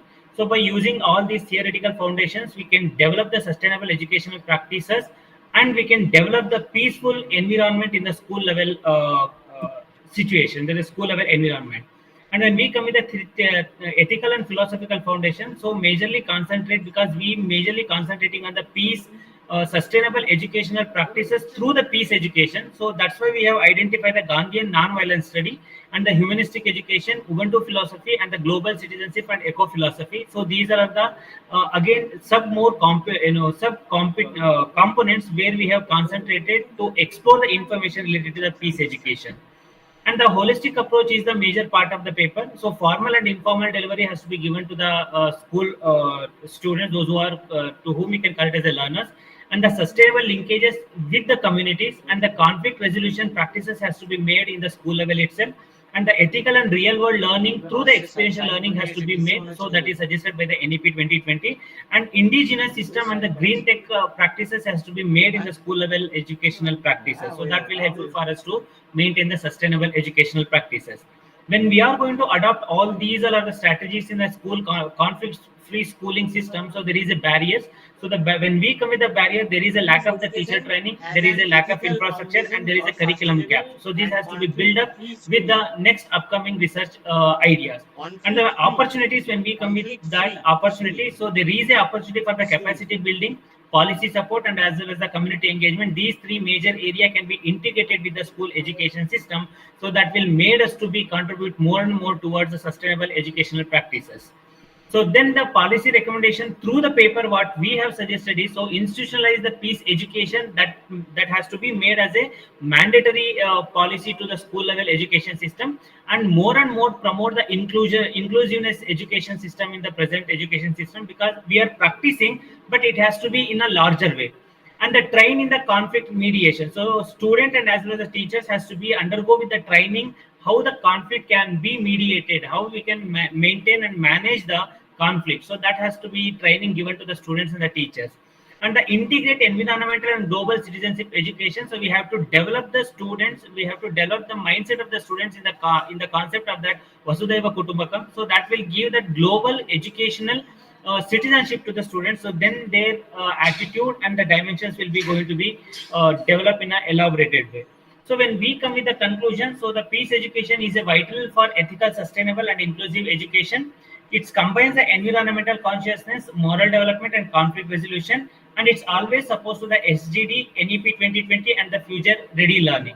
So the whole paper is based on the descriptive analysis of the documents which related to that the sustainable educational practices, peace education, and as well as the NEP 2020 document. So finally, it comes with the yes, the peace education can be a one model where we can create that sustainable educational practices at the present education system, where we can develop the global citizenship in a students. So this is a major idea and finding of the paper. Thank you. Okay. Thank you very much, Dr. Praveen Kumar. But you have the thing is that you have done a good work, but this particular work is not properly related with our theme. So while submitting the paper or abstract in any seminar, be careful very much because our main focus is contemporary issues of commerce and economy specifically. But still, we acknowledge that you have done a good work and thank you very much for that. Thank you. Okay, our next presentation is Sanjida Khatun. Sanjida Khatun, Miss Sanjida Khatun, are you there? Good afternoon, sir. Yes. Share your screen. Mm, Share your Okay, screen. sir. Sir, my screen is visible. Yes, visible. Okay. Okay. Thank you, sir. Myself, Sangeeta Khatun, research scholar of Maulana Azad National Urdu University, Hyderabad. Today, my paper title is Impact of Social Media Platform on Students' Academic Performance. Objectives to examine the extent and frequency of social media usage among college and university students, to হ্যাঁ বেশি identify নেই the twenty positive twenty academic three হচ্ছে outcomes R associated 10টার with মতো social media usage, such as collaboration and information sharing, to analyze the negative effects of হ্যাঁ excessive or non-academic social media কিসের use, সময় নেই একদম including twenty হয়েছে distraction and poor time management. Findings: কিন্তু বেশি কিছু বলছে যারা বলছে 84.5% আসলে তারা ভালো of the বলছেও নি তাই জন্য students তাড়াতাড়ি হয়ে যাচ্ছে spend more than 4 গতকাল hours ভালো daily বলছিল on তাই জন্য social লেটও করে media যাচ্ছে মানে ওর platforms. সময়টা বুঝে যাচ্ছে The teenagers can concentrate on exam revision for an average of just 14 minutes before becoming distracted by their phones, with 40% stating that they are constantly ওরা interrupted ওখানে by চলে গেছে পাস social করে media apps like Snapchat and দেখছো না এরা TikTok. মনে হচ্ছে আজকে সকালবেলা ভিডিও বানিয়েছে The use হ্যাঁ of social এরা media স্পেস করে for দিয়েছে এর মধ্যে দিয়ে collaborative দিয়েছে learning has a significant impact on interactivity with peers and teachers, leading to improved academic performance.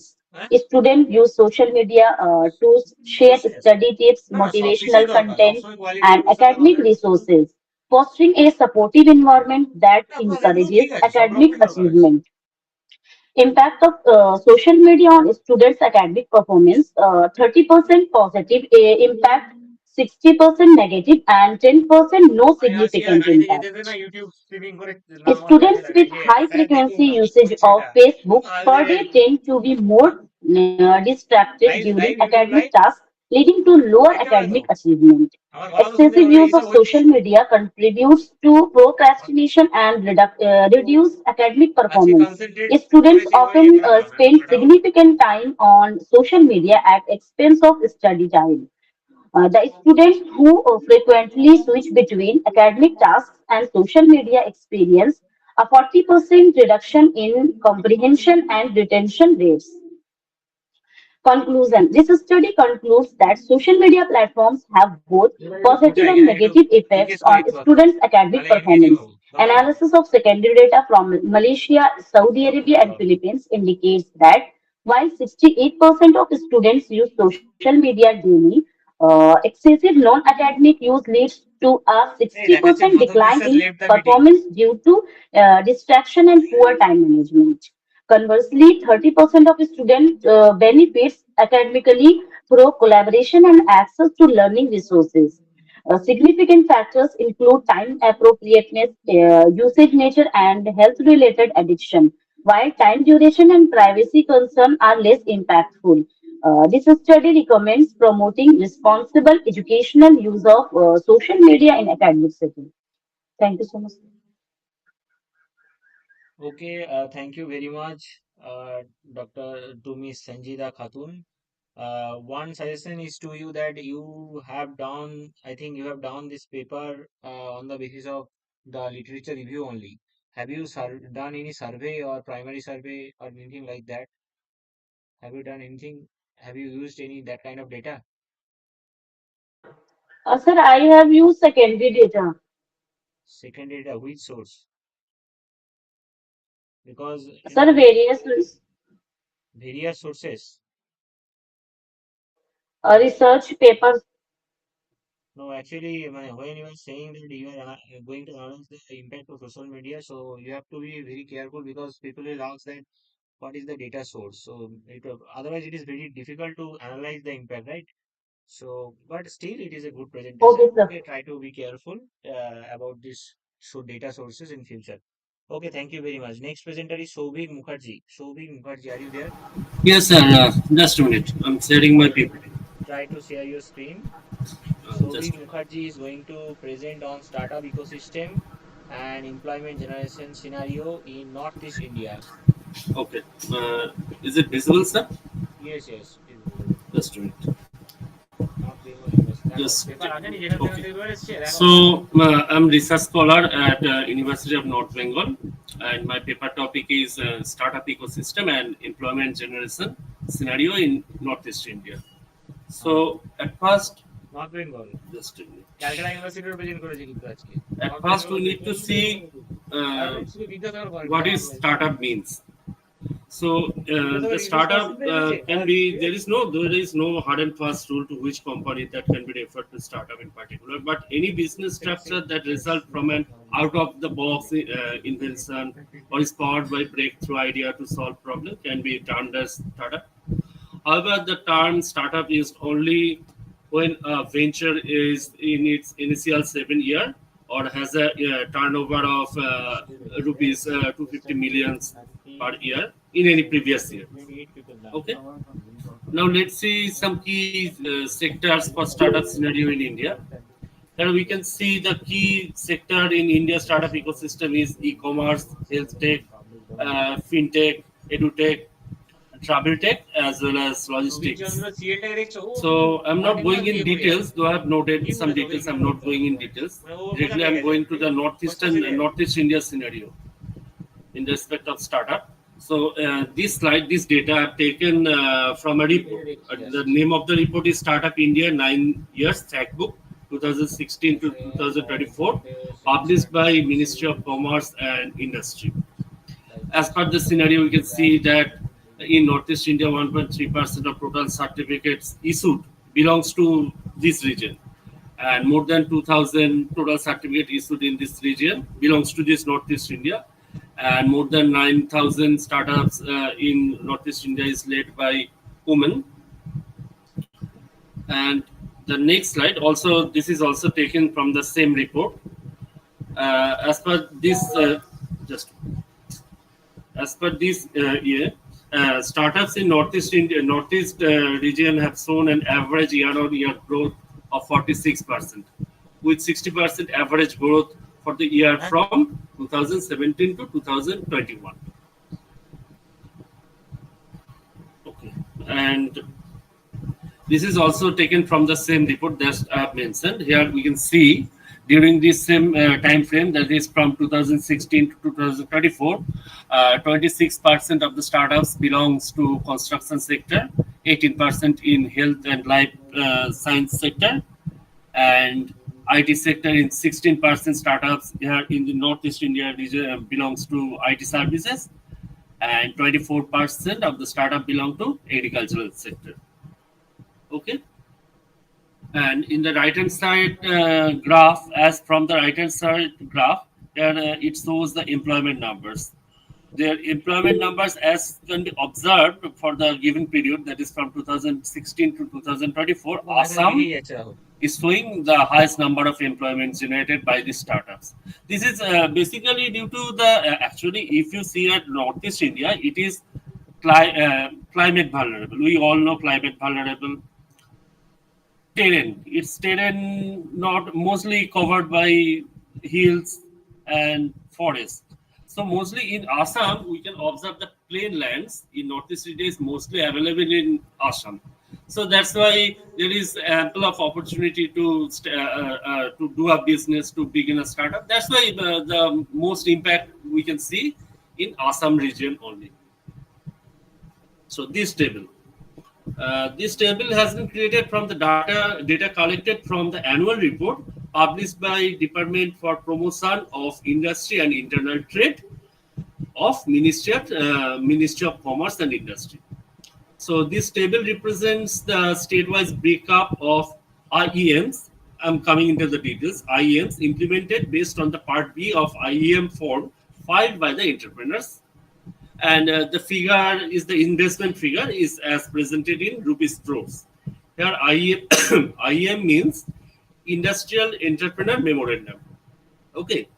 In IEM there is two part. Part IEM part A covers investment intention data and proposed employment generation, and in the part B is filed after the commencement of commercial production and captures the actual data of investment and employment generated. So here you can see, as observed from the table, only Assam has consistent data from 2014 to 2024. Though the 2024 data is up to November, so Mr. I have. Mr. Sobik Mukherjee, please try to conclude. Yes, sir. Just I'm coming. Since the data is mostly concentrated, mostly consistent in for Assam only, I have created three separate linear regression model. Three regression because there is missing of the data.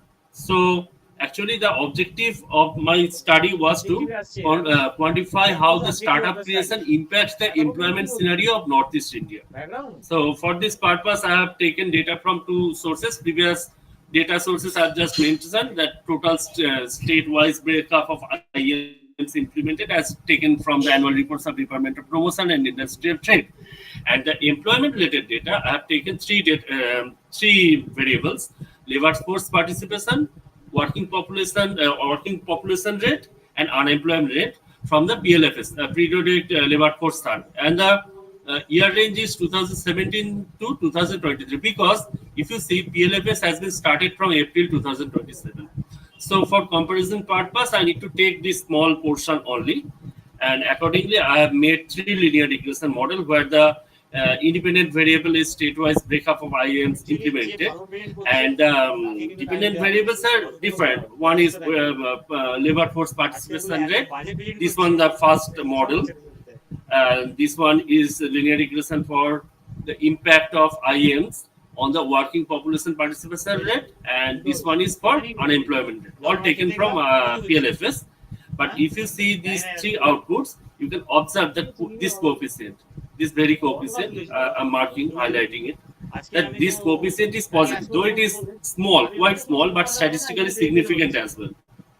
Here also in this model, working population rate model, the coefficient is favorable and statistically significant to some extent. But here in the unemployment rate, we can also see the coefficient is positive, but very little. Magnitude of the coefficient is very small, and it is also not statistically significant. If it is proved to be, if it is like proved to be that unemployment rate is being positively impacted by the creation of new startups, this is not a favorable economic situation. So that's why. So from these three analyses, I have concluded that implementation of startups has favorable and significant impact on labor force participation rate as well as working population rate. And but implementation of startups have a negligible positive and insignificant impact on unemployment rate. And here is some suggestions like government initiatives like Startup India, Northeast Entrepreneurship Fellowship are crucial for creating entrepreneurial ecosystem and to foster the startup development in Northeast India, improving infrastructure, increased funding access, enhanced mentorship and incubation, and targeted skill development programs are required at the moment. So that's also. Okay, okay. Thank you very much. It was a good presentation. I have few suggestions for you Yes, to sir. improve the quality of the work. Actually, you are talking about the Northeast state, all the Yes. states you have taken. Hmm. It is better if you can. Also, you are talking about the employment generation power, Yes. right? And Yes. also, you are talking about the startup. And startup, this particular topic or this particular thing is very much new in India. But we have in India, we have already manufacturing sector specifically. Hmm. There are a lot of informal sectors are there Hmm. where most of the peoples are getting engaged. And Hmm. there is, if you think that, if you think about the informal enterprises, Hmm. then also there are a lot of possibilities exist in the informal sector. They also can grow in a different way. They it not it is it may not be properly like startup, but there is a huge possibility of employment generation. So it is better if you can if you can give a statistics about the employment scenario of the formal as well as informal sector in your first slides, then it will be very easier to the audience to understand what is the situation of employment across states or across various northeast Yes, states. yes. Actually, the thing is that from the reports where from I've collected the data, there was the details of the in which sectors. Also, I can again share the slides also. I was showing that which percentage of startup in which sector, Yes, because yes. because for rest of the India there is opportunity, and also the land, also the logistic system can be implemented. But since it is Northeast India, anything that can be set up in other parts of India cannot be done in Northeast India because of logistics problem, Yes, because yes, of yes. resource problem, also climate vulnerable, high terrain hills. Only you need to like you need can start software like IT kind of thing, and not heavy industry is not possible in Northeast India Yes, in but terms there of is a strong presence of informal sectors there. Okay, so I am informal just sector, suggest. because Yes, I am the just tribal. suggesting to incorporate those statistics here to make it much Hmm. more better and understandable. Actually, the thing is that there are actually huge number of tribal populations over there. They made some homemade things, natural extract, like based on their natural nature related things. Like they made some what should I say? Okay, Uh, okay, okay, okay, fine. Still, it was very nice presentation, and specifically about we got some understanding about the Northeast India. not Okay, thank you very much okay. to Mr. Shobik. Hmm. Now going to Mr. Miss Supriya Bajaj. Miss Supriya Bajaj, are you there? Yes, sir. Good evening, sir. I'm here. Yes, yeah, we can hear you and kindly share your screen or PPT. Yes, sir. Yes, sir.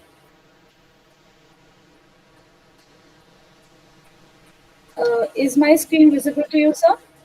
Yes, yes. Okay, go ahead. You have Okay. 4 minutes, right? You have four Done, minutes. done, sir. Good afternoon, everyone, and my fellow researchers and the respectable D.N.C College, and thank you a lot for hosting us. Before beginning my presentation, I would like to highlight a few things that behavioral finance is a very, very important field in the field of finance. It is a very, very dynamic aspect, and this is the research, this is the science that fueled my research as I'm doing my PhD in behavioral finance as well.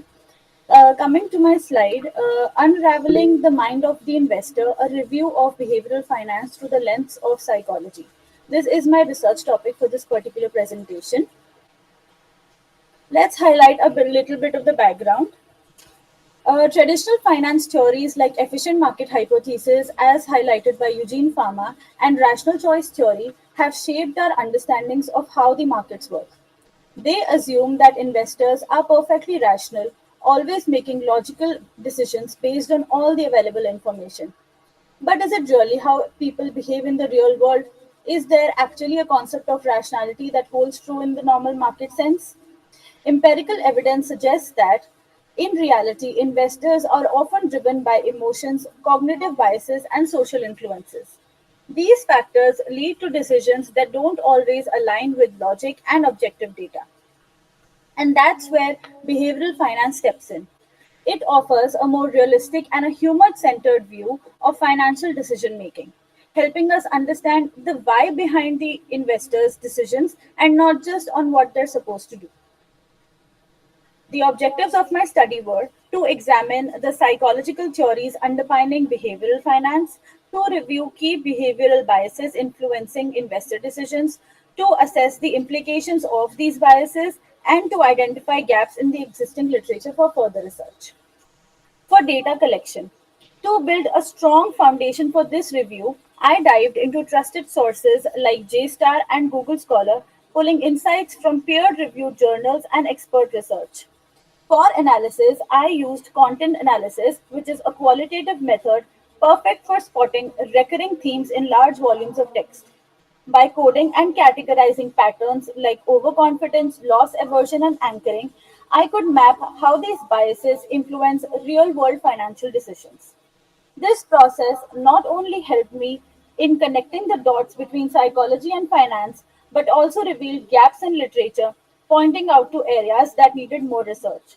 And since it is all secondary data based, ethics were simple, just solid citations and academic integrity intact. Coming to the discussion and analysis part of the paper, behavioral finance challenges the traditional beliefs that investors always make rational decisions, which is based solely on data. Instead, it reveals how psychological biases often influence our financial choices, sometimes with serious consequences. Taking overconfidence. Many investors overestimate their knowledge or ability to predict the market. This leads to excessive trading and higher risk taking, often resulting in lower returns and market inefficiencies, just as we saw during the dot-com bubble. Then there's herding behavior. This is the tendency to follow the crowd rather than relying on independent analysis. This bias can fuel asset bubbles as seen in the 2008 housing crisis, where many investors followed the market trends without fully understanding the underlying risks. There is also an underlying presumption that larger crowds can never fail. And finally, loss aversion. We tend to feel the pain of losses more strongly than the pleasure of gains. This leads to behaviors of holding on to losing stocks way too long and selling winners way too early. This is known as a disposition effect. The result, poorly diversified portfolios and missed opportunities.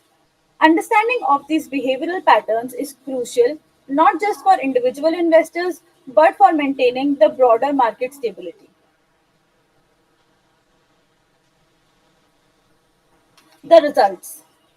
Behavioral finance plays a key insight into investor psychology. Behavioral finance has reshaped our understanding of how psychological factors influence financial decision making.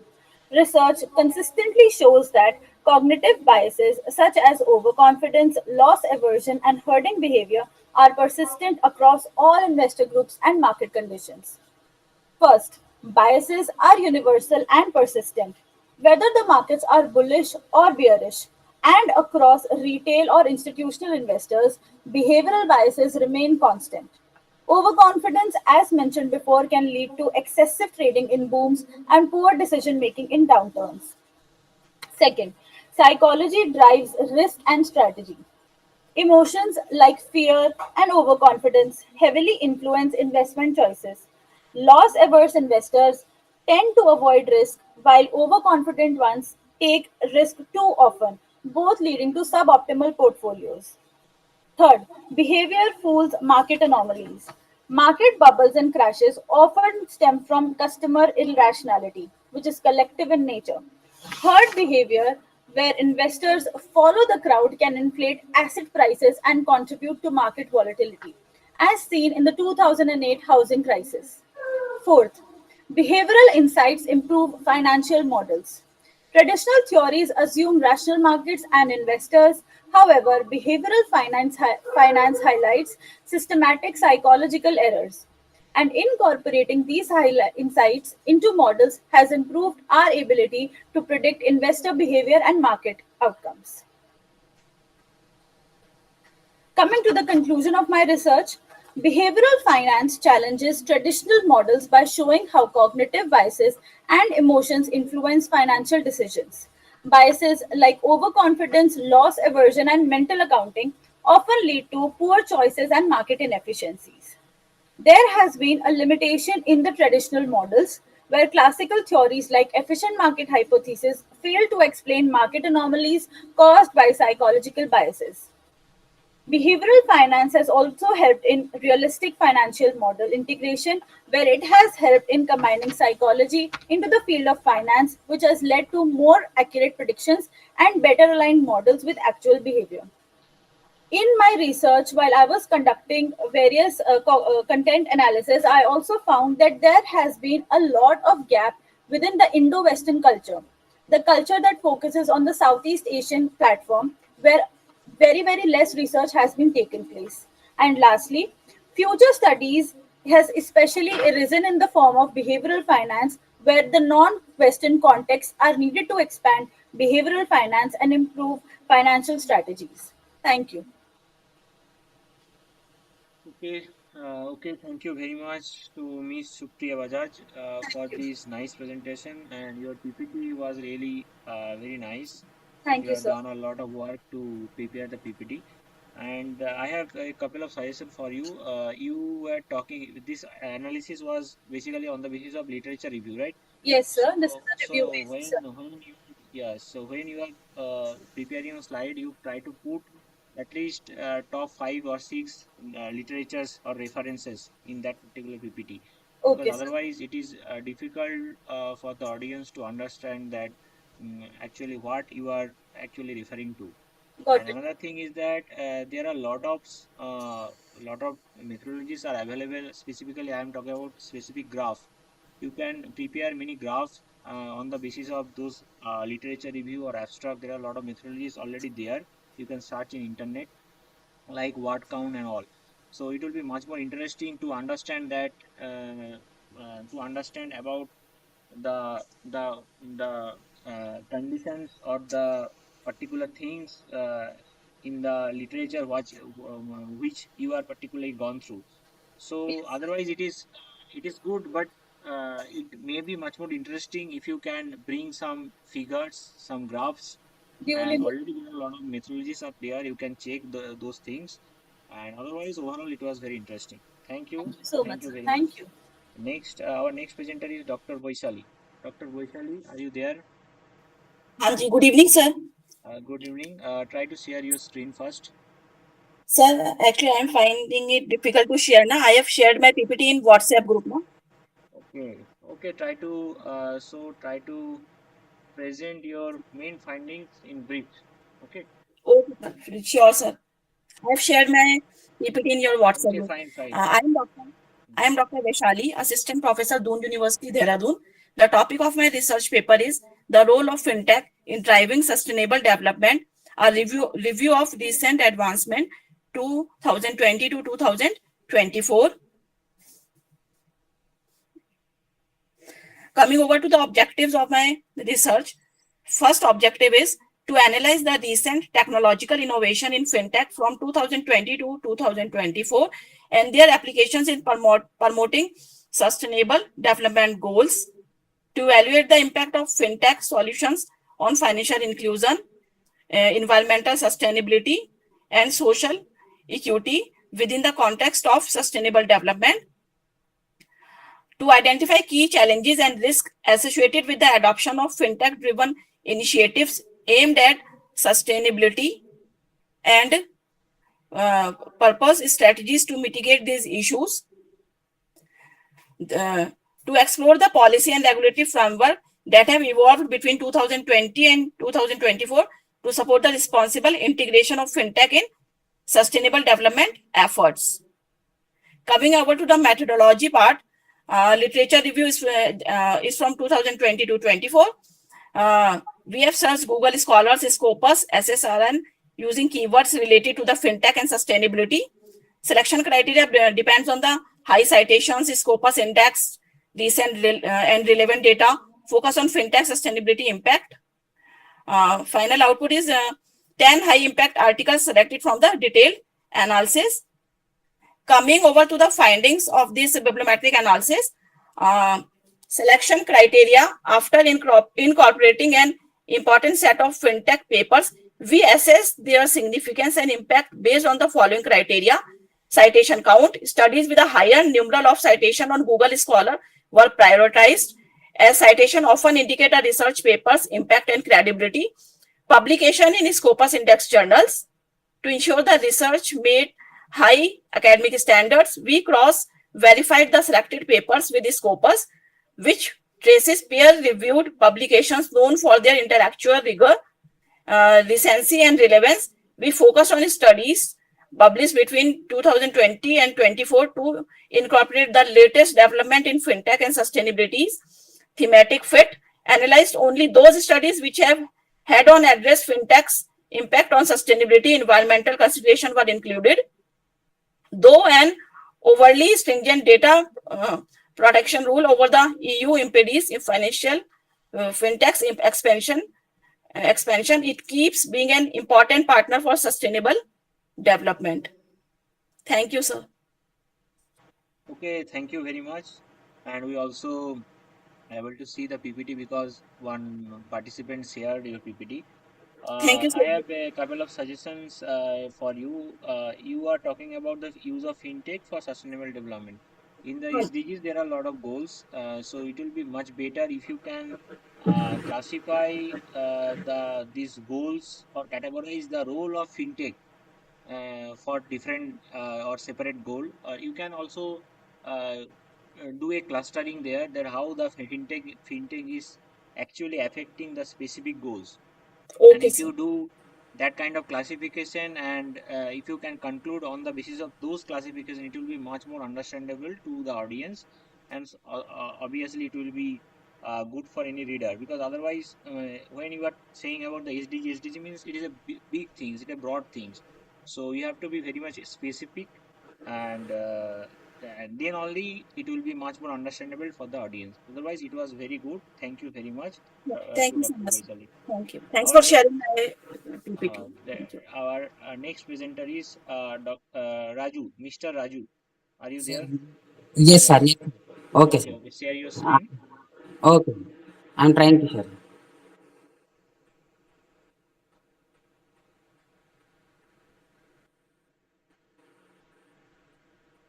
Sir, I am unable to share the screen. Can I send in the WhatsApp group? Will you share? Will you present that? Okay, okay. There are some participants. They can do. Please After share. that, I will do, sir. Now we can see. Now we can see. We can present. No issues.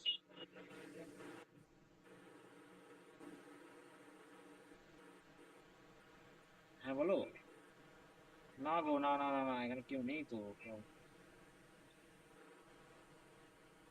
হ্যাঁ হ্যাঁ হ্যাঁ ঠিক আছে চাপ নেই ঠিক আছে হ্যাঁ হ্যাঁ ঠিক আছে Hello.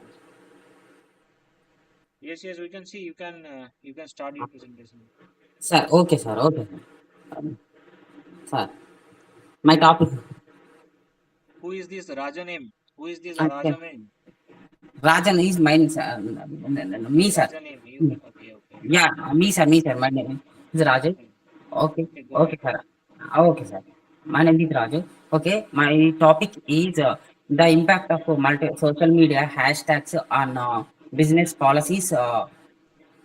On business politics and economic behavior. I took the hashtags especially for on HCU land, save the HCU, save the HCU land, and Miss World competition.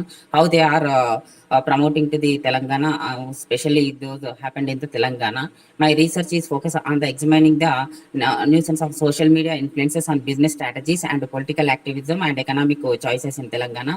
Contextual highlight is a hashtags movement like Save the HCU land, categorize regional land rights disclosures, while the Miss World context reflects the socio-economic conversation amplified online. Importance of this is understanding the digital engagement in Telangana aids in aspiring the broader socio political economical impact shaped by the social platforms. My literature review are existing studies on social media's impact and secondary data. My analysis is secondary data. I studied took the data from the হ্যাঁ sign বলো qualitative analysis. My methodology and data sources are collections and analysis আচ্ছা আচ্ছা আচ্ছা are ঠিক আছে ঠিক আছে government reports on Telangana social media usage, তাই published বাবা articles and তো case পড়াশোনা studies. একটু করে Social নিব media platforms highlights the and data. My analytical tools ওরে are বাবা content analysis of hashtag campaigns and statistical ওরে correlation between the বাবা রে social পুরো media গল্প and বুঝে দিল trends and economic শালা indicators, theoretical coding, political disclosures and data. Business impact social media marketing, আচ্ছা e-commerce আচ্ছা trends ঠিক in আছে ঠিক Telangana. আছে Marketing reach. Brands leverage social আচ্ছা আচ্ছা ঠিক platforms. আছে They reach the target localized, ঠিক globalized আছে audience with customized campaigns.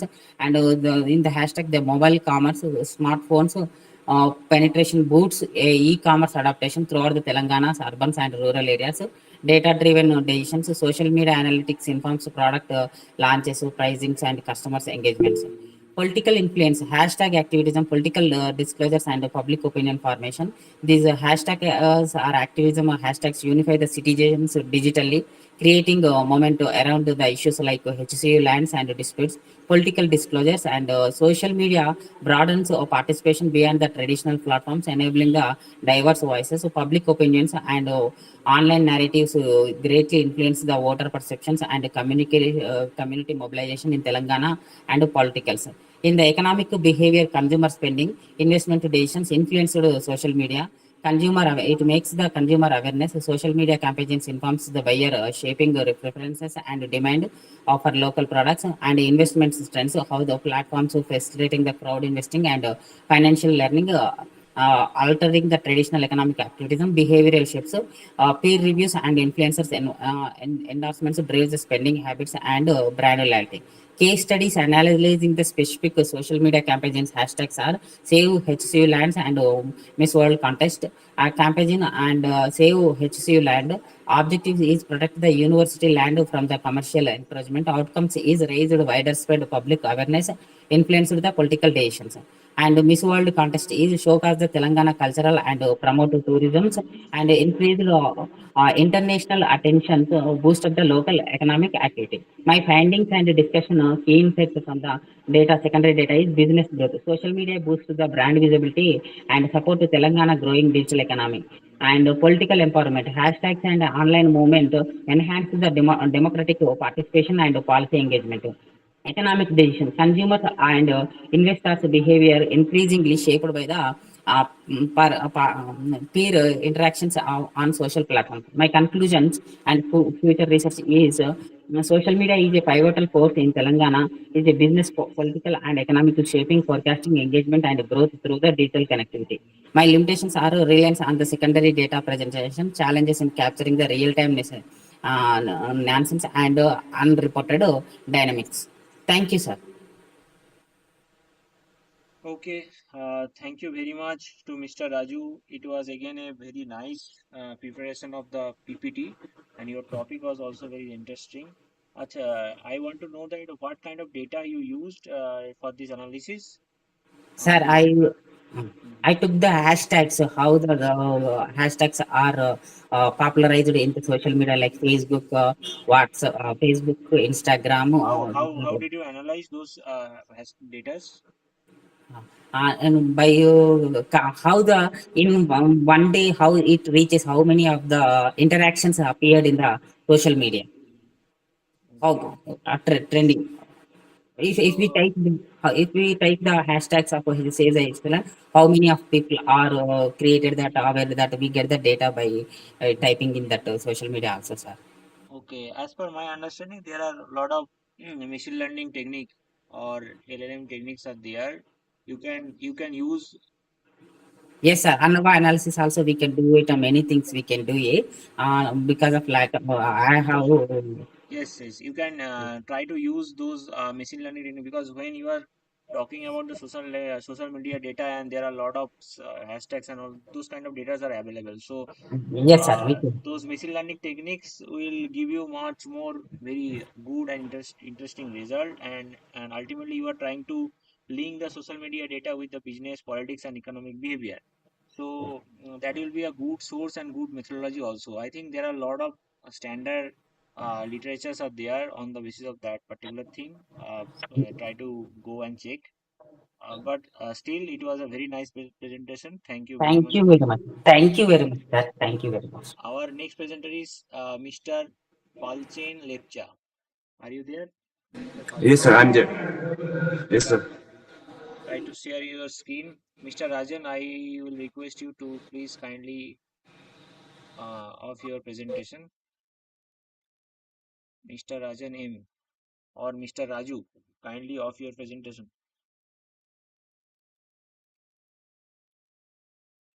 Still you are presenting. Mr. Raju, still you are presenting. Mr. Raju, Mr. Raju, are you there? Mr. Raju. Yes, yes. Okay, fine. Now, Mr. Palsian lecture, please go ahead. Okay, we can see your PPT. Okay, start your presentation.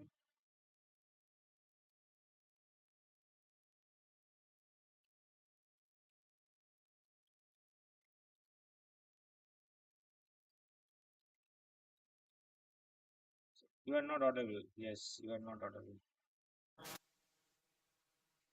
We can't hear you properly. Hello. Your mic is not working. Hello. Yes, yes. I think it will work. Hello, sir. I think it is fine. Yes, yes. It is coming. Okay, start your presentation. Yeah, okay, sir. So, sir, good afternoon to everyone present out here. So, respected chairperson and all the members out here. I, Palchanatya, a student of MBA at ICFA University team. It's my honor to present my research at this international seminar. So, the topic of my presentation is green banking practices and bank environment performance or hybrid same Reddit analysis. And this study was conducted under the guidance of Dr. Vivek Pathak, a state professor at ICFA University, Sikkim. So basically, green banking refers to financial institutions, often public or quasi-public, that focus on financing clean energy and environmentally sustainable projects to combat climate change. So in recent years, the increasing awareness of environmental degradation has prompted financial institutions to adopt more sustainable practices and leading to the emergence of green banking. So this paradigm shift not only aims to mitigate ecological harm, but also enhances bank reputations and aligns their operational strategies with broader sustainability goals. So green banking practices encompass a variety of initiatives, including eco-friendly lending policies, energy-efficient operations, and investment in renewable energy projects. Such measures are crucial as they reflect the growing recognitions that banks possess a significant role in fostering environmental stewardship within the economic framework.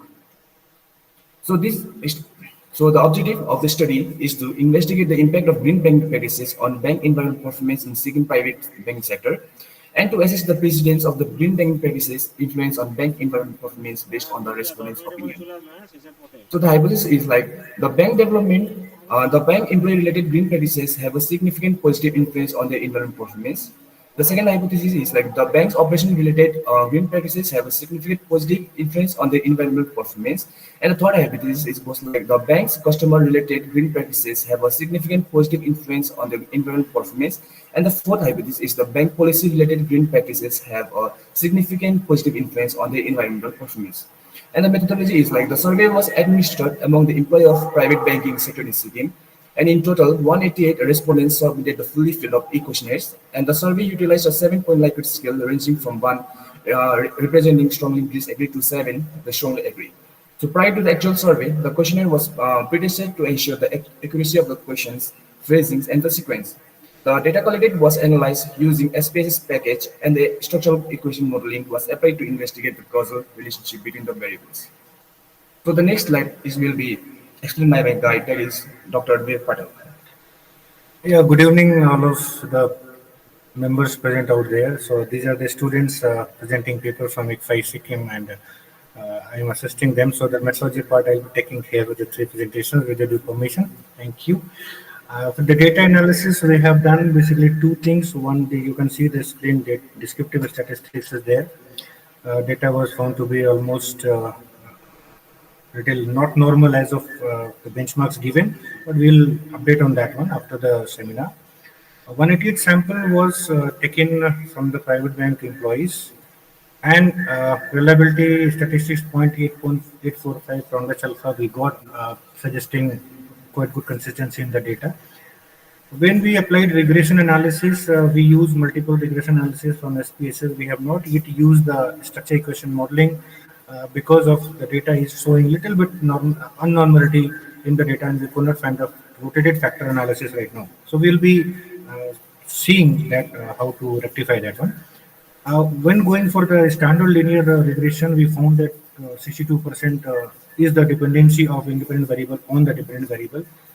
You can see here that ANOVA is significant, but in the significant coefficient table, we could not find much of the variables which are contributing to this 67% of influence on the dependent variable. You can see BPRP3 is significant, the last one, then the fourth last one is a significant. Like that, we could find much of the variables not significant in the coefficient table. Then we try to identify whether, let's see, what is the precedence of these factors. Because as for the R square value, we got that yes, there is a positive relationship between the independent variable and the dependent variable. So we try to identify the precedence of the variables. So we did a Reddit analysis. So this is the first matrix of Reddit analysis. This was the calculation of the first phase of the analysis. In the second phase, we could find the ranking. And in ranking, we found that the BORP3 is standing number 1, and BORP number 1 item is considering number 2. So from this ranking, we concluded that the green banking practices, which are more into operations, banking operation related practices, they are going in number 1. So we concluded that if banks are trying to go for environmental practices or environmental performances, they have to take care of their operations related practices, and they show very strong impact on their this environmental excellence or environmental performances. So if the operations are taken care by the banks by reducing their paper usage, by making the employees understand about the environment, carbon footprinting, and all these things. So this was the finding of the study, and limitations are there. Of course, we will work on that based on the suggestions. So references we have taken few here, and rest will be in the paper. So this is the paper. This is the idea which we are presenting here for further suggestions. Thank you very much. Okay, thank you very much to both of you. It was a rigorous work and it was based on the secondary data specifically. You have used a lot of techniques, specifically PLA, PLS, ACM, Reddit analysis. So thank you very much, sir, and students also for presenting your paper here. Now our next presenter is M. Raju. M. Raju, are you there? M. Raju. M. Raju, are you there? Sir, that is not. I'm a co-author, sir. I'm not giving to presentation. No, my other author will give the presentation, sir. Butul Okay. Kanam. That is the Butul Kanam. Okay. So who is going to present this? No, sir. No, she will come. Okay. Hello. Hello. Okay. Okay. Butul. Got it. Share your screen. Share your screen. We shared. Share your screen. Mhm. We shared in a group, sir. Can someone please share uh, that? Yeah, hello, sir. Good evening. Yes. Yes. Good evening. Mm. Butul, you can. All right, all right. Yeah. Hello, sir. Good evening. My name is Butul Khanam, and I'm giving the seminar on this particular topic, which is globalization, localization, and adaptability, and Indian aviation industry study. The reason why I have taken this topic is about aviation industry. I have worked as an air hostess for more than 7 years in aviation sector, and also I have a faculty with respect to cabin crew and air hostess training. Also, I have witnessed a lot of personal experiences with respect to globalization and localization and adaptability in Indian aviation industry. So this presentation explores the dynamic relationship between globalization, localization, and business administration within the context of Indian aviation industry. With the rapid international integration and evolving customer demands, Indian aviation exemplifies how companies balance global strategies with local customs. Our study synthesizes secondary data to reveal critical insights on how airlines adjust to geopolitical, economic, and cultural forces to thrive amid global competition.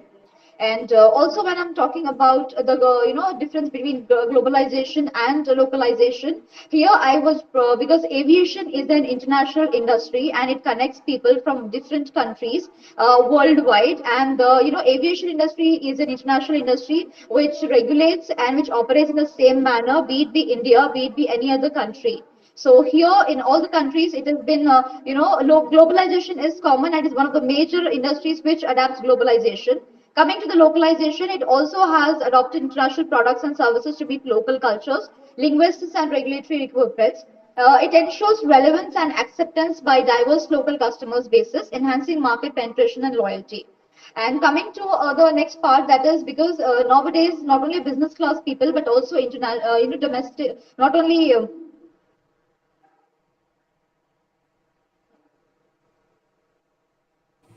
Read Indian that. markets have. Am I audible? Hello.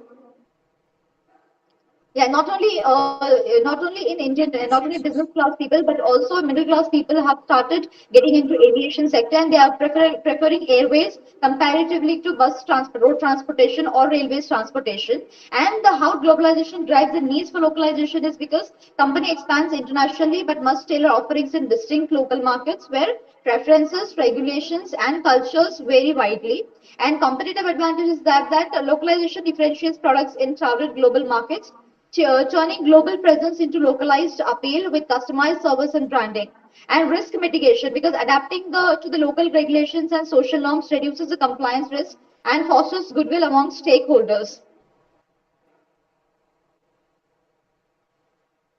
See, as aviation industry is a growing industry, and India also it is going to be the highest GDP revenue generation industry with respect to global aspects. So here it is one of the flexible industries because we adapt to international conditions very flexibly, and also we have innovative strategies, followed by international companies also, such as Emirates Airlines, Qatar Airways, Muscat Airlines, and Singapore Airlines. Also, we are also following the footsteps of business class airlines also, and also Indigo has also involved into a business class promotions. Air India is one of the oldest airline which has been now rejuvenating itself to grow in this business by applying innovative techniques, and it has cultural intelligence by understanding and empathizing with local cultures to build authentic customer relationships and continuous learning, because aviation is growing, and because of its geopolitical and economic conditions, there are a lot of changes and amendments which happens in and on in the aviation sector, which definitely needs a continuous learning prospects.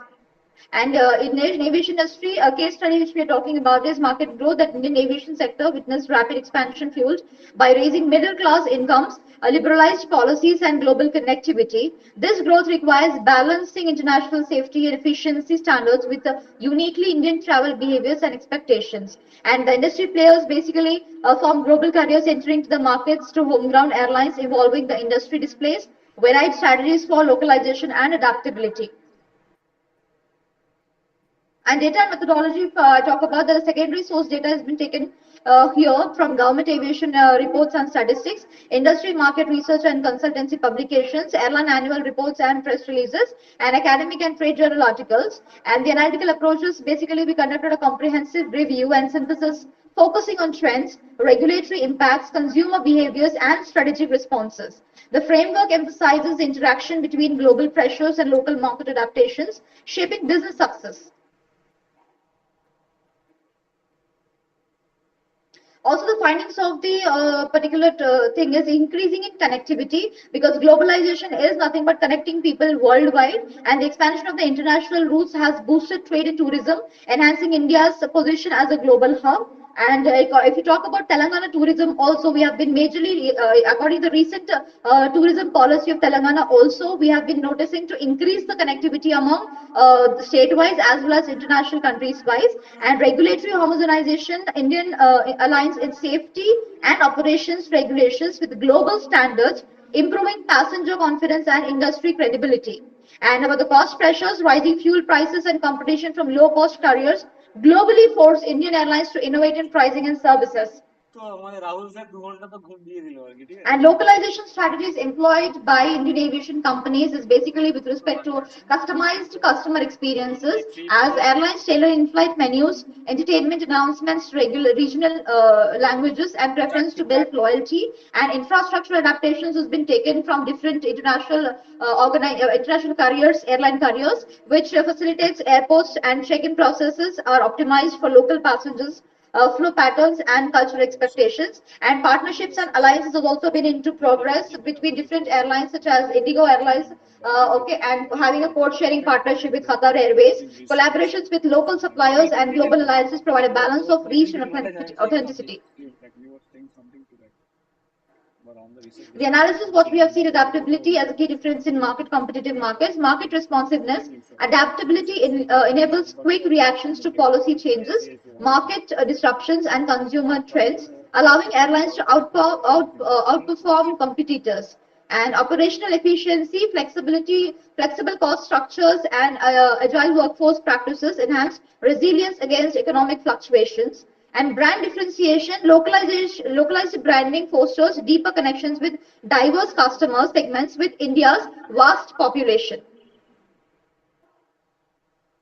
The conclusion is the Indian aviation industry's blend of global standards and local customization highlights the critical role of adaptability for sustainable growth. Also, balancing globalization with localization ensures competitive advantages while meeting specific market needs. And the future research in further studies could examine emerging digital technologies, role in enhancing adaptability and passenger experience in Indian aviation. Exploring post-pandemic recovery strategies will also provide valuable lessons for resilience in volatile global markets. Well, so this was the conclusive theory. Also, I would like to add a few points about the aviation industry, which is rapidly growing in terms of, highest form of traveling means from one country to another country. And also, there have been recent amendments also, which has been made in ICAO, International Civil Aviation Organization, which definitely is been adapted by India also to formulate highest amount of growth in the aviation sector to have more connectivity to the thing.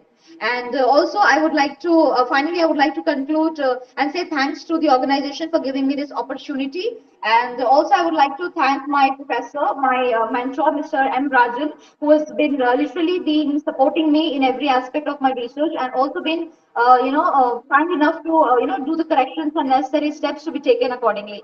And I would like to thank all the team members for giving the Okay, opportunity. Thank okay, you very much. okay. Thank you, thank you. I want to just ask you that your name is also in serial number 32. Your I'm name sorry. is your name is So also I'm in not serial number able to. 32. Yes, sir. Yes, sir. So you are also you will also present that particular uh, That is abstract presented, or sir. the We have paper. my co-author. I am the co-author. If you mention the name, Okay, who is going to present that serial number 32? Who? she only the topic only he will be presented. Okay, okay, okay. So again we will I let I go don't to want to yes. Okay, okay. continue. Thank Now you. kindly wait. Now next presenter is Indra Tamang. Indra Tamang. Are you there? Yes, sir. Okay, Indra Tamang, try to share your screen first.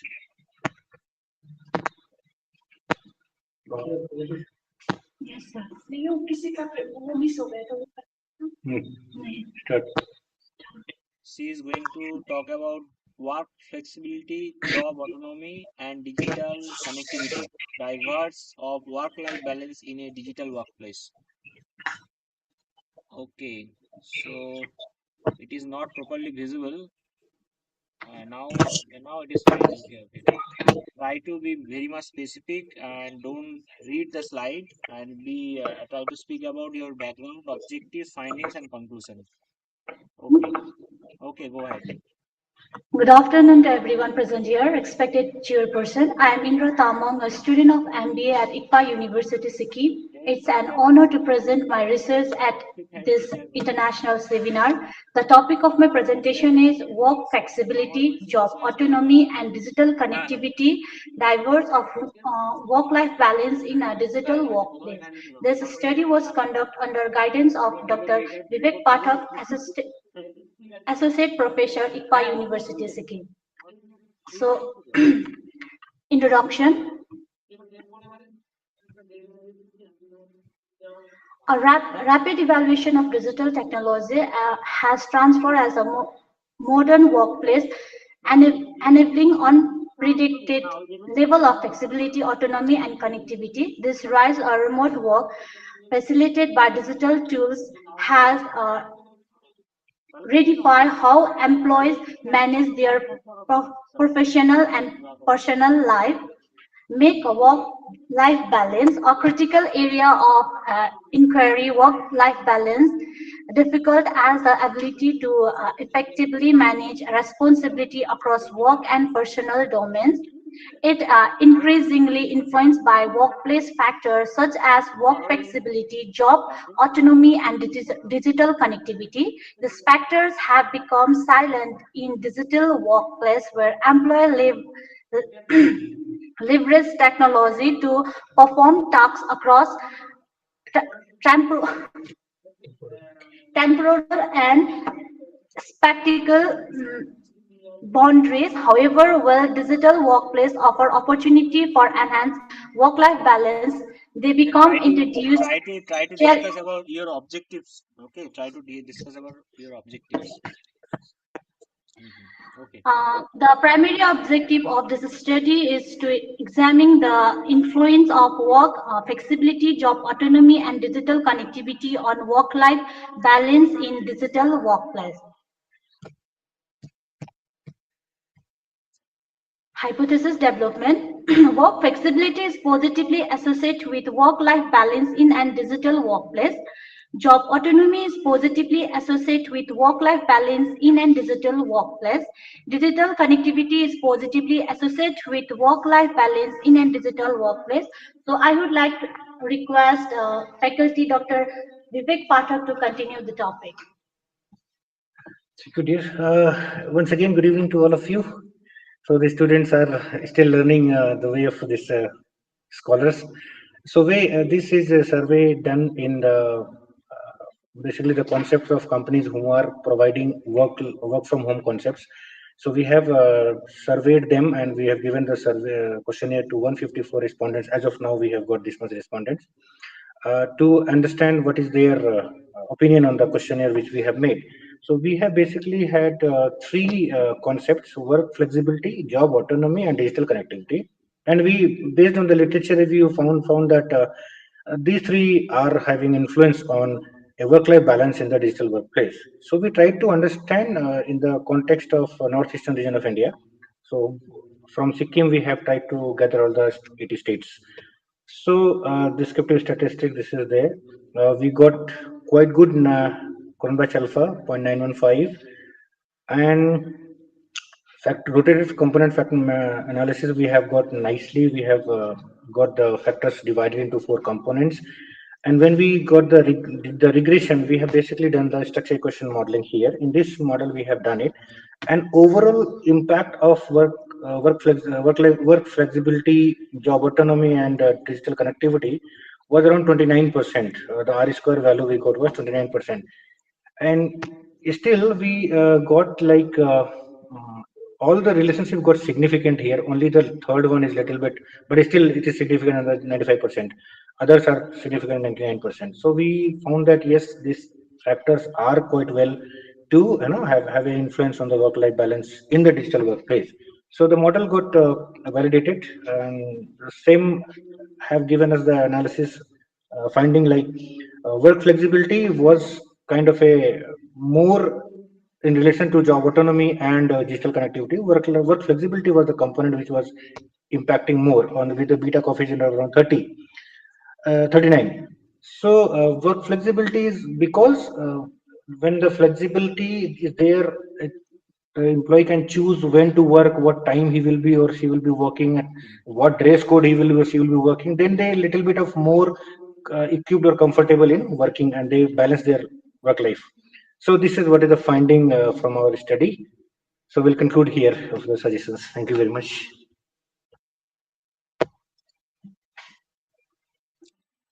Okay, thank you very much to both of you. Actually, work flexibility. You are talking about work flexibility. In India, there are various kind of job structure are there. So it is very difficult to identify or to talk something about the work flexibility. I think you are basically talking about the corporate sector specifically, and Yes. uh, and also that is why you are also talking about the job autonomy and digital connectivity. So it is Right. fine and good, but if you can add the unknown area, that is the other sectors, other part which are not registered specifically, which are not like corporate. So if you can Okay. incorporate those things, it may be from literature review also. So Yes. if you can do add a slide or a section, small section on that particular thing, that will be much more interesting. So by the Okay. way, the overall Thank you very your much for the presentation was suggestion. very good. Try Mhm. to look into this and we'll Thank find some literature on that. Thank you, sir. Okay, thank you very much. Our next presenter is Susmita Rai. Our next presenter is Susmita Rai. Good afternoon, sir. Yes, good afternoon. Kindly share your PPT or screen.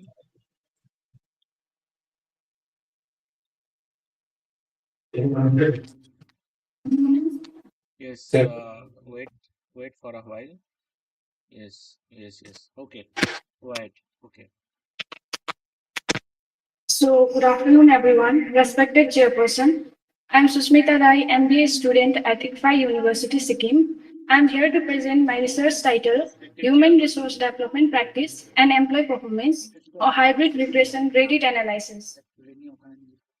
So here is an introduction. Human resource development practice play a crucial role in shaping employee performance within organizations and have gained significant attention due to their potential to drive individual and organizational performance. The effective implementation of HRD practices has been linked to improved employee performance and organizational outcomes, and its significance lies in their contribution to organizational success. Organizations that prioritize HRD initiatives create a skilled and adaptable workforce that can effectively respond to changes in external environment. So here is the objectives of study. The study objectives are threefold: exploring various HRD practices in a beverage industry of Arunachal Pradesh, assessment of the impact of HRD practices on employee performance, prioritizing the HRD practices for policy decisions. This is the conceptual framework of our study. As we can see, we have formulated a hypothesis that aim to assess the impact of human resource development practices on employee performance in the beverage industry of Arunachal Pradesh. With this, I would now like to hand over the session to our respected faculty, Dr. Vivek Patil sir, for further insights. Good evening, all of you. Again, this study is under process right now. We have only received 57 filled up questionnaire. We are doing this study in the beverages industry of Arunachal Pradesh, both alcoholic and non-alcoholic. So we are basically having this hypothesis, a simple hypothesis, but just to make it a little critical, what we did is we checked the hypothesis in normal linear regression equation, and we found the R square is pretty good, 59% with significant F value. And in the coefficient also, only one variable was significant, others are not significant. So again, here we tried to put the Reddit analysis, that is the algorithm of mathematics. So in that Reddit analysis, we found that out of all the variables, CD, this career development 01 item and career development 2 item was one of the HRD practices which got number 1 and number 2, means in priorities. So we concluded from whatever the data has been collected that if HRD practices are more focusing on career development part of the employees rather than other things are okay, of course, very much needed, but the career development part, and this is also substantiated with the regression equation. We can see CD02 is significant is 0.000 means 99.9% significant. So we got to understand that yes, CD career development variable 1 and variable 2 are prioritized here with the two different analysis. So we also are in process of collecting more data and try to see whether this phenomena changes with the more data sets or it is going to be same. And till now, we can conclude that career development, if taken care by the company HRD practices, HR people, and focusing on how the career options of the employee working in the company can be increased or developed with some skill sets or job rotation or some kind of a job switching or something, then they are more happy and they employee performance increases. So this is what is the conclusion right now. This is the calculation which we have done with the Reddit. This is the calculation we try to show, and finding is this one. So the data is still under collection. With the 57 only, we have concluded this one. Thank you, sir. Okay, thank you very much to both of you again. This work actually very much similar to the work which is serial number is 28, which already presented Yes, you sir. earlier. You use the same methodology here also. It is fine. Yeah. Okay. Thank you very much. Our next presenter will be Butul Khanam. Thank you, sir. We will off now. Thank you. Our next presenter is Butul Khanam. Miss Butul, are you there?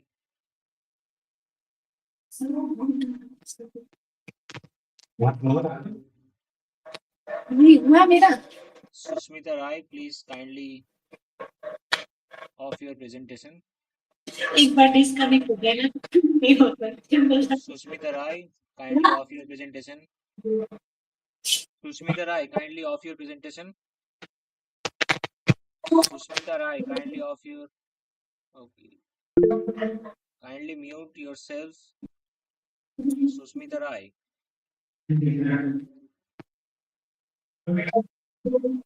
Stop presenting. Okay, fine, fine. Now mute yourself. Yeah, Now next sorry presenter. from our side. It was a mistake. No issues. Now next presenter is Miss Butul. Miss Butul, are you there? Okay. Then our next presenter will be Deepshita. Deepshita. Hello. Yes, sir. Good afternoon, Yes, sir. yes. Okay, share your screen. Share Yes, your PPT. Deepshita is our last presenter if Butul is absent. sir. Is it visible? Yes, it is visible. Share your PPT. Okay, fine. Go ahead. Okay. This is the learning method for Good evening, everyone. My name is Dipshika and I am a student from Chandigarh University. I am honored to present my research paper titled as Role of AI and Automation in Accounting, done in collaboration with Dr. Ripandeep Kaur, my supervisor.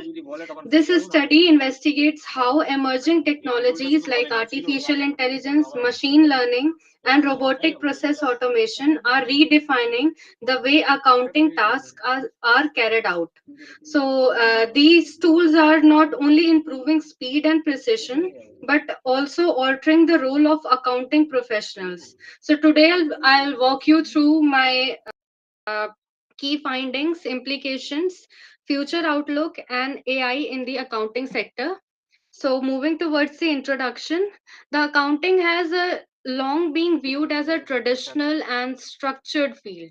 But in recent years, that image has been disrupted by technology.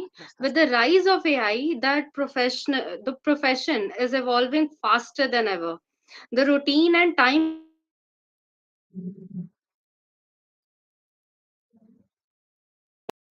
handled by the smart systems. So, the motivation behind this study is to study the shift, how AI tools have been adopted, what their impact is, and how professionals are responding to these rapid changes. There's also been an urgent need to address the ethical concerns and skill gaps emerging from the transformation. So, moving towards the objectives and methodology, this study has three primary objectives. The first is to assess the widely AI is being adopted in accounting. Second is to evaluate how AI affects efficiency and accuracy and job roles.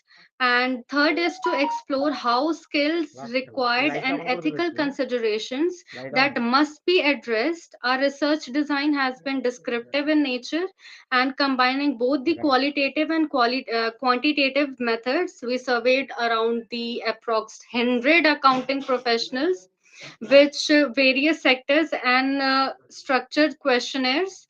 The data is analyzed through thematic analysis to identify the key trends, perceptions, and real world experiences.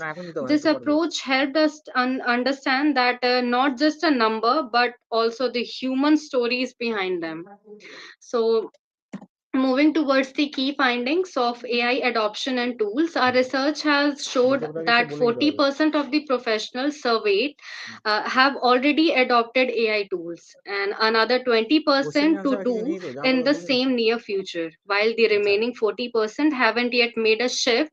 This tool is used include the AI based audit software used by the 18%. Financial analytics platforms are used by 16%. Generative AI systems such as ChatGPT is used by the 14%, whereas these tools are also used to automate tasks like data entry, payroll processing, and the preparation of financial reports. These findings reflect the beginning of the digital evaluation in accounting, with automation already taking hold in key areas of practice.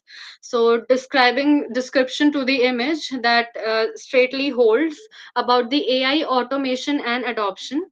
So, on the left, we see the tools used like audit softwares and financial analytics and AI driven platforms, which help us automate routine tasks. Whereas in the middle, we see the impact, mainly improved efficiency in data entry, payroll, and reporting. On the right, we see the clear shift in the roles. That is, accountants are moving from transactional work to the more strategic advisory roles. In short, the AI is transforming how accountants work, making processes make smarter and roles more dynamic. Moving towards the efficiency, accuracy, and strategic role shift, the AI adoption has brought a measurable improvement. That is, 38% of respondents reported significant gain in efficiency, and 22% observed is moderate improvements, whereas interestingly, like 18% experienced no gains or even decreased the efficiency, mostly due to the lack of training or improper integration. When it comes to the accuracy of 36%, notice a strong improvement, especially in auditing and reconciliations. But the most interesting outcome is that the role transformation over the half of the participation, that is 56%, indicated a shift from transactional accounting to the more strategic, analytical, and advisory roles. The role of AI is not just automating tasks, but it's elevating the profession. Moving towards the new skills and employment outlook, the transition to AI powered accounting not only demands the new skills, but around 25% of respondents experienced a major shift in required competencies, while 30% faced a moderate change. Among the top skills now in demand are cybersecurity, mentioned by 32%, whereas data analytics by 24%, and automation scripting by 22%. These are the skills that combine accounting knowledge with tech fluency. On the employment front, the opinions vary.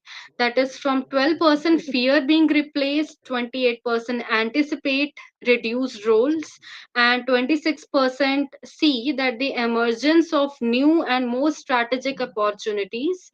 The key takeaway that accounting jobs are evolving, not disappearing, and the professional must adapt to stay relevant.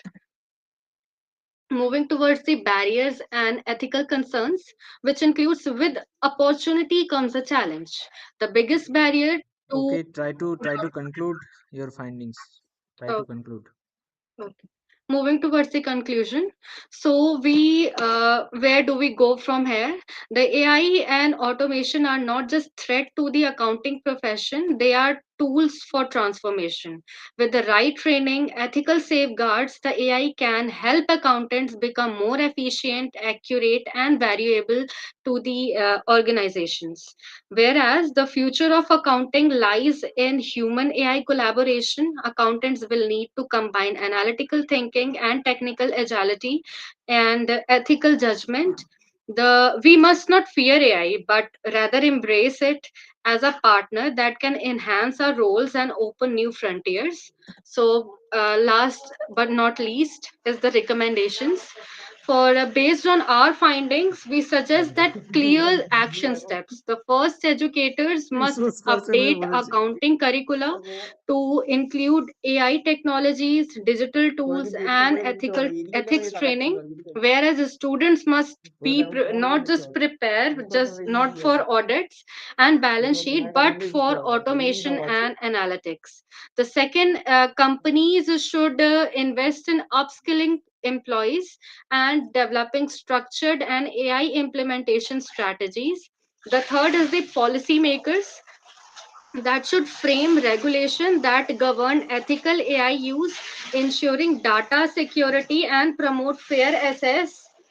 And these recommendations will help ensure that AI adoption is suitable and inclusive, that is beneficial to all the stakeholders in the accounting ecosystem. So, last is the references. Here are some of the key academic and industry sources that are informed this research, including the foundational work by Braznell, Phil, McPhee, and Davenport. These sources help us shape our research and understanding on how automation is redefining accounting.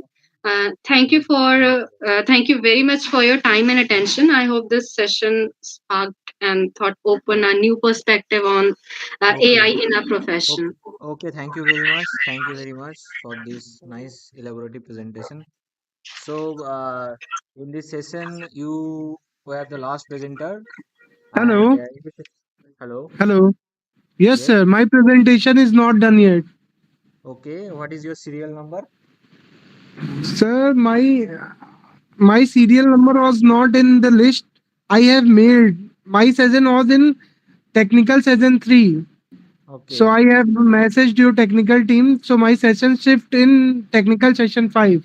Okay. So, we will provide you 4 minutes. Try to present your slides. Okay. Yeah. Okay, sir. Thank you. Is there anyone who is still in? Is there anyone? Okay. Okay, Harshit, Mr. Harshit, go ahead. Yeah, okay, sir.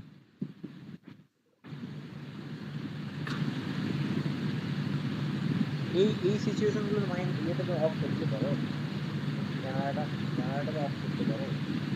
Yes, sir. I am audible. Yes, you are audible. Yes, but Yeah, you I'm can't. sharing my screen, sir. Yes. Okay, Is it fine. visible, sir? Yes, go ahead. Yeah, sir. So, good evening, respected panel কিসের members, relation research fellows, মাথাটা and গরম ছিল না delegates. ব্যাপারটা ধরে নি। I'm Harshit Tripathi, a research scholar in Department of Commerce, University of Lucknow. Today, I am here to present my research paper title on impact of behavioral finance biases on investment decision. A study of retail investors in Lucknow, Uttar Pradesh.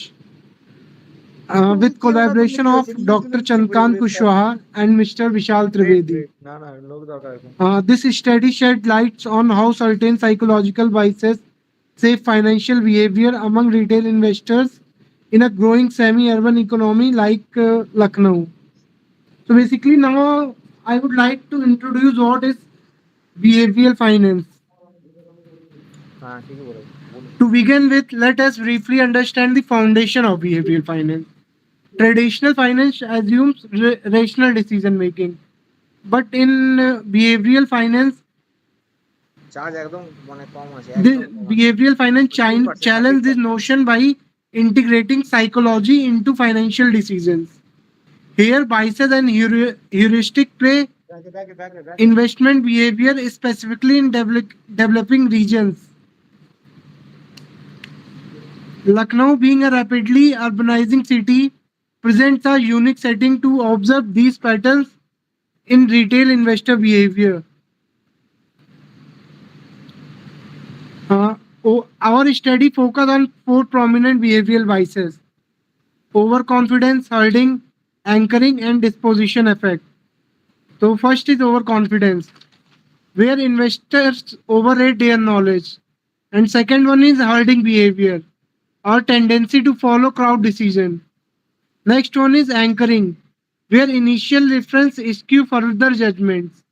And the last one is disposition effect, where investors hold losing stocks for long and sell winners too soon. Now I'm coming to objective of the study. The main objective of our study are threefold. First, to examine how these cognitive biases influence retail investor decision. Second one is to assess the relative impact of each bias on actual investment behavior. And the third and last one is to offer insights that can guide better financial education and decision making frameworks.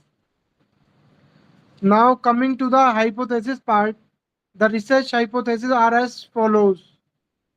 We formulated five core hypotheses based on existing literature and market observation that behavioral biases significantly influence investment decision overall, and each specific biases like overconfidence, anchoring, disposition effect, and holding has a measurable impact.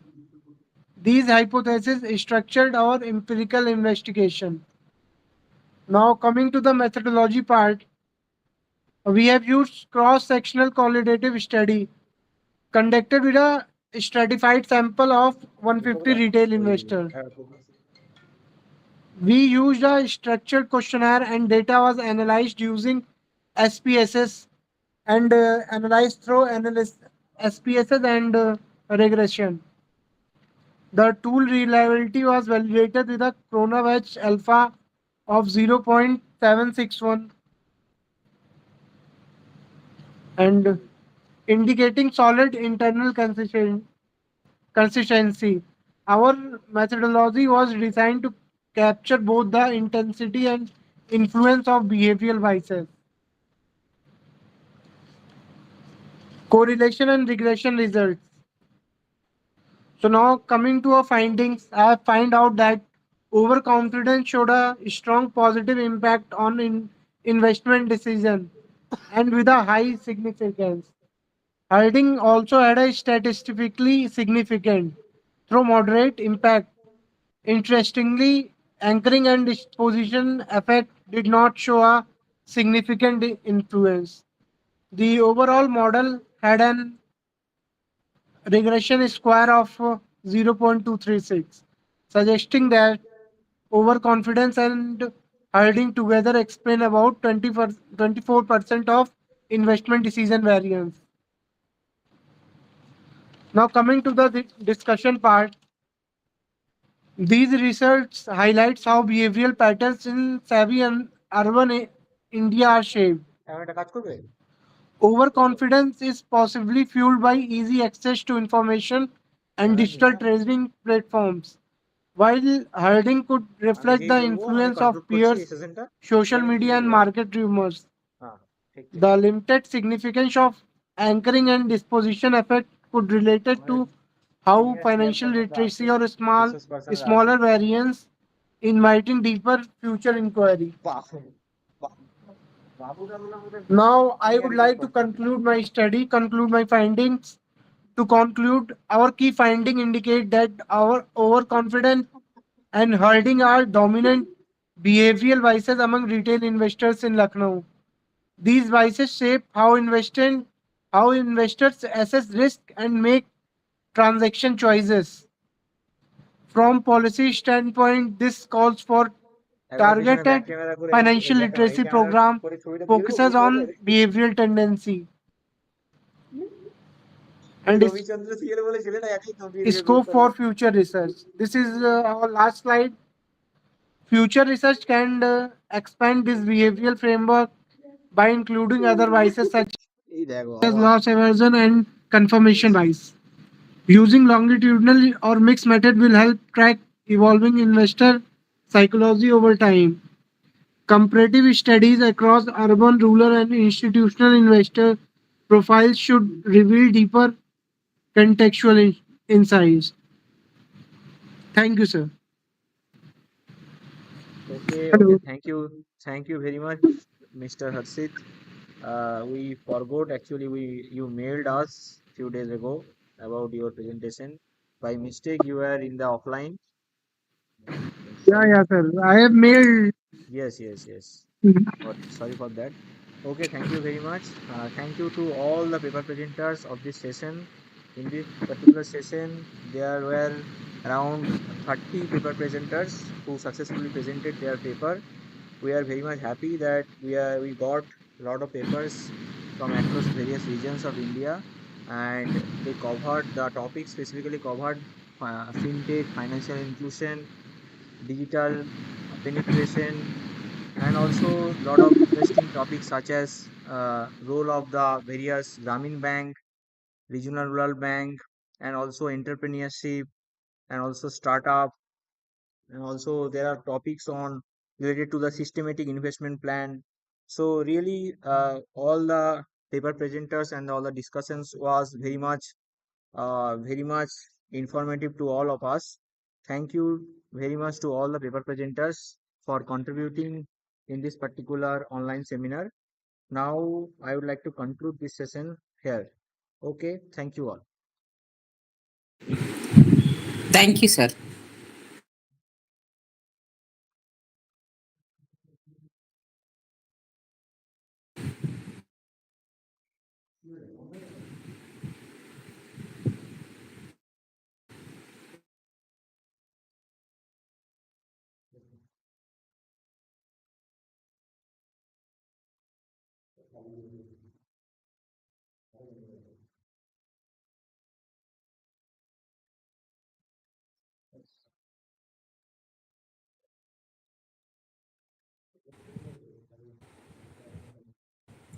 Thank you, sir. Thank you all. Thank you, Dr. Akash Dondopat, Assistant Professor of Economics, for uh, performing the role of chairperson for this session. Now, we would like to invite Dr. Akash Dondopat to conclude this session and to give the vote of thanks on behalf of the organizing committee. Sir, please.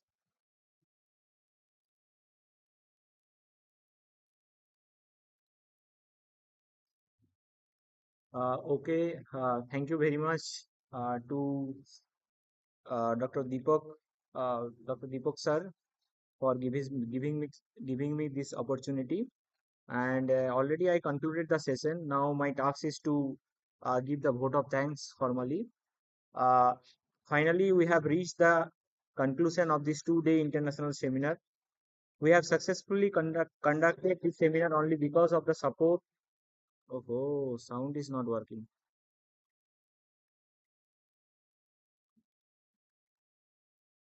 আচ্ছা দীপক দা এটাকে একটু ক্যামেরাটা এদিকে করতে হবে, নয়তো কিছু আসছে না, মুখটা একদম চলে আসছে,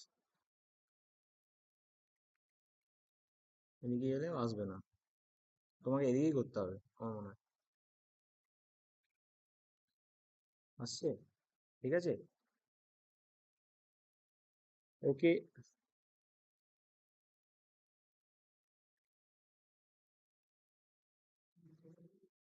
হ্যাঁ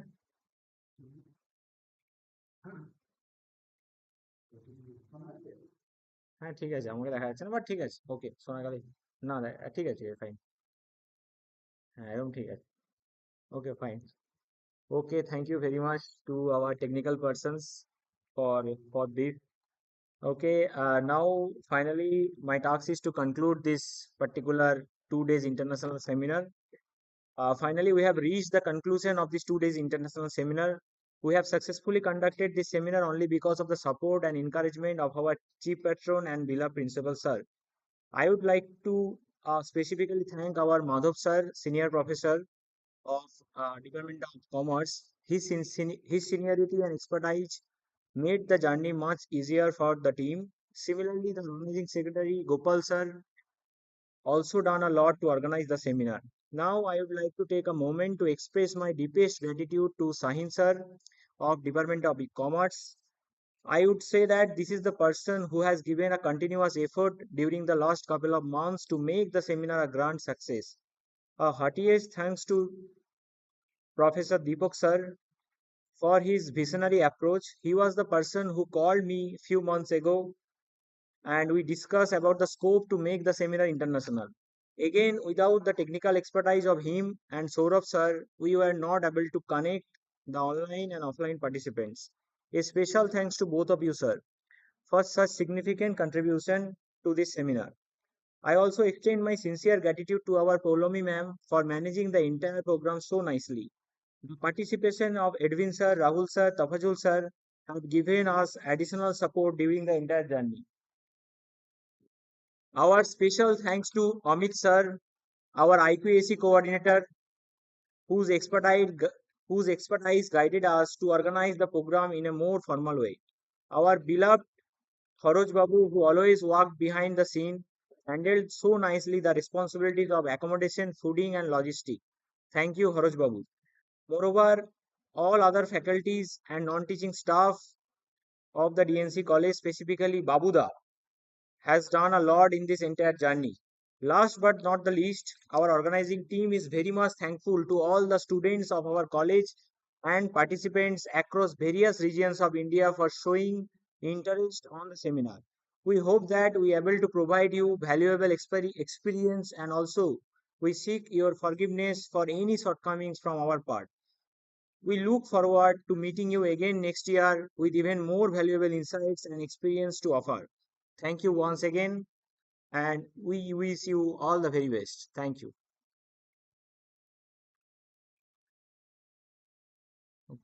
Done.